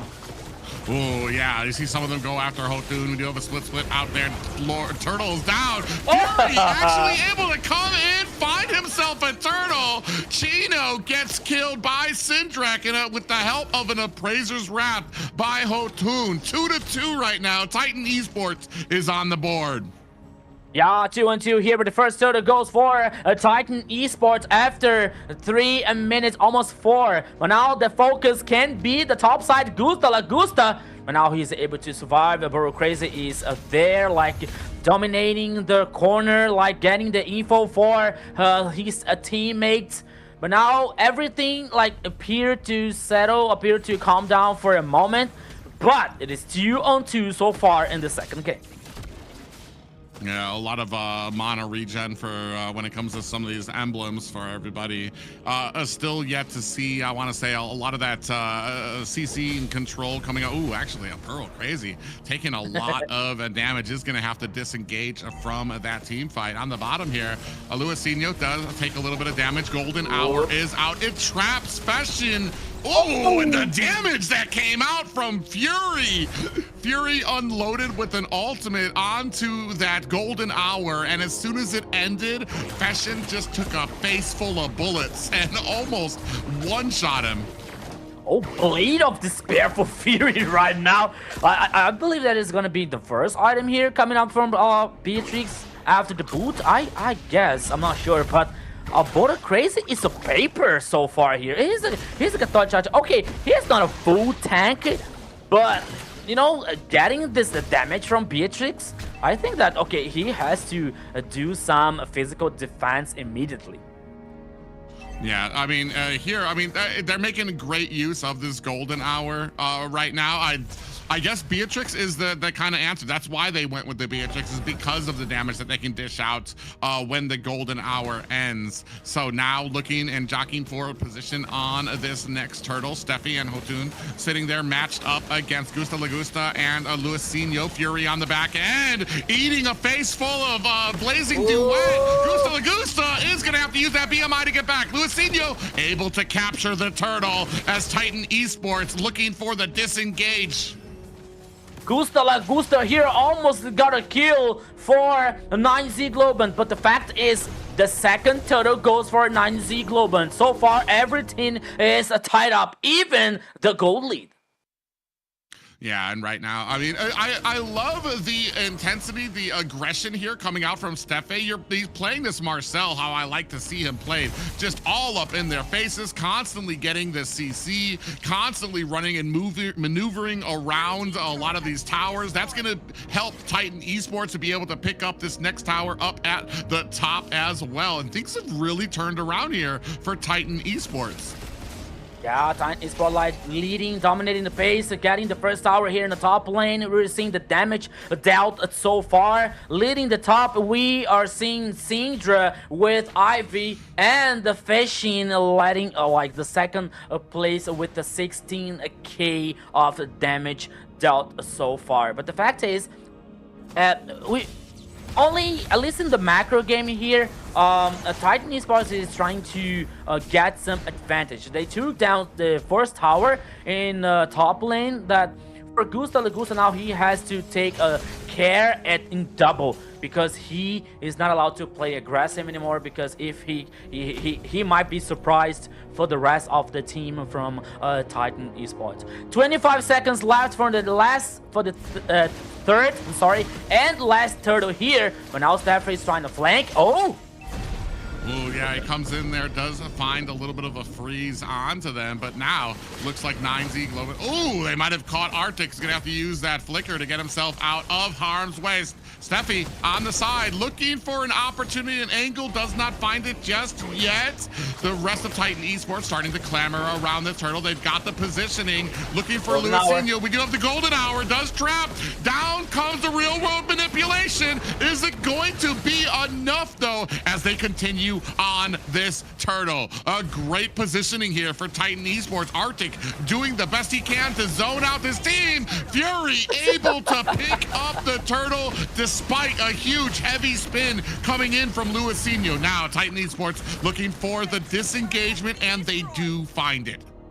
yeah, I'm not sure if the jungler is Hotun here or Fury, because Fury guaranteed 2 turtles for Titan Esports. Who needs retribution when you have true marksman here to guarantee the objectives for the team? But now here, Burger Crazy, he sends the danger with Gusta Lagusta, which is concerned in farm. We know that Claude is for a late game here. He has to get the items, he has to get the power spike so far. So it's not the end for a 9Z Globant, especially when we talk about the gold lead here. Is only 500 for Titan Esports, as we see now.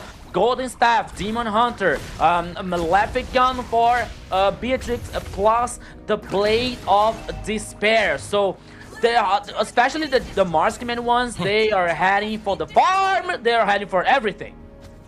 Man, the crazy thing is that Gusta Lagusta is 200 gold up on a Fury, but the value that Fury is getting with that BOD and just got the Malefic Gun, so you're gonna have a huge range. He just took down another tower at the bottom lane as well.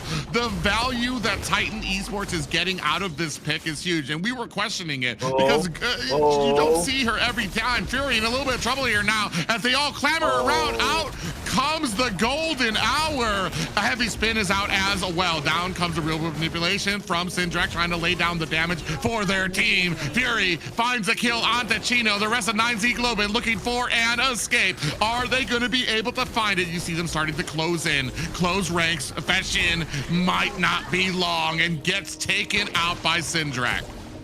Yeah, so now things are getting just a little bit complicated for 9Z Globant with 2 players down. Now they can lose the tower. Oops, no. Titan Esports didn't care about the tower number 1 in the mid lane. They are heading for the Lord. Apparently, there won't be a fight back here coming out from 9Z Globant. They cannot do that, but I think that they will. Oh yeah, you can see over here the Friesen really doing its damage, and Hotun able to get it despite Luisinho coming in with the heavy spin. And the crazy thing is that Akai is usually known as a counter for the Fredrins, because you're going to be able to heavy spin them into the wall while they're trying to get this Appraiser's Wrath. They're going to be basically stunned while you're going to be free to be able to pick up this Lord and the Retribution. But Titan Esports just have such a great amount of output and damage that 9Z Globant isn't even able to find a way in there. Look at Fury blasting away at all of the members. Here comes a golden hour. Does trap Luisinho. Hotun trying to fight, looking for an escape. On the backside, Arctic taking a heap of damage and goes down to Fashion. What in the world? Chino didn't die.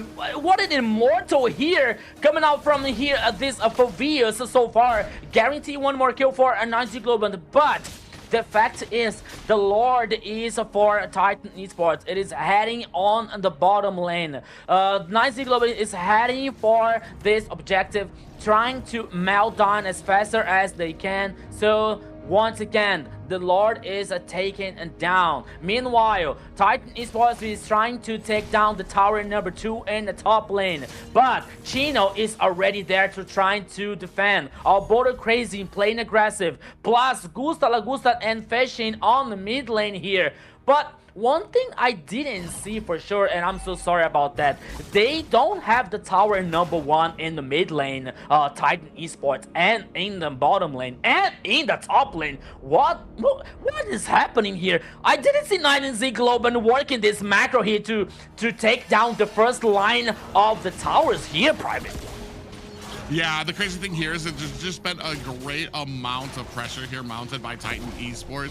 9Z Globant have been able to and that kind of speaks for 9Z Globant, that despite how much pressure that has been mounted, they've been able to find these angles to kind of get on the opposite side of the map, get a lot of these pushes. Gusta Lagusta does have the 3 items he needs to really start dishing out damage, so that's something that Titan Esports is going to need to be recognizing of when it comes into this next engagement, because once he comes in there to that back line with the Blazing Duet, he's going to be absolutely shredding.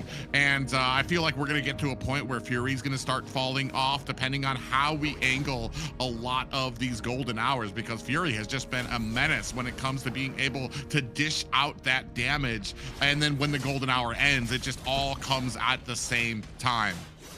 Yeah, you're absolutely right here, especially when it comes to that kind of initiation situation, because Nice's composition has Chino, Lizinho, all but crazy. They have some resistance here to any kind of like a pick-off trying or engage situation coming out from a Titan Esports. The fact is, another Lord in a pit, now in the downside of the river. Now we have both teams dancing around this Lord.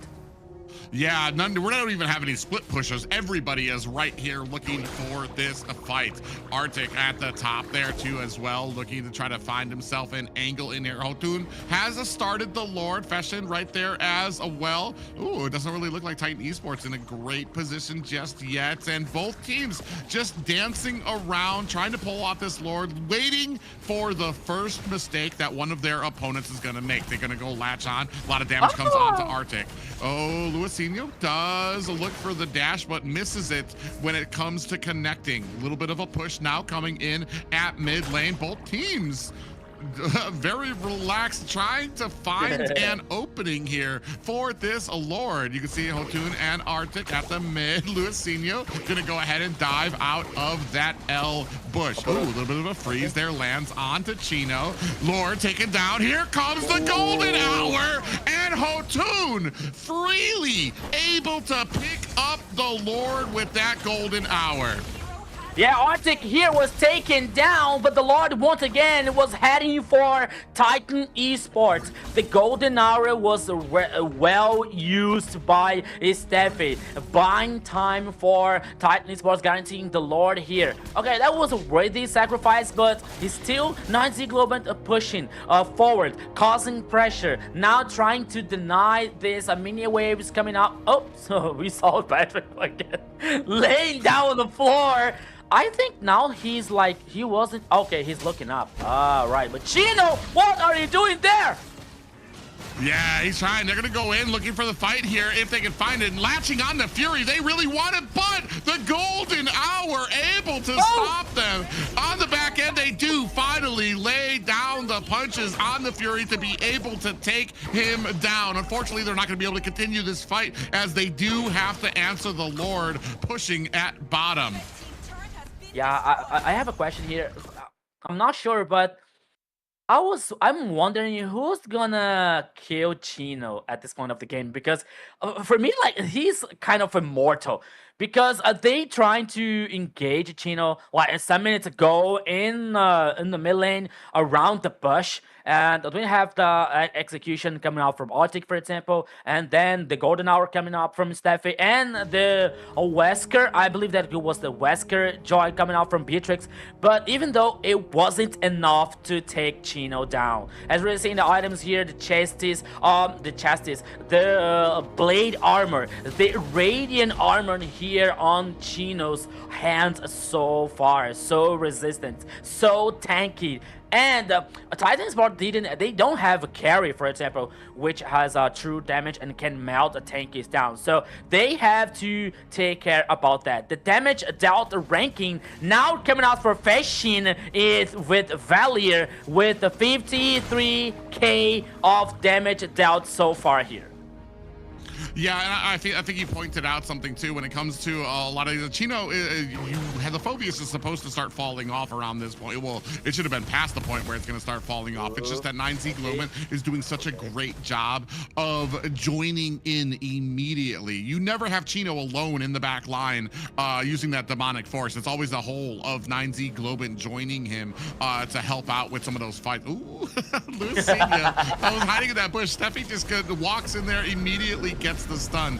But and that's going to be the big problem. And no, not just that, but they're using these fights very sparingly. Chino, he never goes in when he doesn't have the flicker up, so that he does have an escape. If things get a little too hairy, he can find himself a way out with that. So that's been another big plus for 9Z Globant here. 6-4 as they start on this next turtle, looking for an opportunity, or this next lord now. But they have to be wary of this golden hour coming out from Steffi, which has played such a pivotal role in Titan Esports' success in this match. You can see now they're going to go ahead, start up on that purple buff, and a little bit of Steffi going in, running through 2 members. Is that going to be enough? Golden hour is out there, catches Chino, but it's not going to be enough to stop this Lord push. Luisinho in the mid lane, or in this mid Lord pits. Are they going to be able to get it down to 25%? Down to manipulation. Syndrak able to find a kill onto Alburo Crazy. Hotun able to take down Chino. Arctic returns the favor, and Fury able to take down the Lord. Titan Esports did a great job of zoning out 9Z Globant and allowing Fury by himself to be able to claim that. Yeah, once again here, Golden Hour, I'm so sorry, working so well for Titan Esports, but now they have 2 players down for 9Z Globant. It comes the final boon, probably coming from Titan Esports. This is a 4v3, and the Lord heading on the bottom lane. Yeah, 3-4 members of Titan Esports now pressing the matter at the mid lane. Lord, it doesn't really have the lined up minions of all the lanes here. You see the rest of Titan Esports trying to come in, trying to put a little bit of damage to try to assist this Lord with this push. A little bit of a freeze coming out there. Oh, on the back end, Alburo Crazy dives against 5 members. Is that going to be worth it? Immortality has been procced. It does do the service it needed to. It gives 9Z Globant enough time to be able to take down this Lord, but they do still lose all of their high grounds. Oh, here comes now Lagusta. Oh, almost taking Steffi down here, but now the base is exposed from 9Z Globant. Only the bottom lane here, high ground, is still standing. Once again, the items full build for Claude and Beatrice, which already saw the boat here and came with the Blade of the Heptaseas as the last item here. So she is actually in a full build so far here, coming out from Titan Esports. But you see Lagusta with a very high advantage on the gold lead when it comes up to the gold lane. But at this point of the game, after 20 minutes with almost everyone in the full build here, the macro, the gameplay, the ability will come so far, will be the difference in the next team fight and the next Lord.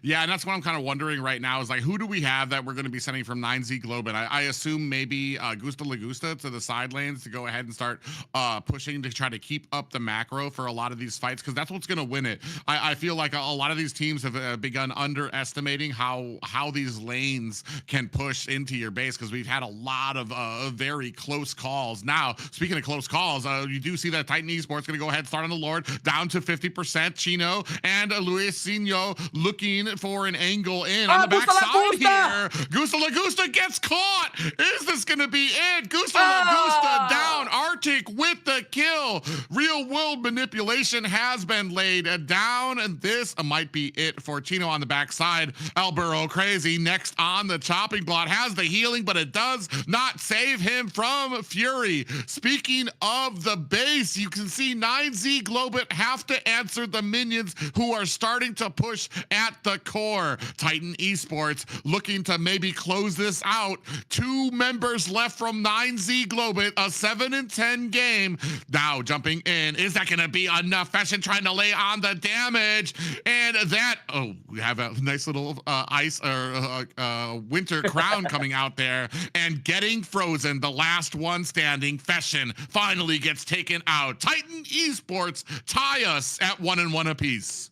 Yeah, so we had Arctic here with a 100k IQ here coming out from Gusta La Gusta, and in the mid lane guarantee 101. Everything is tied up here, Zena.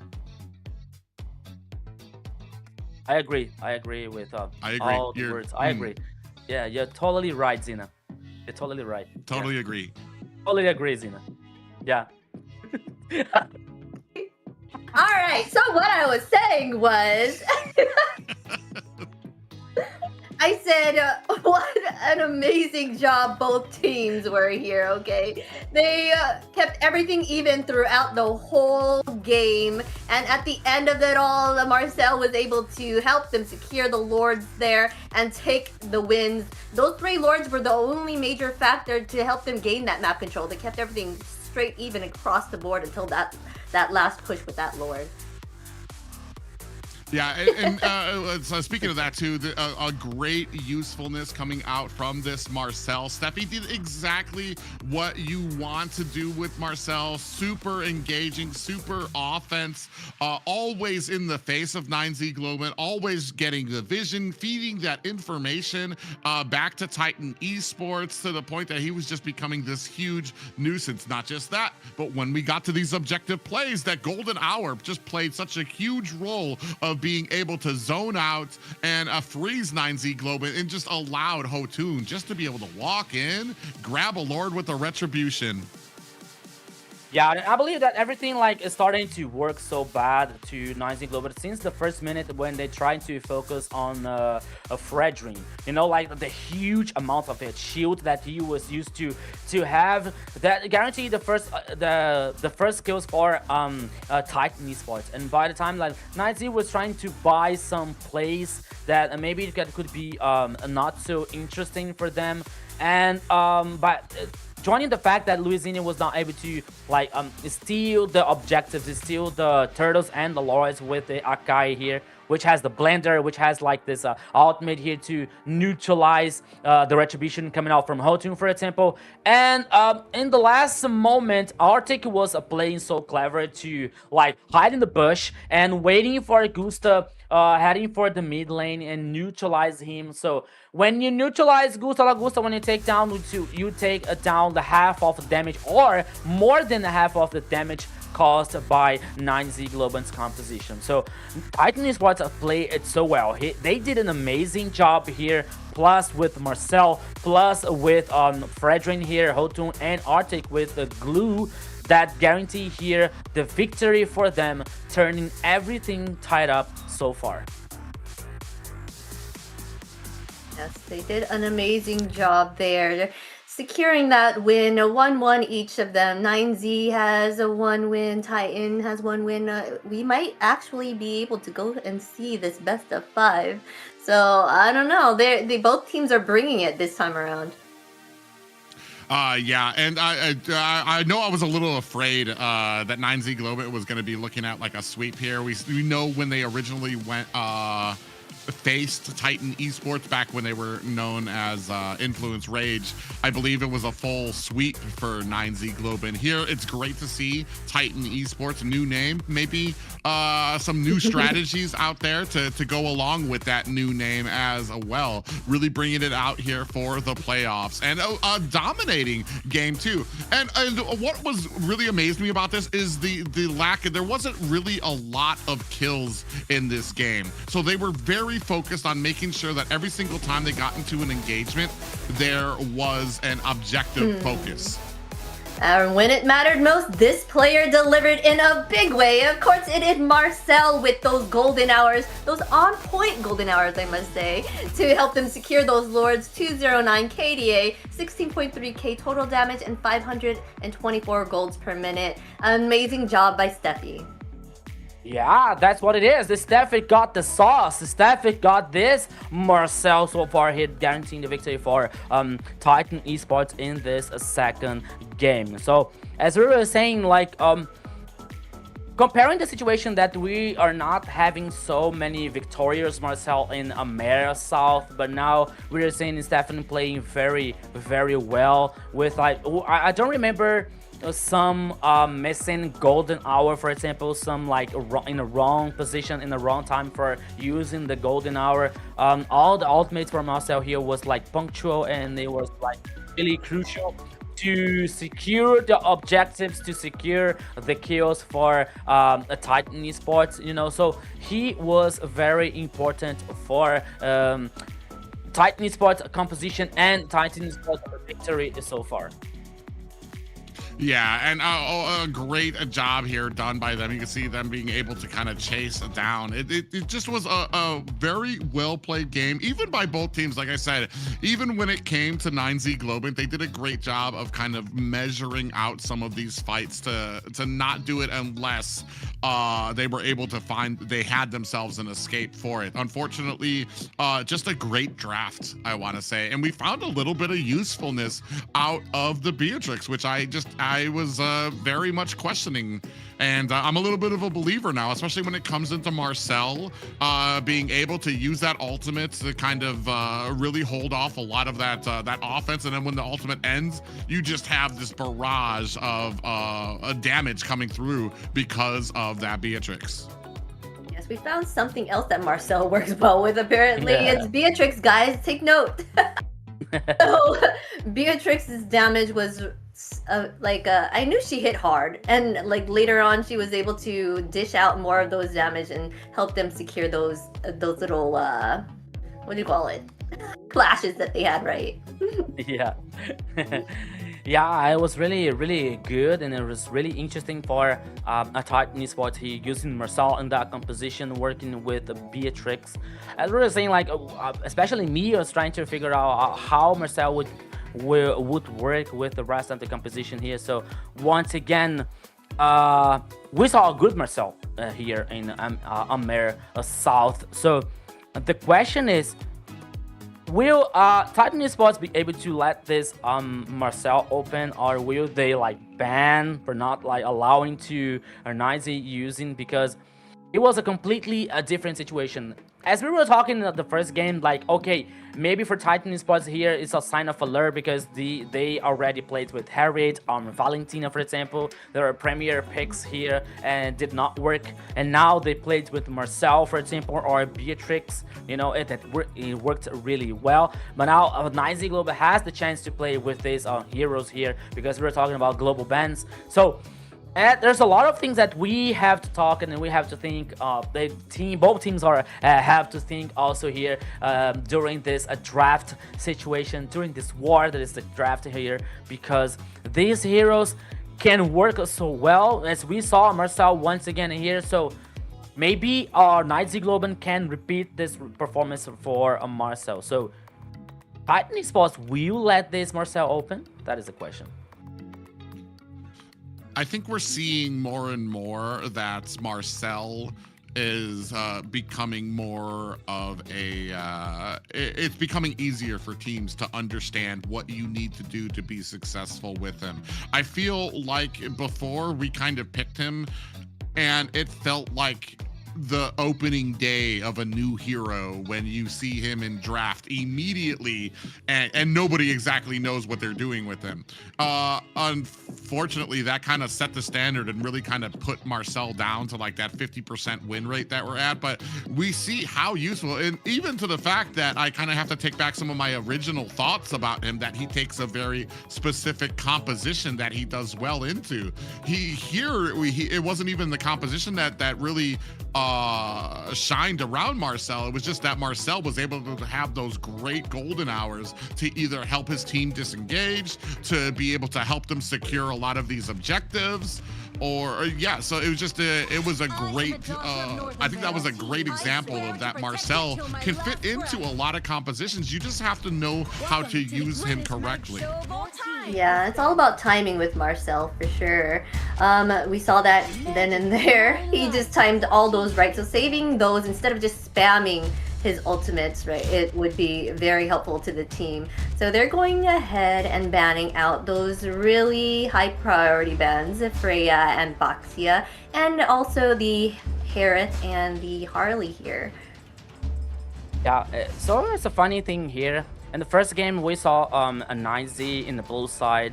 And after the first game, we know that the loser can choose a side. So Titan decided to stay in the red side, and now we're seeing once again for the third time 9Z in the blue side here versus Titan Esports. So there's a funny thing here because I think that we have both teams working on their comfort zone when we're talking about like sides here, you know, like blue and red side.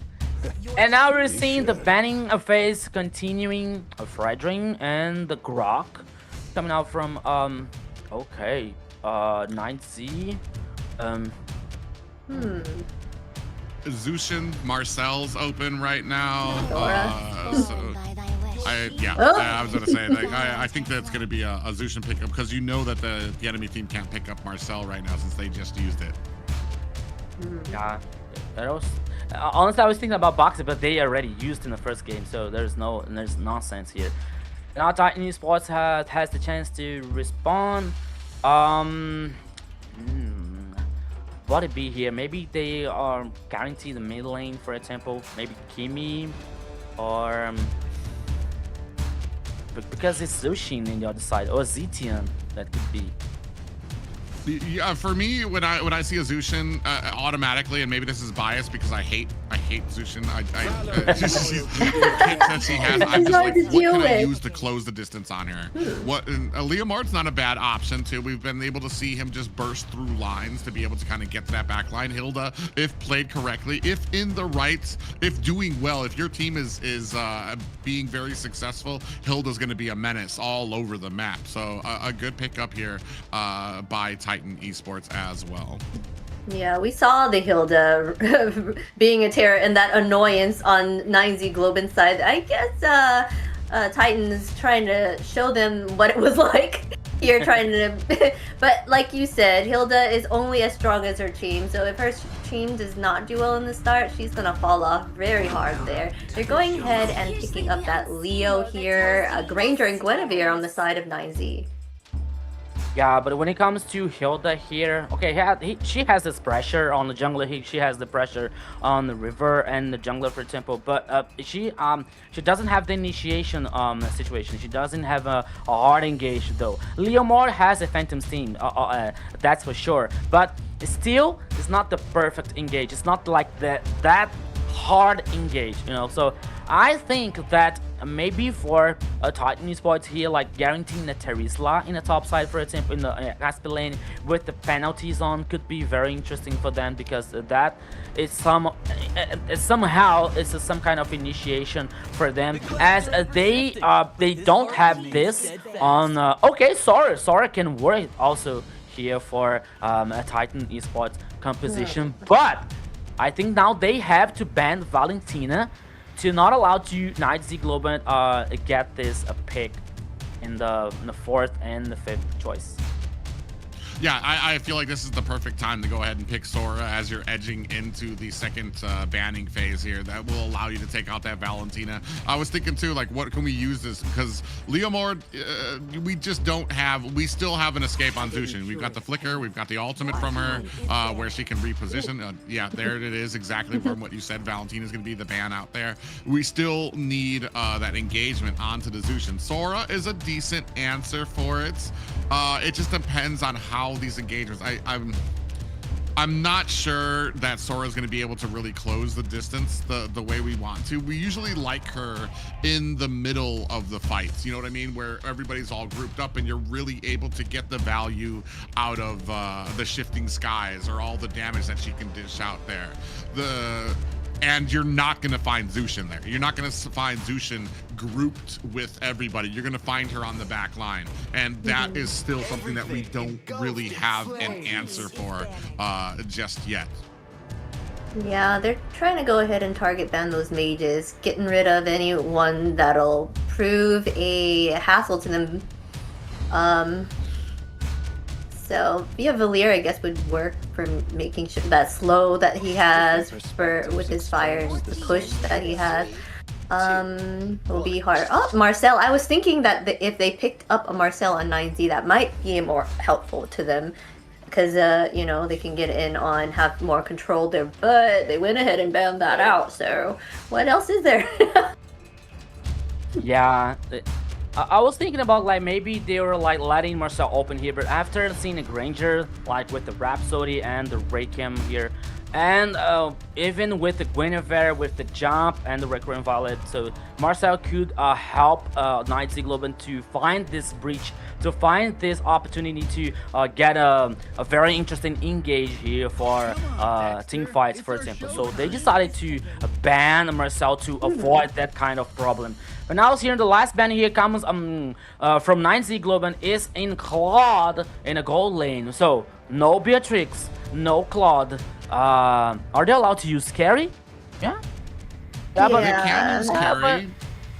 Bruno. You got carry. Possibly Bruno is an option as well. Yeah, if Bruno. You're going to be sieging onto the towers, and create the pressure in that fashion. It's going to be very interesting here. I'm wondering where we go in the mid lane as well to kind of really up the damage. Maybe looking for some type of high, or we already have the mid lane on the side of 9Z Globant. I'm wondering what the mid lane is looking like on the side of Titans here. Yusun Shin picked up a great. He does scale very well too. He has the ability to kind of, as soon as you're done with your lane, you're going to be able to kind of maneuver around, get a bunch of jungle creeps, and scale very quickly too. Yeah, I guess they're waiting to see what mage that ZTN still open. Maybe they'll pick the Luyu up. I'm just kidding. But we are still waiting to see. Oh, yeah, I can't session ZTN. I'm gonna keep saying, oh, Alice over here and Bedang. Wait, Alice, Bedang, Rome, Alice, EXP. Yeah. That's it. Okay. That's it. Okay, go ahead. Oh no, I was gonna say like that, and that's gonna kind of roll out a lot of the synergy with a lot of that CC that's gonna come out there. You've got Bedang who can punch them into the wall. You've got Guinevere who can find the jump. You got Zeshian. This is gonna be a very hard CC team for Titan Esports to be able to maneuver around. So it's gonna be very interesting to see how they do. And still, who can get to that back line? Who's gonna be able to punish Zushin here?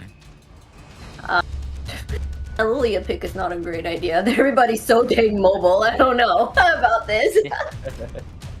Yeah, so you're right when it comes to Lilia, especially here, because she has a kind of ability, but versus the Zunshin versus Guinevere, for example, and Badang, so maybe it's not the best for the roles here for Lilia. Okay, they have Hilda, they have Leomord here, so that can compensate somehow this lack of, not the lack of mobility, but this lack of the follow-up to cause damage in 9Z's Globant composition. And they have to, because when, as Private said, when it comes to control, oh my goodness, 9Z Globant here is the boss.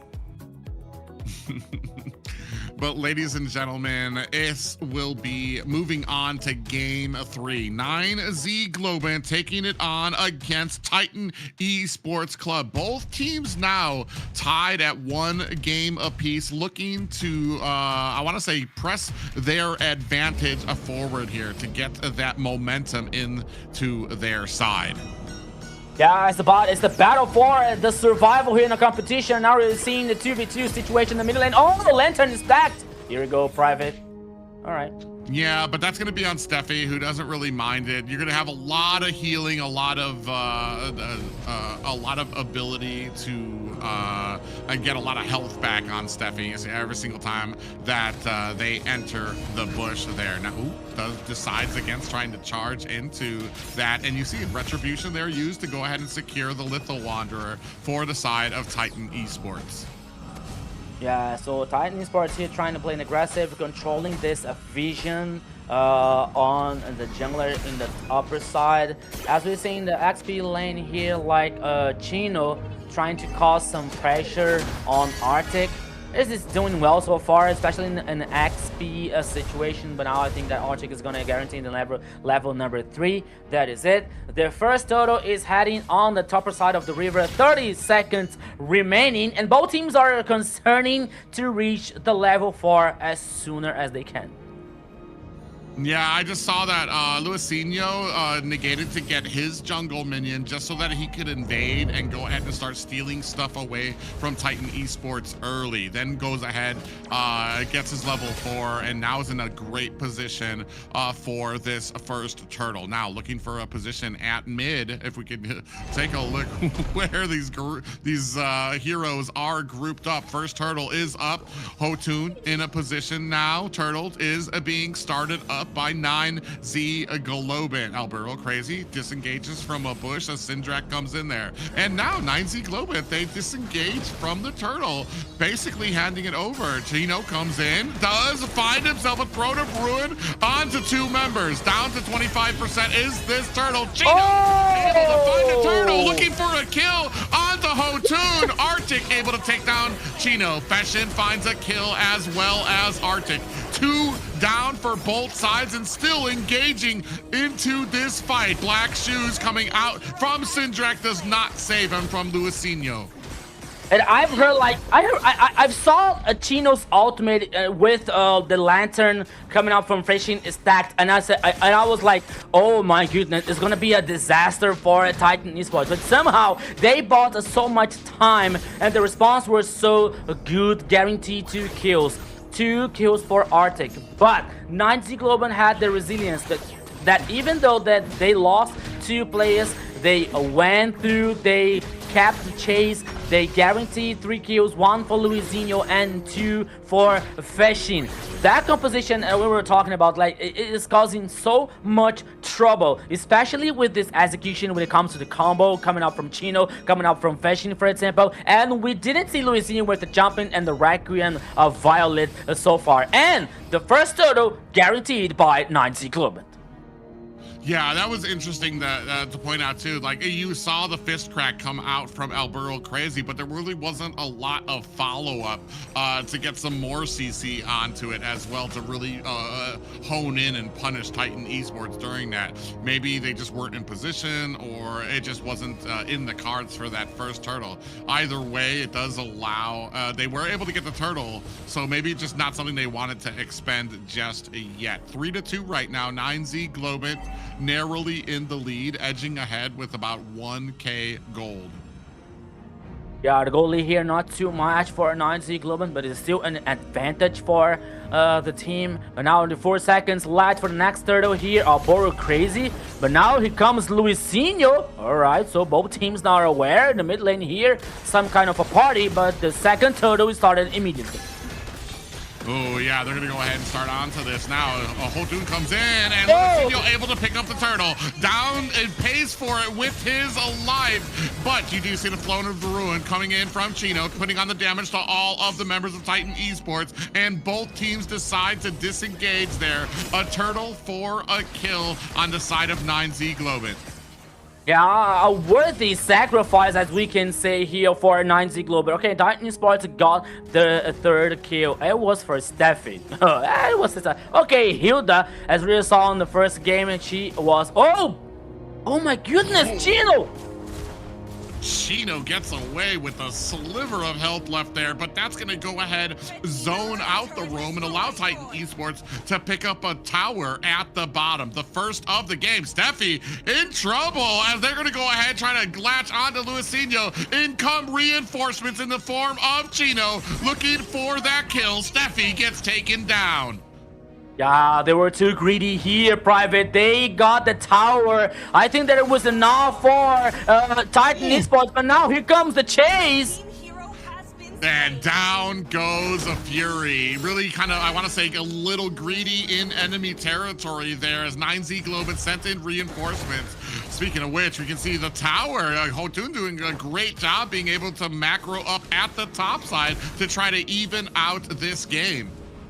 Yeah, 9Z Globant, meanwhile, is trying to respond in the tower. And number one in the bottom lane here, they took down, but it is 2-for-1. No. Oh, they already destroyed the tower number one in the top lane here for 9Z Globant. So, even so far, it is tied up here when it comes to towers.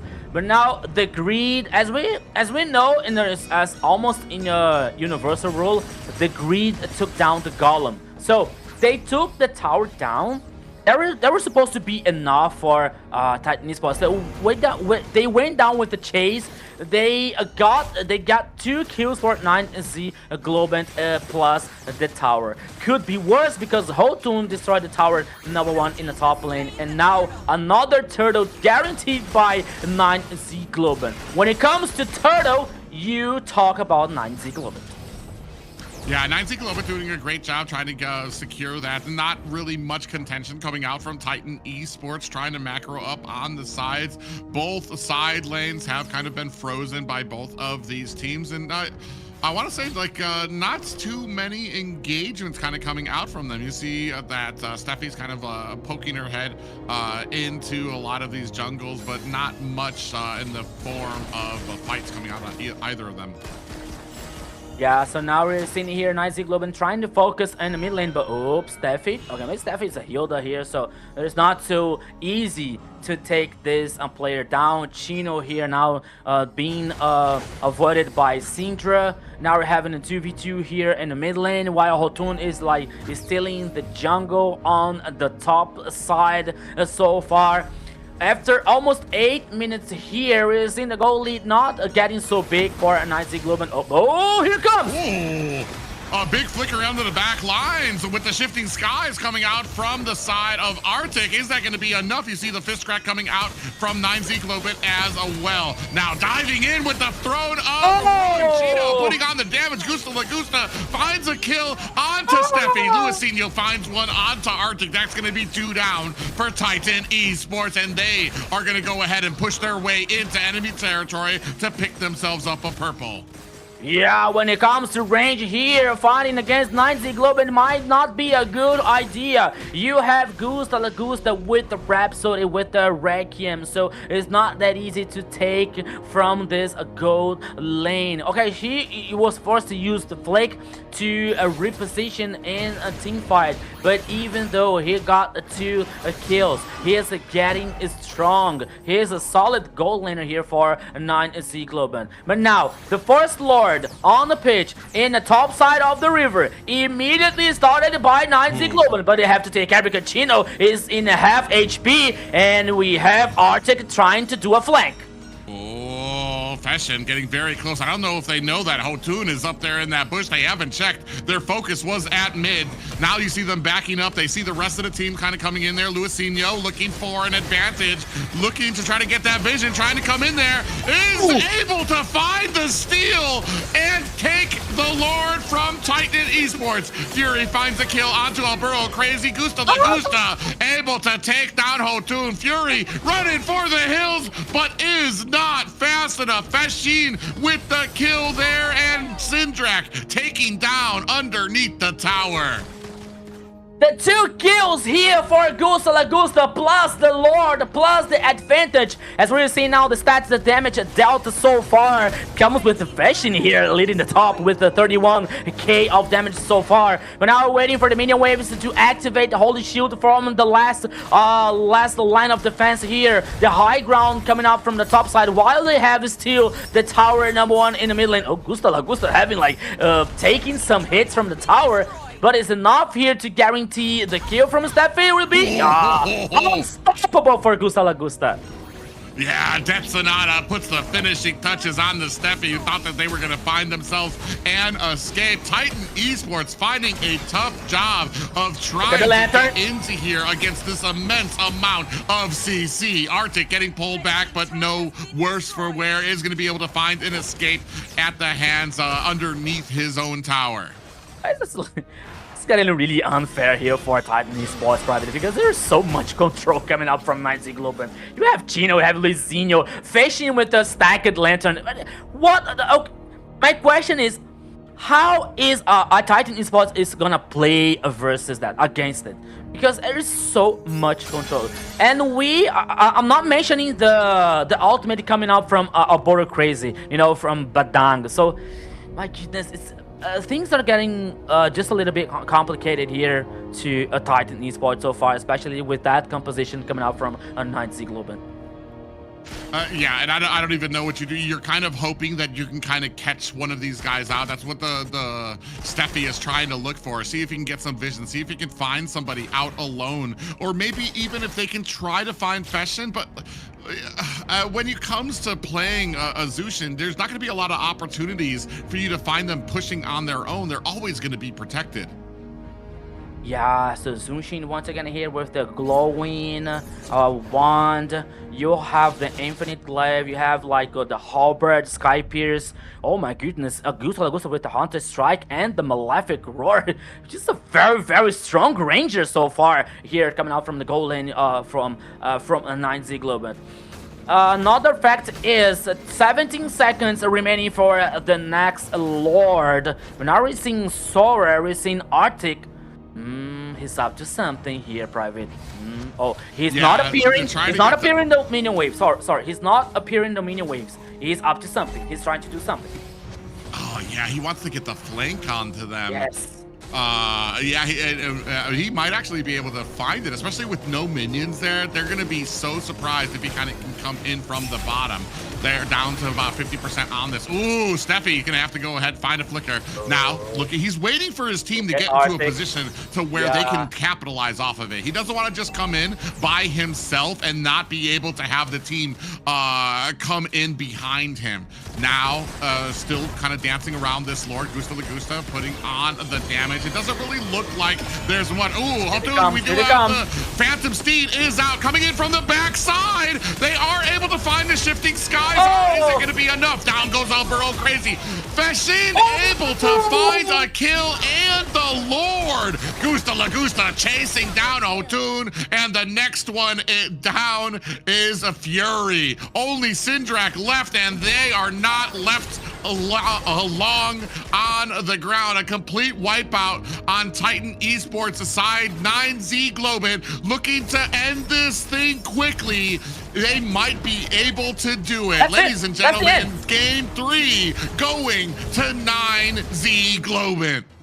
After a fantastic Requiem Violet coming out from Luizinho and the last team fight for the Lord, 9Z Globant wiped out the whole team from Titan Esports, and it comes to the second victory, Zina. I know, 9Z, what is this? This is all I gotta say. They are putting up a fight. They're showing you, yeah, they came to the playoffs. They came to play for real. All the objectives claimed by the 10-minute mark, and Titan only able to react the whole time. They couldn't, find an answer to kind of like contest them after that. I think the Lily choice wasn't a great pick here because of the fact that I stated earlier, everybody on the opposite team was mobile. So she had no control to kind of help them at all. Yeah, and not just that, but I mean, we see it from the beginning. When it comes to CC, there was so much coming down. Even when Arctic had one of the most perfect ganks I saw, he was able to flicker in, get the shifting skies in the mid lane to push the rest of the team into Titan Esports. You're still dealing with so much CC coming out from them that it was so hard to capitalize off of that. Not that, and then being cut and left to only 5 kills for this. 4-0-10 for Fashion. Gusta Lagusta at 7-0-5 on the Granger. When it comes to like when we talk like about the basically here, it is something like, okay, Arctic goes with like, hey guys, I have the ultimate. So he does the ultimate, he knock up some players, and then when ultimate ends, let's say, okay guys, I did my part. So what is the rest of what is the other control? What is the other engages? There is none in the Titan Esports composition. So then it comes the response for 9Z Globant with Chino, with Luizinho, with even with Fashion here and Zushin with this lantern stacked every time here by 9Z Globant. Abura Crazy with ultimate here. So and the cherish I'm not sure if I can say this, but the piece of the cake. The piece of the cake is Gusta La Gusta with Granger, with the Death Sonata, you know, like with the skill shot and with this very high range coming out from Granger. Like he was in the heaven here, like controlling the pace, like getting the kills for 9Z Globant, not like getting this dangerous situation to get caught in some flank, you know, as happened in the last game, for example. So he was like so free and he was like comfortable to play with Granger. That is guarantee one more victory for Fashion chasing people down. Yeah. Oh my gosh, Fashion was unstoppable. I mean, this is why we always say, why are they letting Zushin through? Look at Fashion going in, giving that control to the team, and then that follow-up right there by freaking Luizinho. Sorry, that was amazing. I can't. Wow. I guess our MVP here is going to be Fashion. Of course, we were just speaking on Fashion, but Gusta La Gusta did an amazing job as well following up. But Fashion was that control factor to help the team get those wins and be like in a standout situation. So 4-0-10 KDA, 46.3k total damage, and 629 golds per minute. Yeah, an amazing job there done by Fashion, and just the tip of the spear when it came to the CC and control that was on this team, and really guided around it.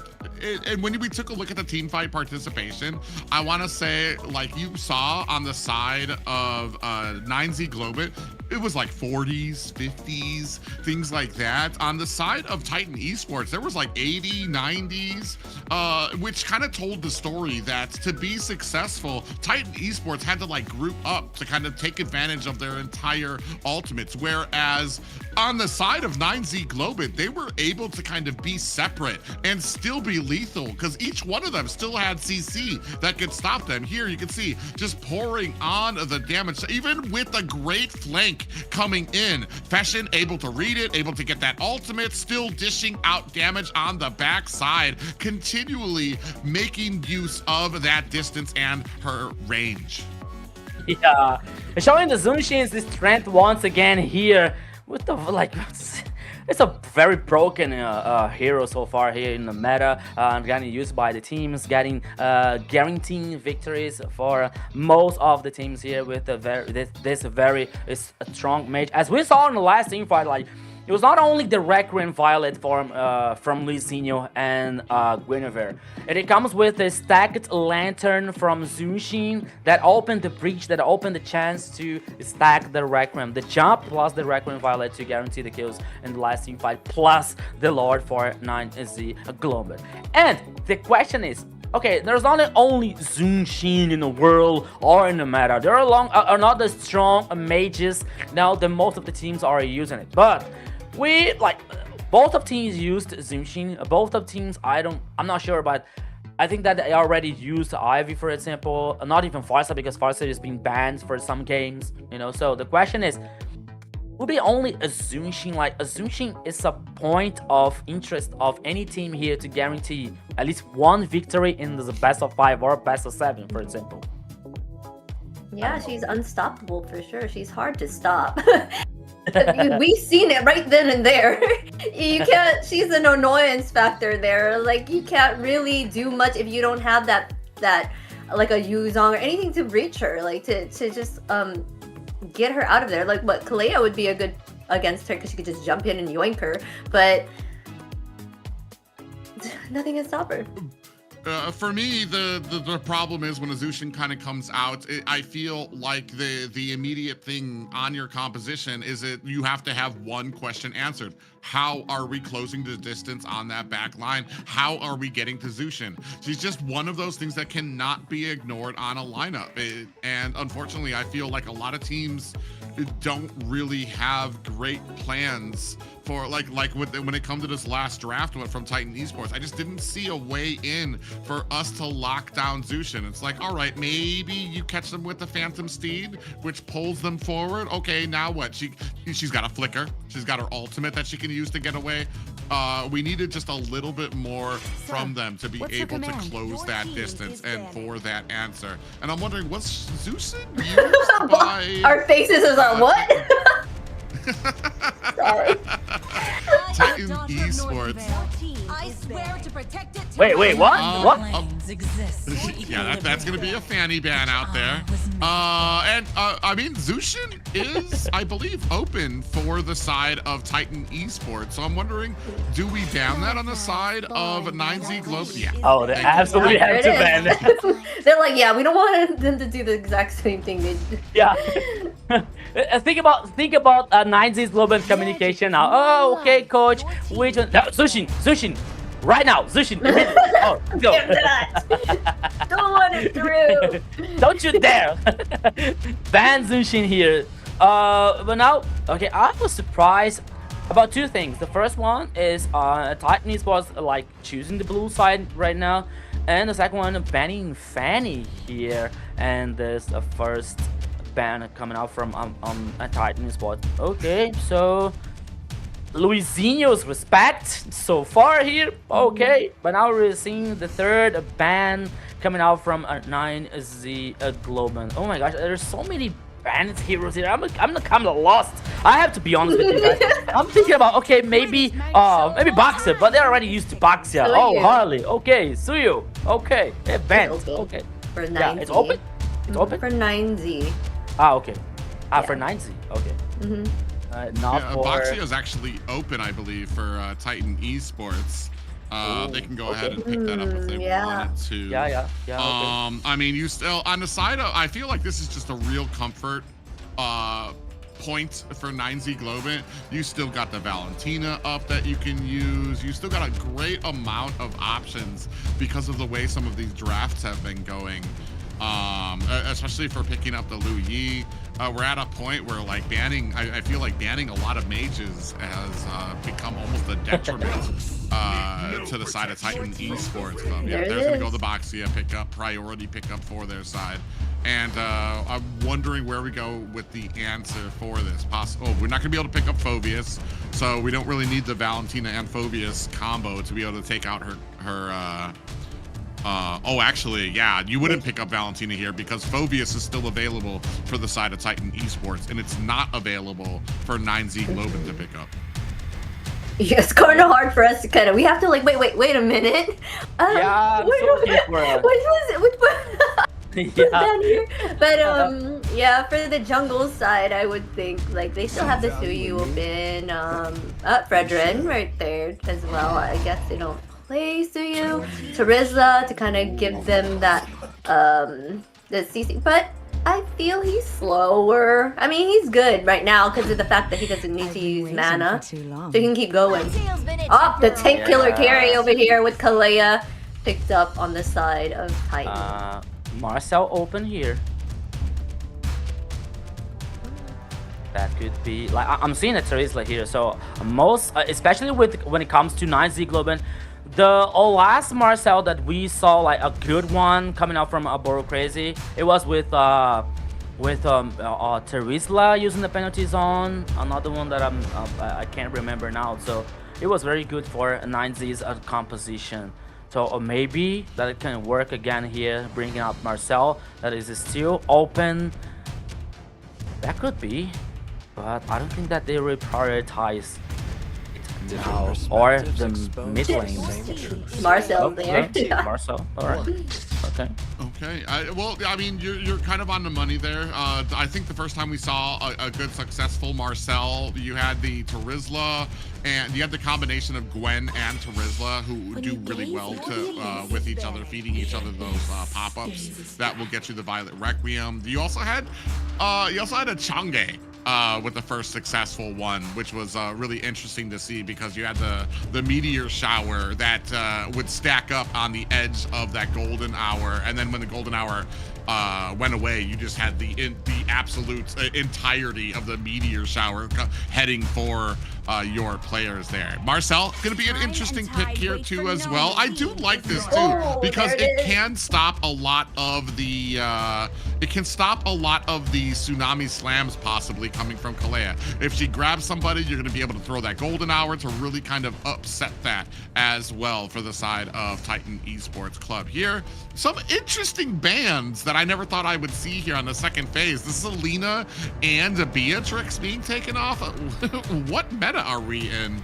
Well, remember Marcel was used with the Beatrix, wasn't it, in one of the matches? So they were making sure that that's not going to happen again because they did work very well together hand in hand, right? So I think that's the reason for that Beatrix ban, but I don't know why Selena was banned out here though.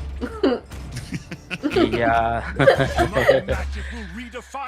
One of this ooh, so Private, you were talking about like MCT AMER North, about guard being used in the North region. So here comes the last ban from 9Z Globant. I'm actually quite curious. The Mystic Gush, does that go through the golden hour or does the golden hour stop it? I think that did stop it. I think that did stop it. I think anything that goes in the golden hour should be, well, except for Odette's ultimate does not stop in that. So really, yeah, Odette her thing can keep going. She gets frozen. It's basically Winter Crown on her, so she's fine, and she can still have her ultimate still going. So. Odette, where are you, Odette? Come up. We don't have a mid lane yet. Come up. Here. There's only the last thing here we can say. You're about to say like all that here, like in the 9Z global composition. Say, okay, I knew it. But no, here comes Lilia. Okay. I feel like Lilia here, it'll work against the Boxia, not so much against Kalea or Carry. I feel like it's going to be a little bit of a problem depending, but Boxia definitely, because he's going to be hanging around that turtle pit, hanging around the Lord pit there, and it'll be a good target for Lilia to be able to kind of burst down. Not just that, it might be able to work well with Marcel when it comes to kind of getting that golden hour down, and she can pace a lot of those glooms and bombs set to explode that might be able to go off immediately when it ends. I'm not sure how that kit kind of interchanges there. Ooh, Uranus and Farja picked up for Titan Esports. I'm feeling 1-1 here coming from Gusta. 1-1. I can feel it. I can feel it. My imaginary world. I mean. Oh my God! You called it! Wow! There it is. There it is. No, take a bow. Take a bow. Take a bow. Oh man! All right, there it is. The 1-1. So Wan is pretty much one of Gusta Lagusta's favorite pickups there, and why not take it out at kind of hopefully on the side of 9Z Globant. They're looking to wrap up this series here at Game 4, so why not pull out one of your comfort picks against Titan Esports? Yeah, so it is one of his comfort zone, you know, and when he stacks the tanks here, like with ultimate that can be. Like, he can be invulnerable for a moment. That could be very good for Gusta Lagusta to play comfortable in the gold lane, to farm, to get the items necessary here to let him shine with a 1-1 in this game. So, let's go. Let's see what is going to happen in this game number 4 here. Ladies and gentlemen, once again, welcome to the Land of Dawn. This could be the last game from 9Z Globant versus Titan Esports. So let's go, my friend Private. Yeah, both of these teams are looking to fight for their survival in these playoffs, and unfortunate for Titan Esports, their back is against the wall. 9Z Globant looking to close things out early. Yeah, so when it comes to the decision here, everything can happen in this game number 4. So for Titan Esports here, they have to win and force the last game. And here, 9Z Globant, if they win, they guarantee their survival in the competition, waiting for tomorrow for the next game. You can see Alberto crazy already. He's not as aggressive. I'm kind of waiting for him to kind of step out on this Marcel pickup. Like I've been seeing that is kind of customary for the Marcel. I know he's a little afraid of getting caught, getting CC'd down, but you really need to make use of this Marcel. And that's kind of like we said before. He's kind of been at that 50%, a little bit of a freeze there, landed on to Arctic as well. Alberto crazy, gonna find the security of the bottom tier 1 tower to find his escape. Yeah, now we see Luizinho with the level 4, Hotun also with the level 4 here with the 17 seconds left for the first turtle on the downside of the river. Both teams are dancing around this first objective, except for the gold laners. There is still on the top side here, but now Arctic, okay, here comes Hotun with the Beyblade, and the first turtle is on the pit, Private. Yeah, both teams kind of vying for a position here. Three members of Titan Esports, 4 members of 9Z Globant looking for an engagement here. Luizinho now taking priority into the turtle pit, now down to about 30%. Out there comes the feather airstrike. Luizinho still able to get this turtle. Now trying to turn this fight around. Steffi looking for a disengagement. Arctic able to find an escape as well. So not as bad as it could have been for Titan Esports, but the turtle does go to 9Z. Yeah, and Fury went for the mid lane only for steal the minion waves from Syndra. I think that the intention was that he tries to help his team on the team fight from the turtle, but he hadn't arrived enough on time to help the team. So he was thinking, okay, at least I'm here in the mid lane. I'm going to farm this minion wave, then I'm going back to the top lane here once again. So this so far the first turtle had for the global 9Z Globant. The goal lead here just a little bit ahead for Titan Esports, even though.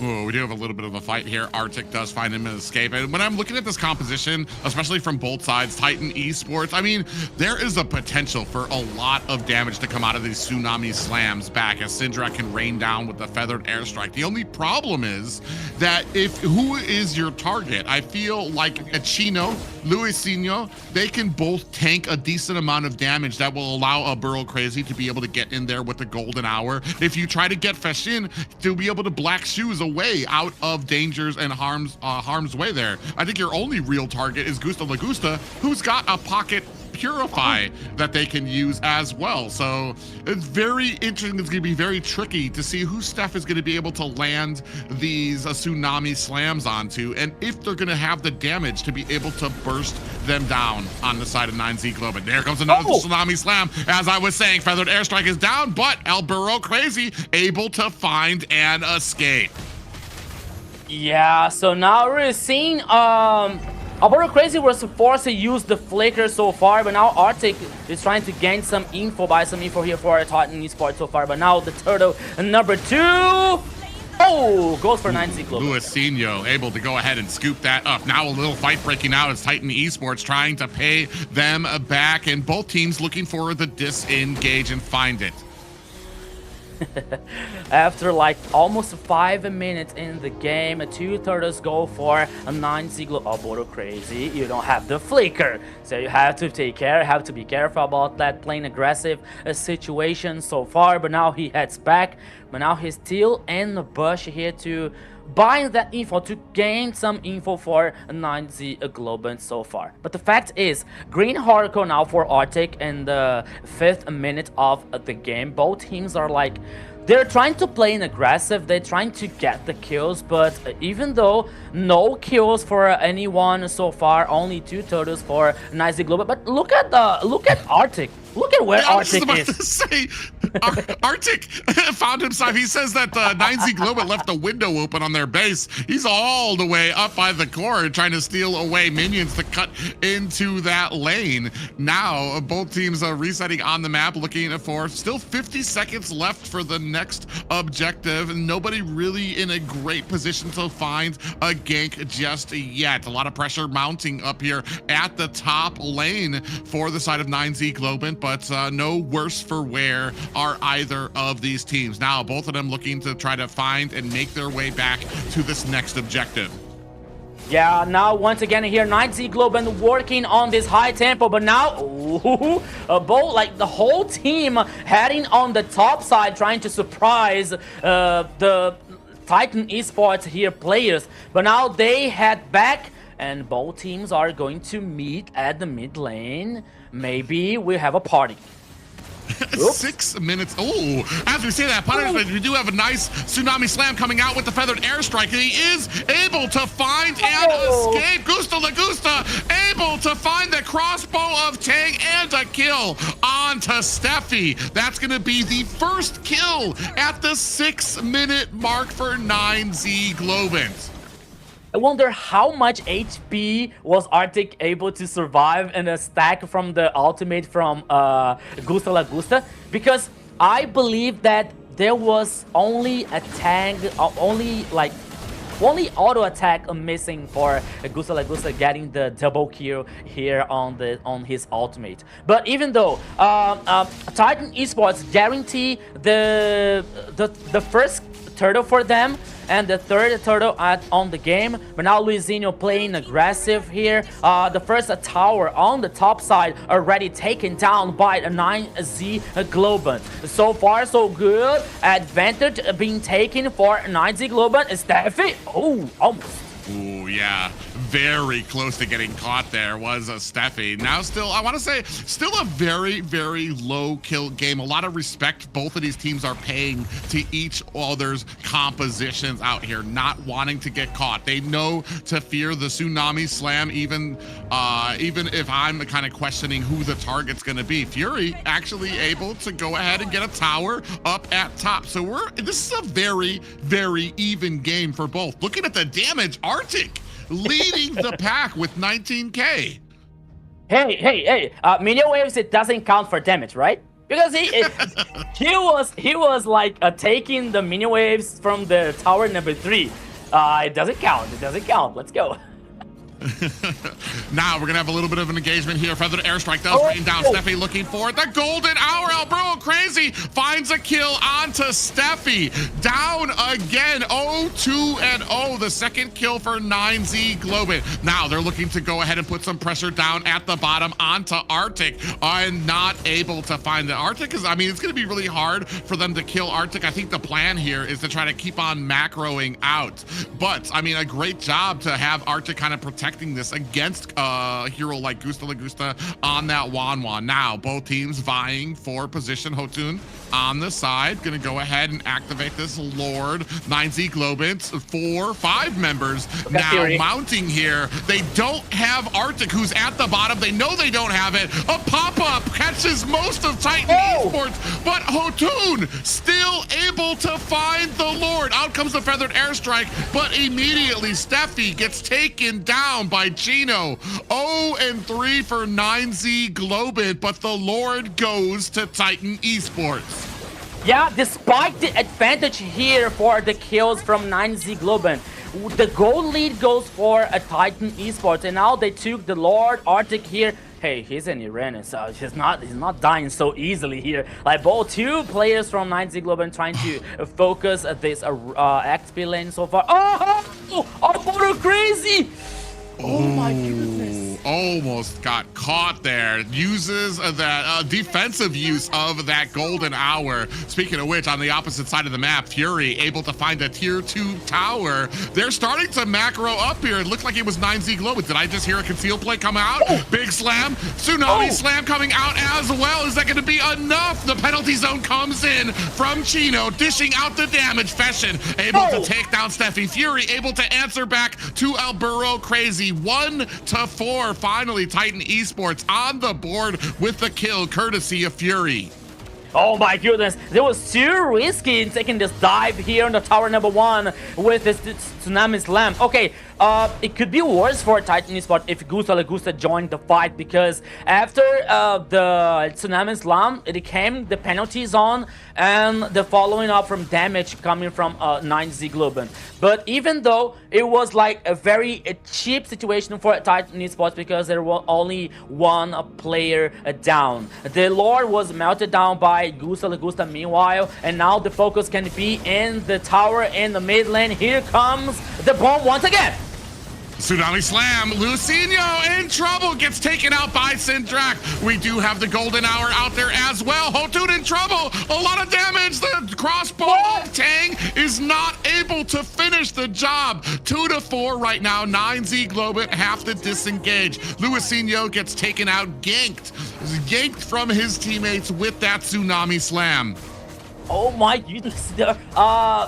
I saw that Hotun was taking no damage coming out from Gusta in ultimate from 1-1. I was like trying to figure out what is happening there. But once again, Gusta trying to be surprised, and the jungler, he's able to survive now. He's controlling the mini wave, heading for the top side here. But the situation is, the fact is, Titan Esports working so well, especially in the macro gaming. No line of towers are number 1 here. Only the tower number 2 in the mid lane for 9Z Globant. And only one tower taken down on Titan Esports. Oh, here comes! Concealed play, Tsunami Slam, feathered airstrike, able to take down Cheeto. He doesn't even know what hit him. That happened so quickly. Titan Esports find themselves another kill. Now looking for the disengage. Luisinho trying to chase them down. They are not able to find a target. Arctic on the back end, tanking a lot of damage from 9Z Globant. Black shoes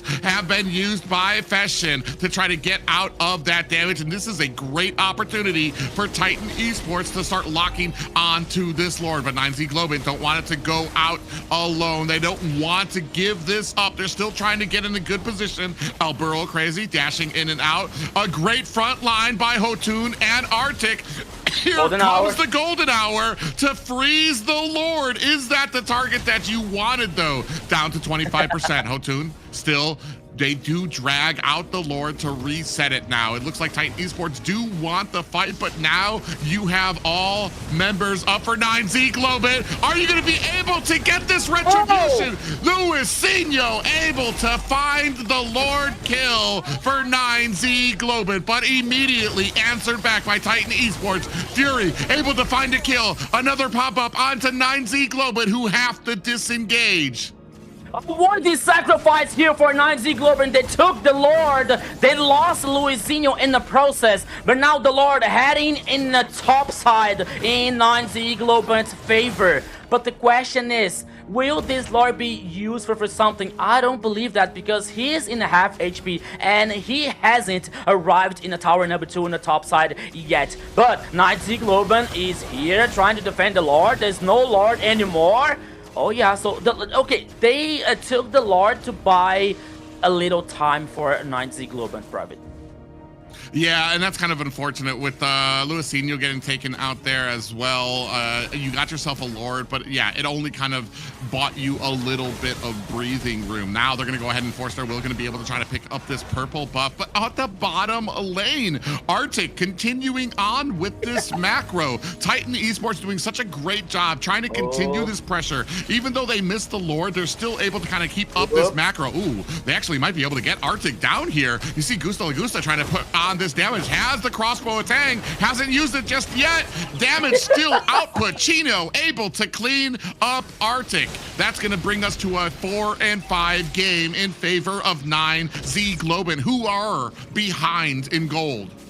It took a long time to take Arctic down here with this Irenas. It was like 3 or 4 players versus only Irenas. Oh, he bought some time here, but the fact is the next Lord is just a little far to appear. Now in the top side, as we were seeing the items so far, Athens from Terizla, and now 9Z. Oh, they're up to something. They're up to something here in the jungler. They're trying to do something.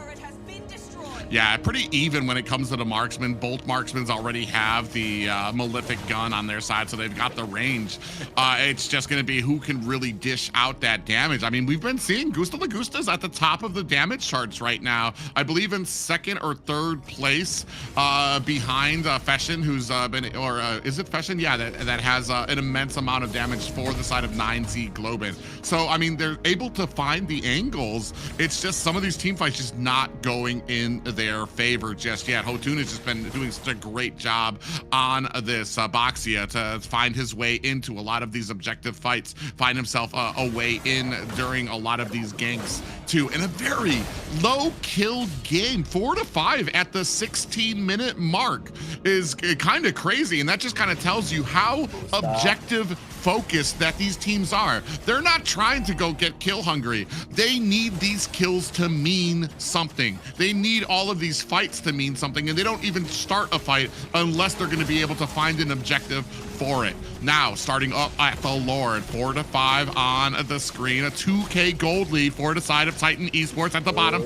Arctic trying to bait out some abilities down to 25%. Now looking for the damage. Can they find the stun? They do find the tsunami slam. Syndrak trying to raise down the damage. Luisinho again able to find the retribution for his team. Alburo Crazy running for the hills to find himself that disengagement. Once again, Luisinho, despite the odds, despite the CC, able to burst through it and find that retribution to claim another Lord for 9Z Globant. 9Z Globant gets another Lord, another time. And once again, he is heading for the top side. Once again, he's getting melted down by Titan Esports. But now this time could be different. Here comes 9Z Globant. Here comes the boom. Yeah, they have a great forward force. Luisinho is still alive too, so you're going to have that tankiness coming out as well. Lord now looking to go ahead and charge after the top high ground tower. They are going to be able to take down the Lord very slowly. I feel like when we see the final MVPs of this game, it's going to be like a score of like 2-0 and 4, the lowest like kills that you've ever seen on a MVP. Here, Feshin able to take down the mid tower as well. As we take a look at the damage tower, it's Feshin and Gusta Lagusta at the top of the damage charts. Yeah, Feshin here getting by lead by Gusta Lagusta, both from 9Z Globant. And now here's something different at the situation, because now only the high ground comes for Titan Esports. Now 9Z Globant not only got back in the game, even the goal lead now heading just a little bit ahead for 9Z Globant. Only the last line of defense from the towers for Titan Esports. But it's still private. It's a very, very tied up game. Yeah, this is such a tied up game for both of these teams. The Tsunami Slam has been coming out, and like I said, you have to be very careful about the targets that you're taking for it, because it just allows the side of 9Z Globant to be able to answer back to them. Arctic doing a great job trying to get that information, feeding it to his team, going out there, tanking out the damage. Right now, 51 seconds. I want to say Titan Esports on the back foot right now, just kind of trying to figure out a way that they can kind of break the ranks of 9Z Globant to get in there, possibly get into one of the squishier targets with a Tsunami Slam. Yeah, so you're totally right. Arctic, what are you doing? Oh, yeah, 60 runners here is not the best target for a 9Z Globant at this point of the game. But once again, you're totally right here. At Tsunami Slam, they have to think more carefully when it comes to the target. I think he always doing this face check. He always getting surprised, but the rest of the gang from 9Z Globant. But now Arctic, he can't be surprised. He can't be. Ooh. No, man, it looks like the Arctic's going to try to go in. He's going to try to bait out these fights. The rest of 9Z Globant, I don't think they know that the Lord is being attacked now. Luisinho, I think he senses it. He's trying to get to it in time. Is he going to be able to find it? Comes in. He finds the retribution again. Titan Esports must be furious. Now, 9Z Globant again with the Lord, able to find the pushing power they need. Yeah, 100 for sure that Luisinho shout out something like, "Thanks for the leash." because he only went down for still the Lord for 9Z Globant. Once again, the Lord heading on the top side. Once again, 9Z Globant causing depression on all 3 lanes. Once again, Abor Crazy playing aggressive. Oh my goodness, could be the final here, Private.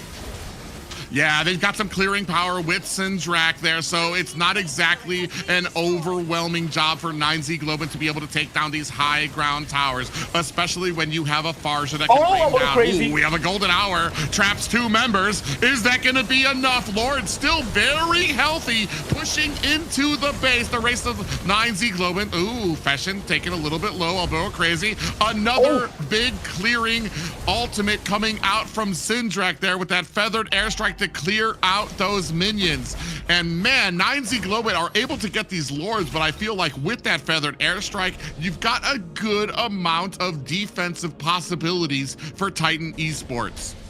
Yeah, this is a very interesting clean wave situation for a Titan Esports with the feather airstrike coming up from Syndra and Fury with like the light speed. Oh, okay. What's the matter?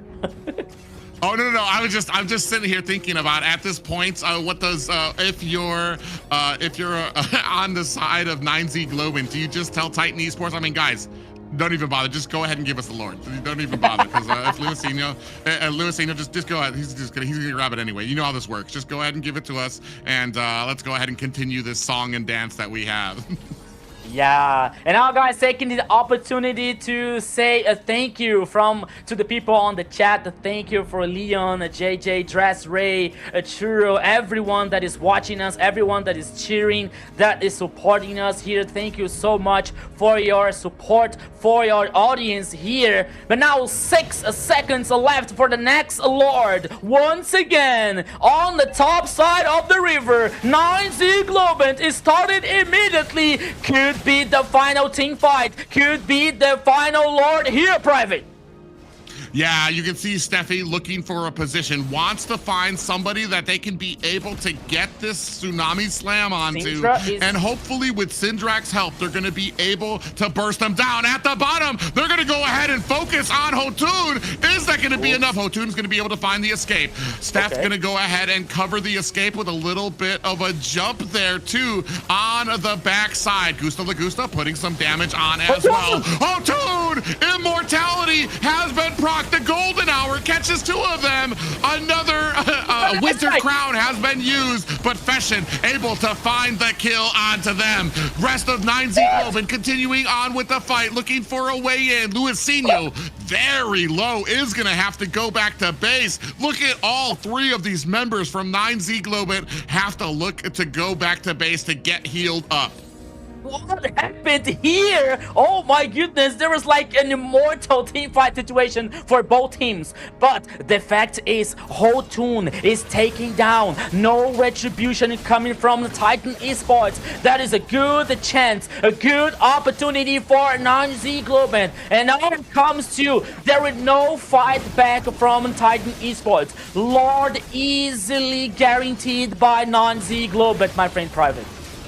Yeah, and that is unfortunate for the side of Titan Esports. They know they can't contest this Lord, and it would only bring ruin to their team. So they go back, they clear out these minions. They're trying to get some macro and pushing power onto some of these lanes before this 24-minute Lord begins its way through the top lane. Yeah, when it comes once again here, the Lord heading on the top side because there is no tower number 3 and the super minions on that way. But now, once again, 9Z Globant focusing on, especially on the mid lane and the bottom lane here to destroy the last high ground towers. Here they come. Can be the final push here, my friend Private. Yeah, Syndrak trying his best. He gets caught into a golden hour. This is going to try to give them enough time to take down this mid-high ground tower. Gusta Lagusta finds a kill onto Arctic. Down goes the tower. 9Z Globant move ahead in the playoffs. This is not over yet for 9Z Globant, who still survives in the competition. Saying goodbye to Titan Esports. He is in what a match. And that is all she wrote for Titan Esports.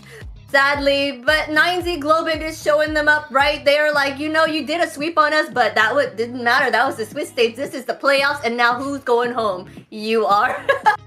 So they came out, they showed up today and made sure to show how well that they can grow. And they did an amazing job here today. Oh man, and when it comes to, I want to say a great job by Luisinho to be able to get in and get all of these great retributions. I was at a point where I'm just like wondering, what does Titan Esports need to do to get a Lord from these guys? Yeah. I'm not sure. I think it was the one before the last Lord that they Titan Esports was taking down the Lord. They were melting down the Lord, and Luisinho was like calmly walking forward the Lord, calmly walking to the Lord. Yeah, here I am. And then he used the retribution, and he steal the Lord so easily for 9Z Globant. Oh my goodness. Once again, Luisinho doing an amazing job here when it comes to retribution for 9Z Globant. As we are seeing the stats here, Private is right about many things, and especially when it comes to the MVP here, because MVP is gonna take what, 2 kills? Yeah, the MVP is 2 kills. It might be Alboro crazy with that 100% team fight participation. Just saying. Yeah, could be a little crazy. But we got Gusta Lagusta playing so well with 1-1. Fashion, both immortal ones here in this game with Lilia. Chino doing an amazing job, especially with the penalty zone here with the Terizla in the early game. So there's a lot of options here because the whole 9Z Globant team played so well in this last game. You know, like Titan Esports did an amazing job here in this AMER Assault so far, but when it comes to competition, one has to still be in a competition, one and another has to say a goodbye. And this time, it is time for a Titan Esports. In the highlights here, we see that in the early game was really tied up for both teams, especially in the macro situation, because Titan Esports was using the ability to play in the macro in their favor. As we're seeing, like they were taking down the towers one by one. We saw like, oh my goodness, I think that Fury. Oh yeah, it was Fury that almost got killed by ultimate from Gusta Lagusta. And the macro was very good for a Titan Esports, but at some point of the game, they were like losing the pace, they were losing the rhythm to continue the pressure, you know, like to continue taking the actions, dominating here, especially when you we're seeing Gusta Lagusta playing so confident with 1-1, which was very hard to get him killed, and he wasn't killed, he was immortal in this game. Abodo Crazy with Marcel. Despite once or twice he was like just a little bit emotional and he was too early trying to get some kill and open a chance to a Titan Esports, but the most part of the game, like it was the Titan Esports in the early mini game with a very good macro, but the 9Z Globant was like resilient to get back in the game, to get back all the time and guaranteeing the victory. Alright, we are gonna see who our MVP is. We could not tell who it was. Oh, it is Gusta Lagusta, the 1-1 with the 204 KDA, 93.4k total damage, and 709 gold per minute. Taking that MVP from the team. I was gonna say that would probably have been my pick, because only somebody as skilled as Gusta Lagusta could pull out a 1-1 here and not do average, not do okay, top the damage charts throughout most of this matchup. So, and that just tells you something, especially in an era, in a meta where 1-1 just is not at the top of that marksman pool. For him to be able to not just dish it out and use it, but use it so convincingly to consistently have a lot of that damage, to consistently be able to get those crossbow tangs out there as well. Just a great job, and it really says something about the type of player that Gusta Lagusta is. Yeah, some people call me Professor Xavier from X-Men here because of my shaved hair, you know. And I tell them, okay, if I want to do a cosplay of that, I have to be the best one. So I was calling the future. I was sensing the future here, as I told you guys that I was sensing Gusta Lagusta picking this 1-1 in this last game, and I was totally right about that. And it happened once again, guarantee, because this is one of the comfort zone for Gusta Lagusta. But not only for that, but because he was used to play like comfortably and aggressive at the same time, like trying to stack the ultimate, trying to playing for it. As a result, he was the MVP and he didn't die in this game. So here comes the Gusta Lagusta, well-deserved MVP and on this last game for 9C Globant. Yes, you were saying your spidey senses were tingling, but let's go ahead and see who we got here to chat with on the winning team. Ooh, that be? Oh, there it is. Hello, Gusta Lagusta. Hello, guys. Okay. Okay. 1-1. How I was do you about to say, I feel? think Rico, you should take the first question. I know you're excited. Yes, I'm excited. What a game, what a series. All right. So, Gusta, I think that I'm sure that we already talked about it before, but once again, we have to talk about the Zunshin situation, you know, because at this series, we saw like Zunshin working for your side and you won. Titan Esports, when they choose Zunshin, they won also in this best of 5 here. So what do you think about like Zunshin on the meta? Do you think that, okay, we're seeing that with a high win rate percentage here in AMER South, but do you guys really think that Zunshin is a turning point? It's a very strong key for any team here to get a strong possibility to win? Yes, for sure. For me, and I think for our team, we had some problems with Zunshin against Alpha 7. We had 2 really good games against Alpha 7, but the third game was really bad because of the Zunshin. Frost was the player changer. He literally carried the game with the Zunshin, and we think like that mage is a real problem on the meta right now, but we are training against her to see some possibilities to play against her. Nice, nice. Do you think that there are a lot of possibilities for Zunshin? To me personally, especially because I'm not at the level of a professional player. I'm just like ban. It just I feel like the effort just is not. It's not worth it to have to develop an entire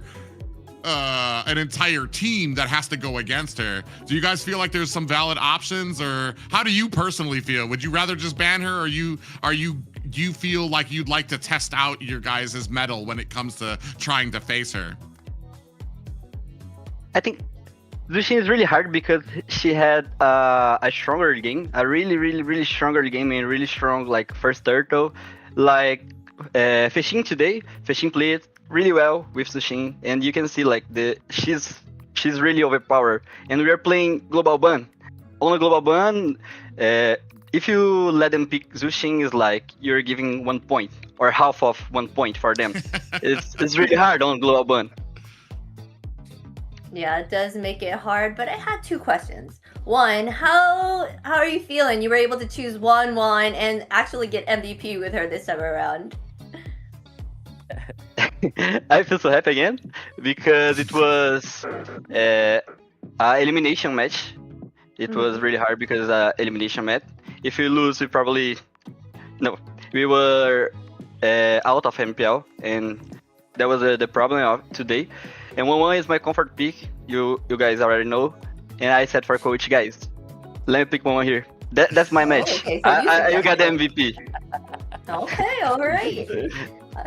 Next question is that you guys lost against Titan in a sweep last time. How are you feeling? Were you scared to kind of go into this match against them again? It's really good for us because we can show you that our team is strong, it's not weak. Against the tech before, we had some problems, connection problems with our jungler. He was like out of the call on Discord because he didn't get a good connection in the match. It was really hard for us because we got 0-2, and playing against them now and eliminating them is really good for us because we can show for you that we are strong. Yeah. So Augusta, as all we know that a professional player's mentality is about the next game, you know, so we know that you were focused in this game versus Titan Esports, but now the fact is you have to think about the game tomorrow. So have you been like, have something has passing through your mind about like the game tomorrow? So what do you guys think about it? For tomorrow, I'm thinking I need to play really well tomorrow because V2 is playing really well on the entire MPL. Since the first match, he's playing really well and being the carry of Octa. And tomorrow I need to play better than I played today to win against them. Great, nice. All right, thank you for taking the time to speak with us. Do you have any shout outs that you want to give to anybody right now? Yes, I have.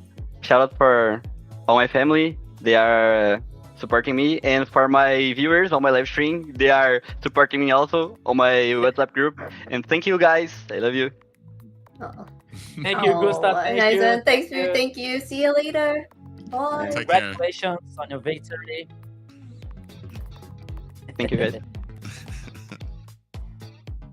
A big shout out for him too to be able to sit. I could tell just by the way he was shifting, he wanted to like just jump up and scream and be excited. So big thank you to him for sitting down, at least to be still to have that interview with us as well. But what a great game, not just by him, but by the whole of a 9Z Globant. A great game played by everyone involved. Luisinho coming out of nowhere to be able to kind of just be that stone wall of focus when it comes to being able to get these objectives as well. Yeah, and it's really really good for them to get the confidence versus to play versus Octa Gaming tomorrow, you know, because that will be a very hard challenge for them. As we were saying about like a 9Z, each game they are evolving, they are getting stronger as a team player, as a collective player. But tomorrow they are facing a very, very hard challenge that is Octa Gaming, which is playing very well. As Gustav said, V2 is playing very well, carrying the whole, carrying the team in the whole tournament so far. So tomorrow they have to be better than today to face Octa Gaming. Yes, it's nice that he's giving props to the other team. At least you know they're going to go into it knowing that it's going to be hard, but they can come through. And the only problem that they had, the reason why they ended up having that sweep, was the fact that they weren't having that full communication with their jungler, right? And like Private said, like anyone said, communication is key to these things to make sure that the team is moving as one and synchronized.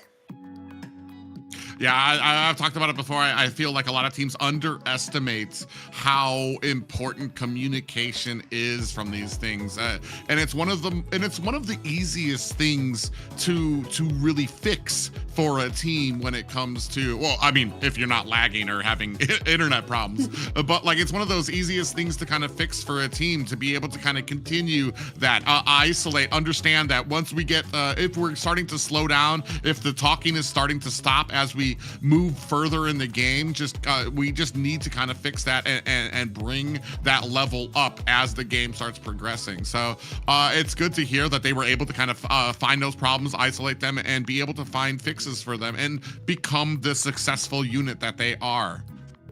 Yeah, and this is really interesting, but because when we are talking about like this competition, the reality for some of the teams are like they are not playing in the same place. You know, like some player are playing in their house, or other playing into somewhere else. You know, like some teams are they do an effort to get all the players together to play like in a gaming house, for example. But it's not all the teams. You know, so maybe we saw the Gusta saying that they have some problems with the jungler about like connection, about the lag situation, probably because Luizinho is playing with from his house, for example. So there's some things that we have to consider also when we talk about like performance, when we talk about synergy, when we talk about the potential from these players here playing in AMER South.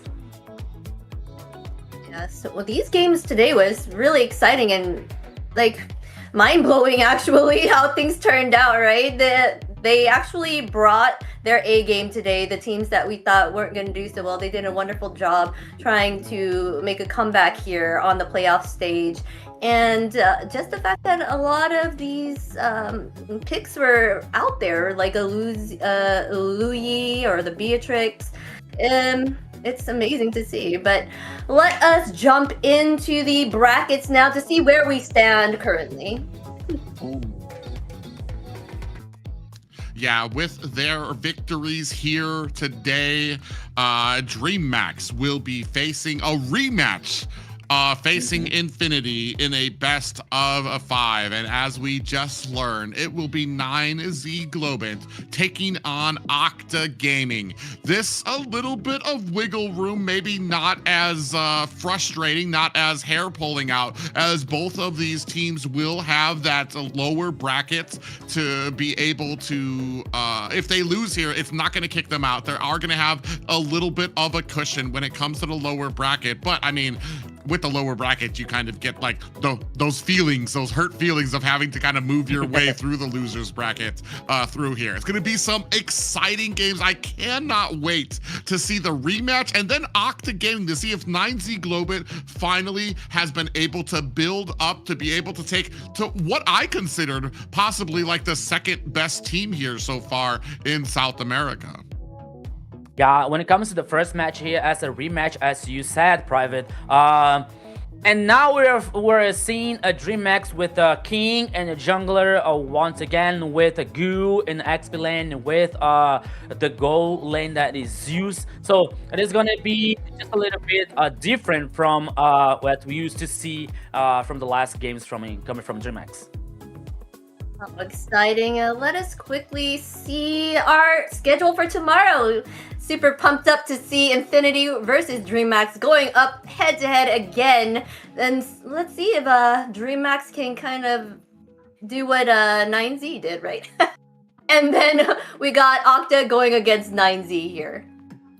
Yeah, the last time Infinity and Dreammax went at it, they went the full 5 games. That was just last Sunday, where, unfortunate for Dreammax, Infinity was able to knock them down, down the seeding to the bottom 4 of the playoffs. But Infinity or Dreammax will have another chance here to answer the call, to maybe be able to turn things around for them. And like we've been talking about here, 9Z Globant taking on Octa Gaming.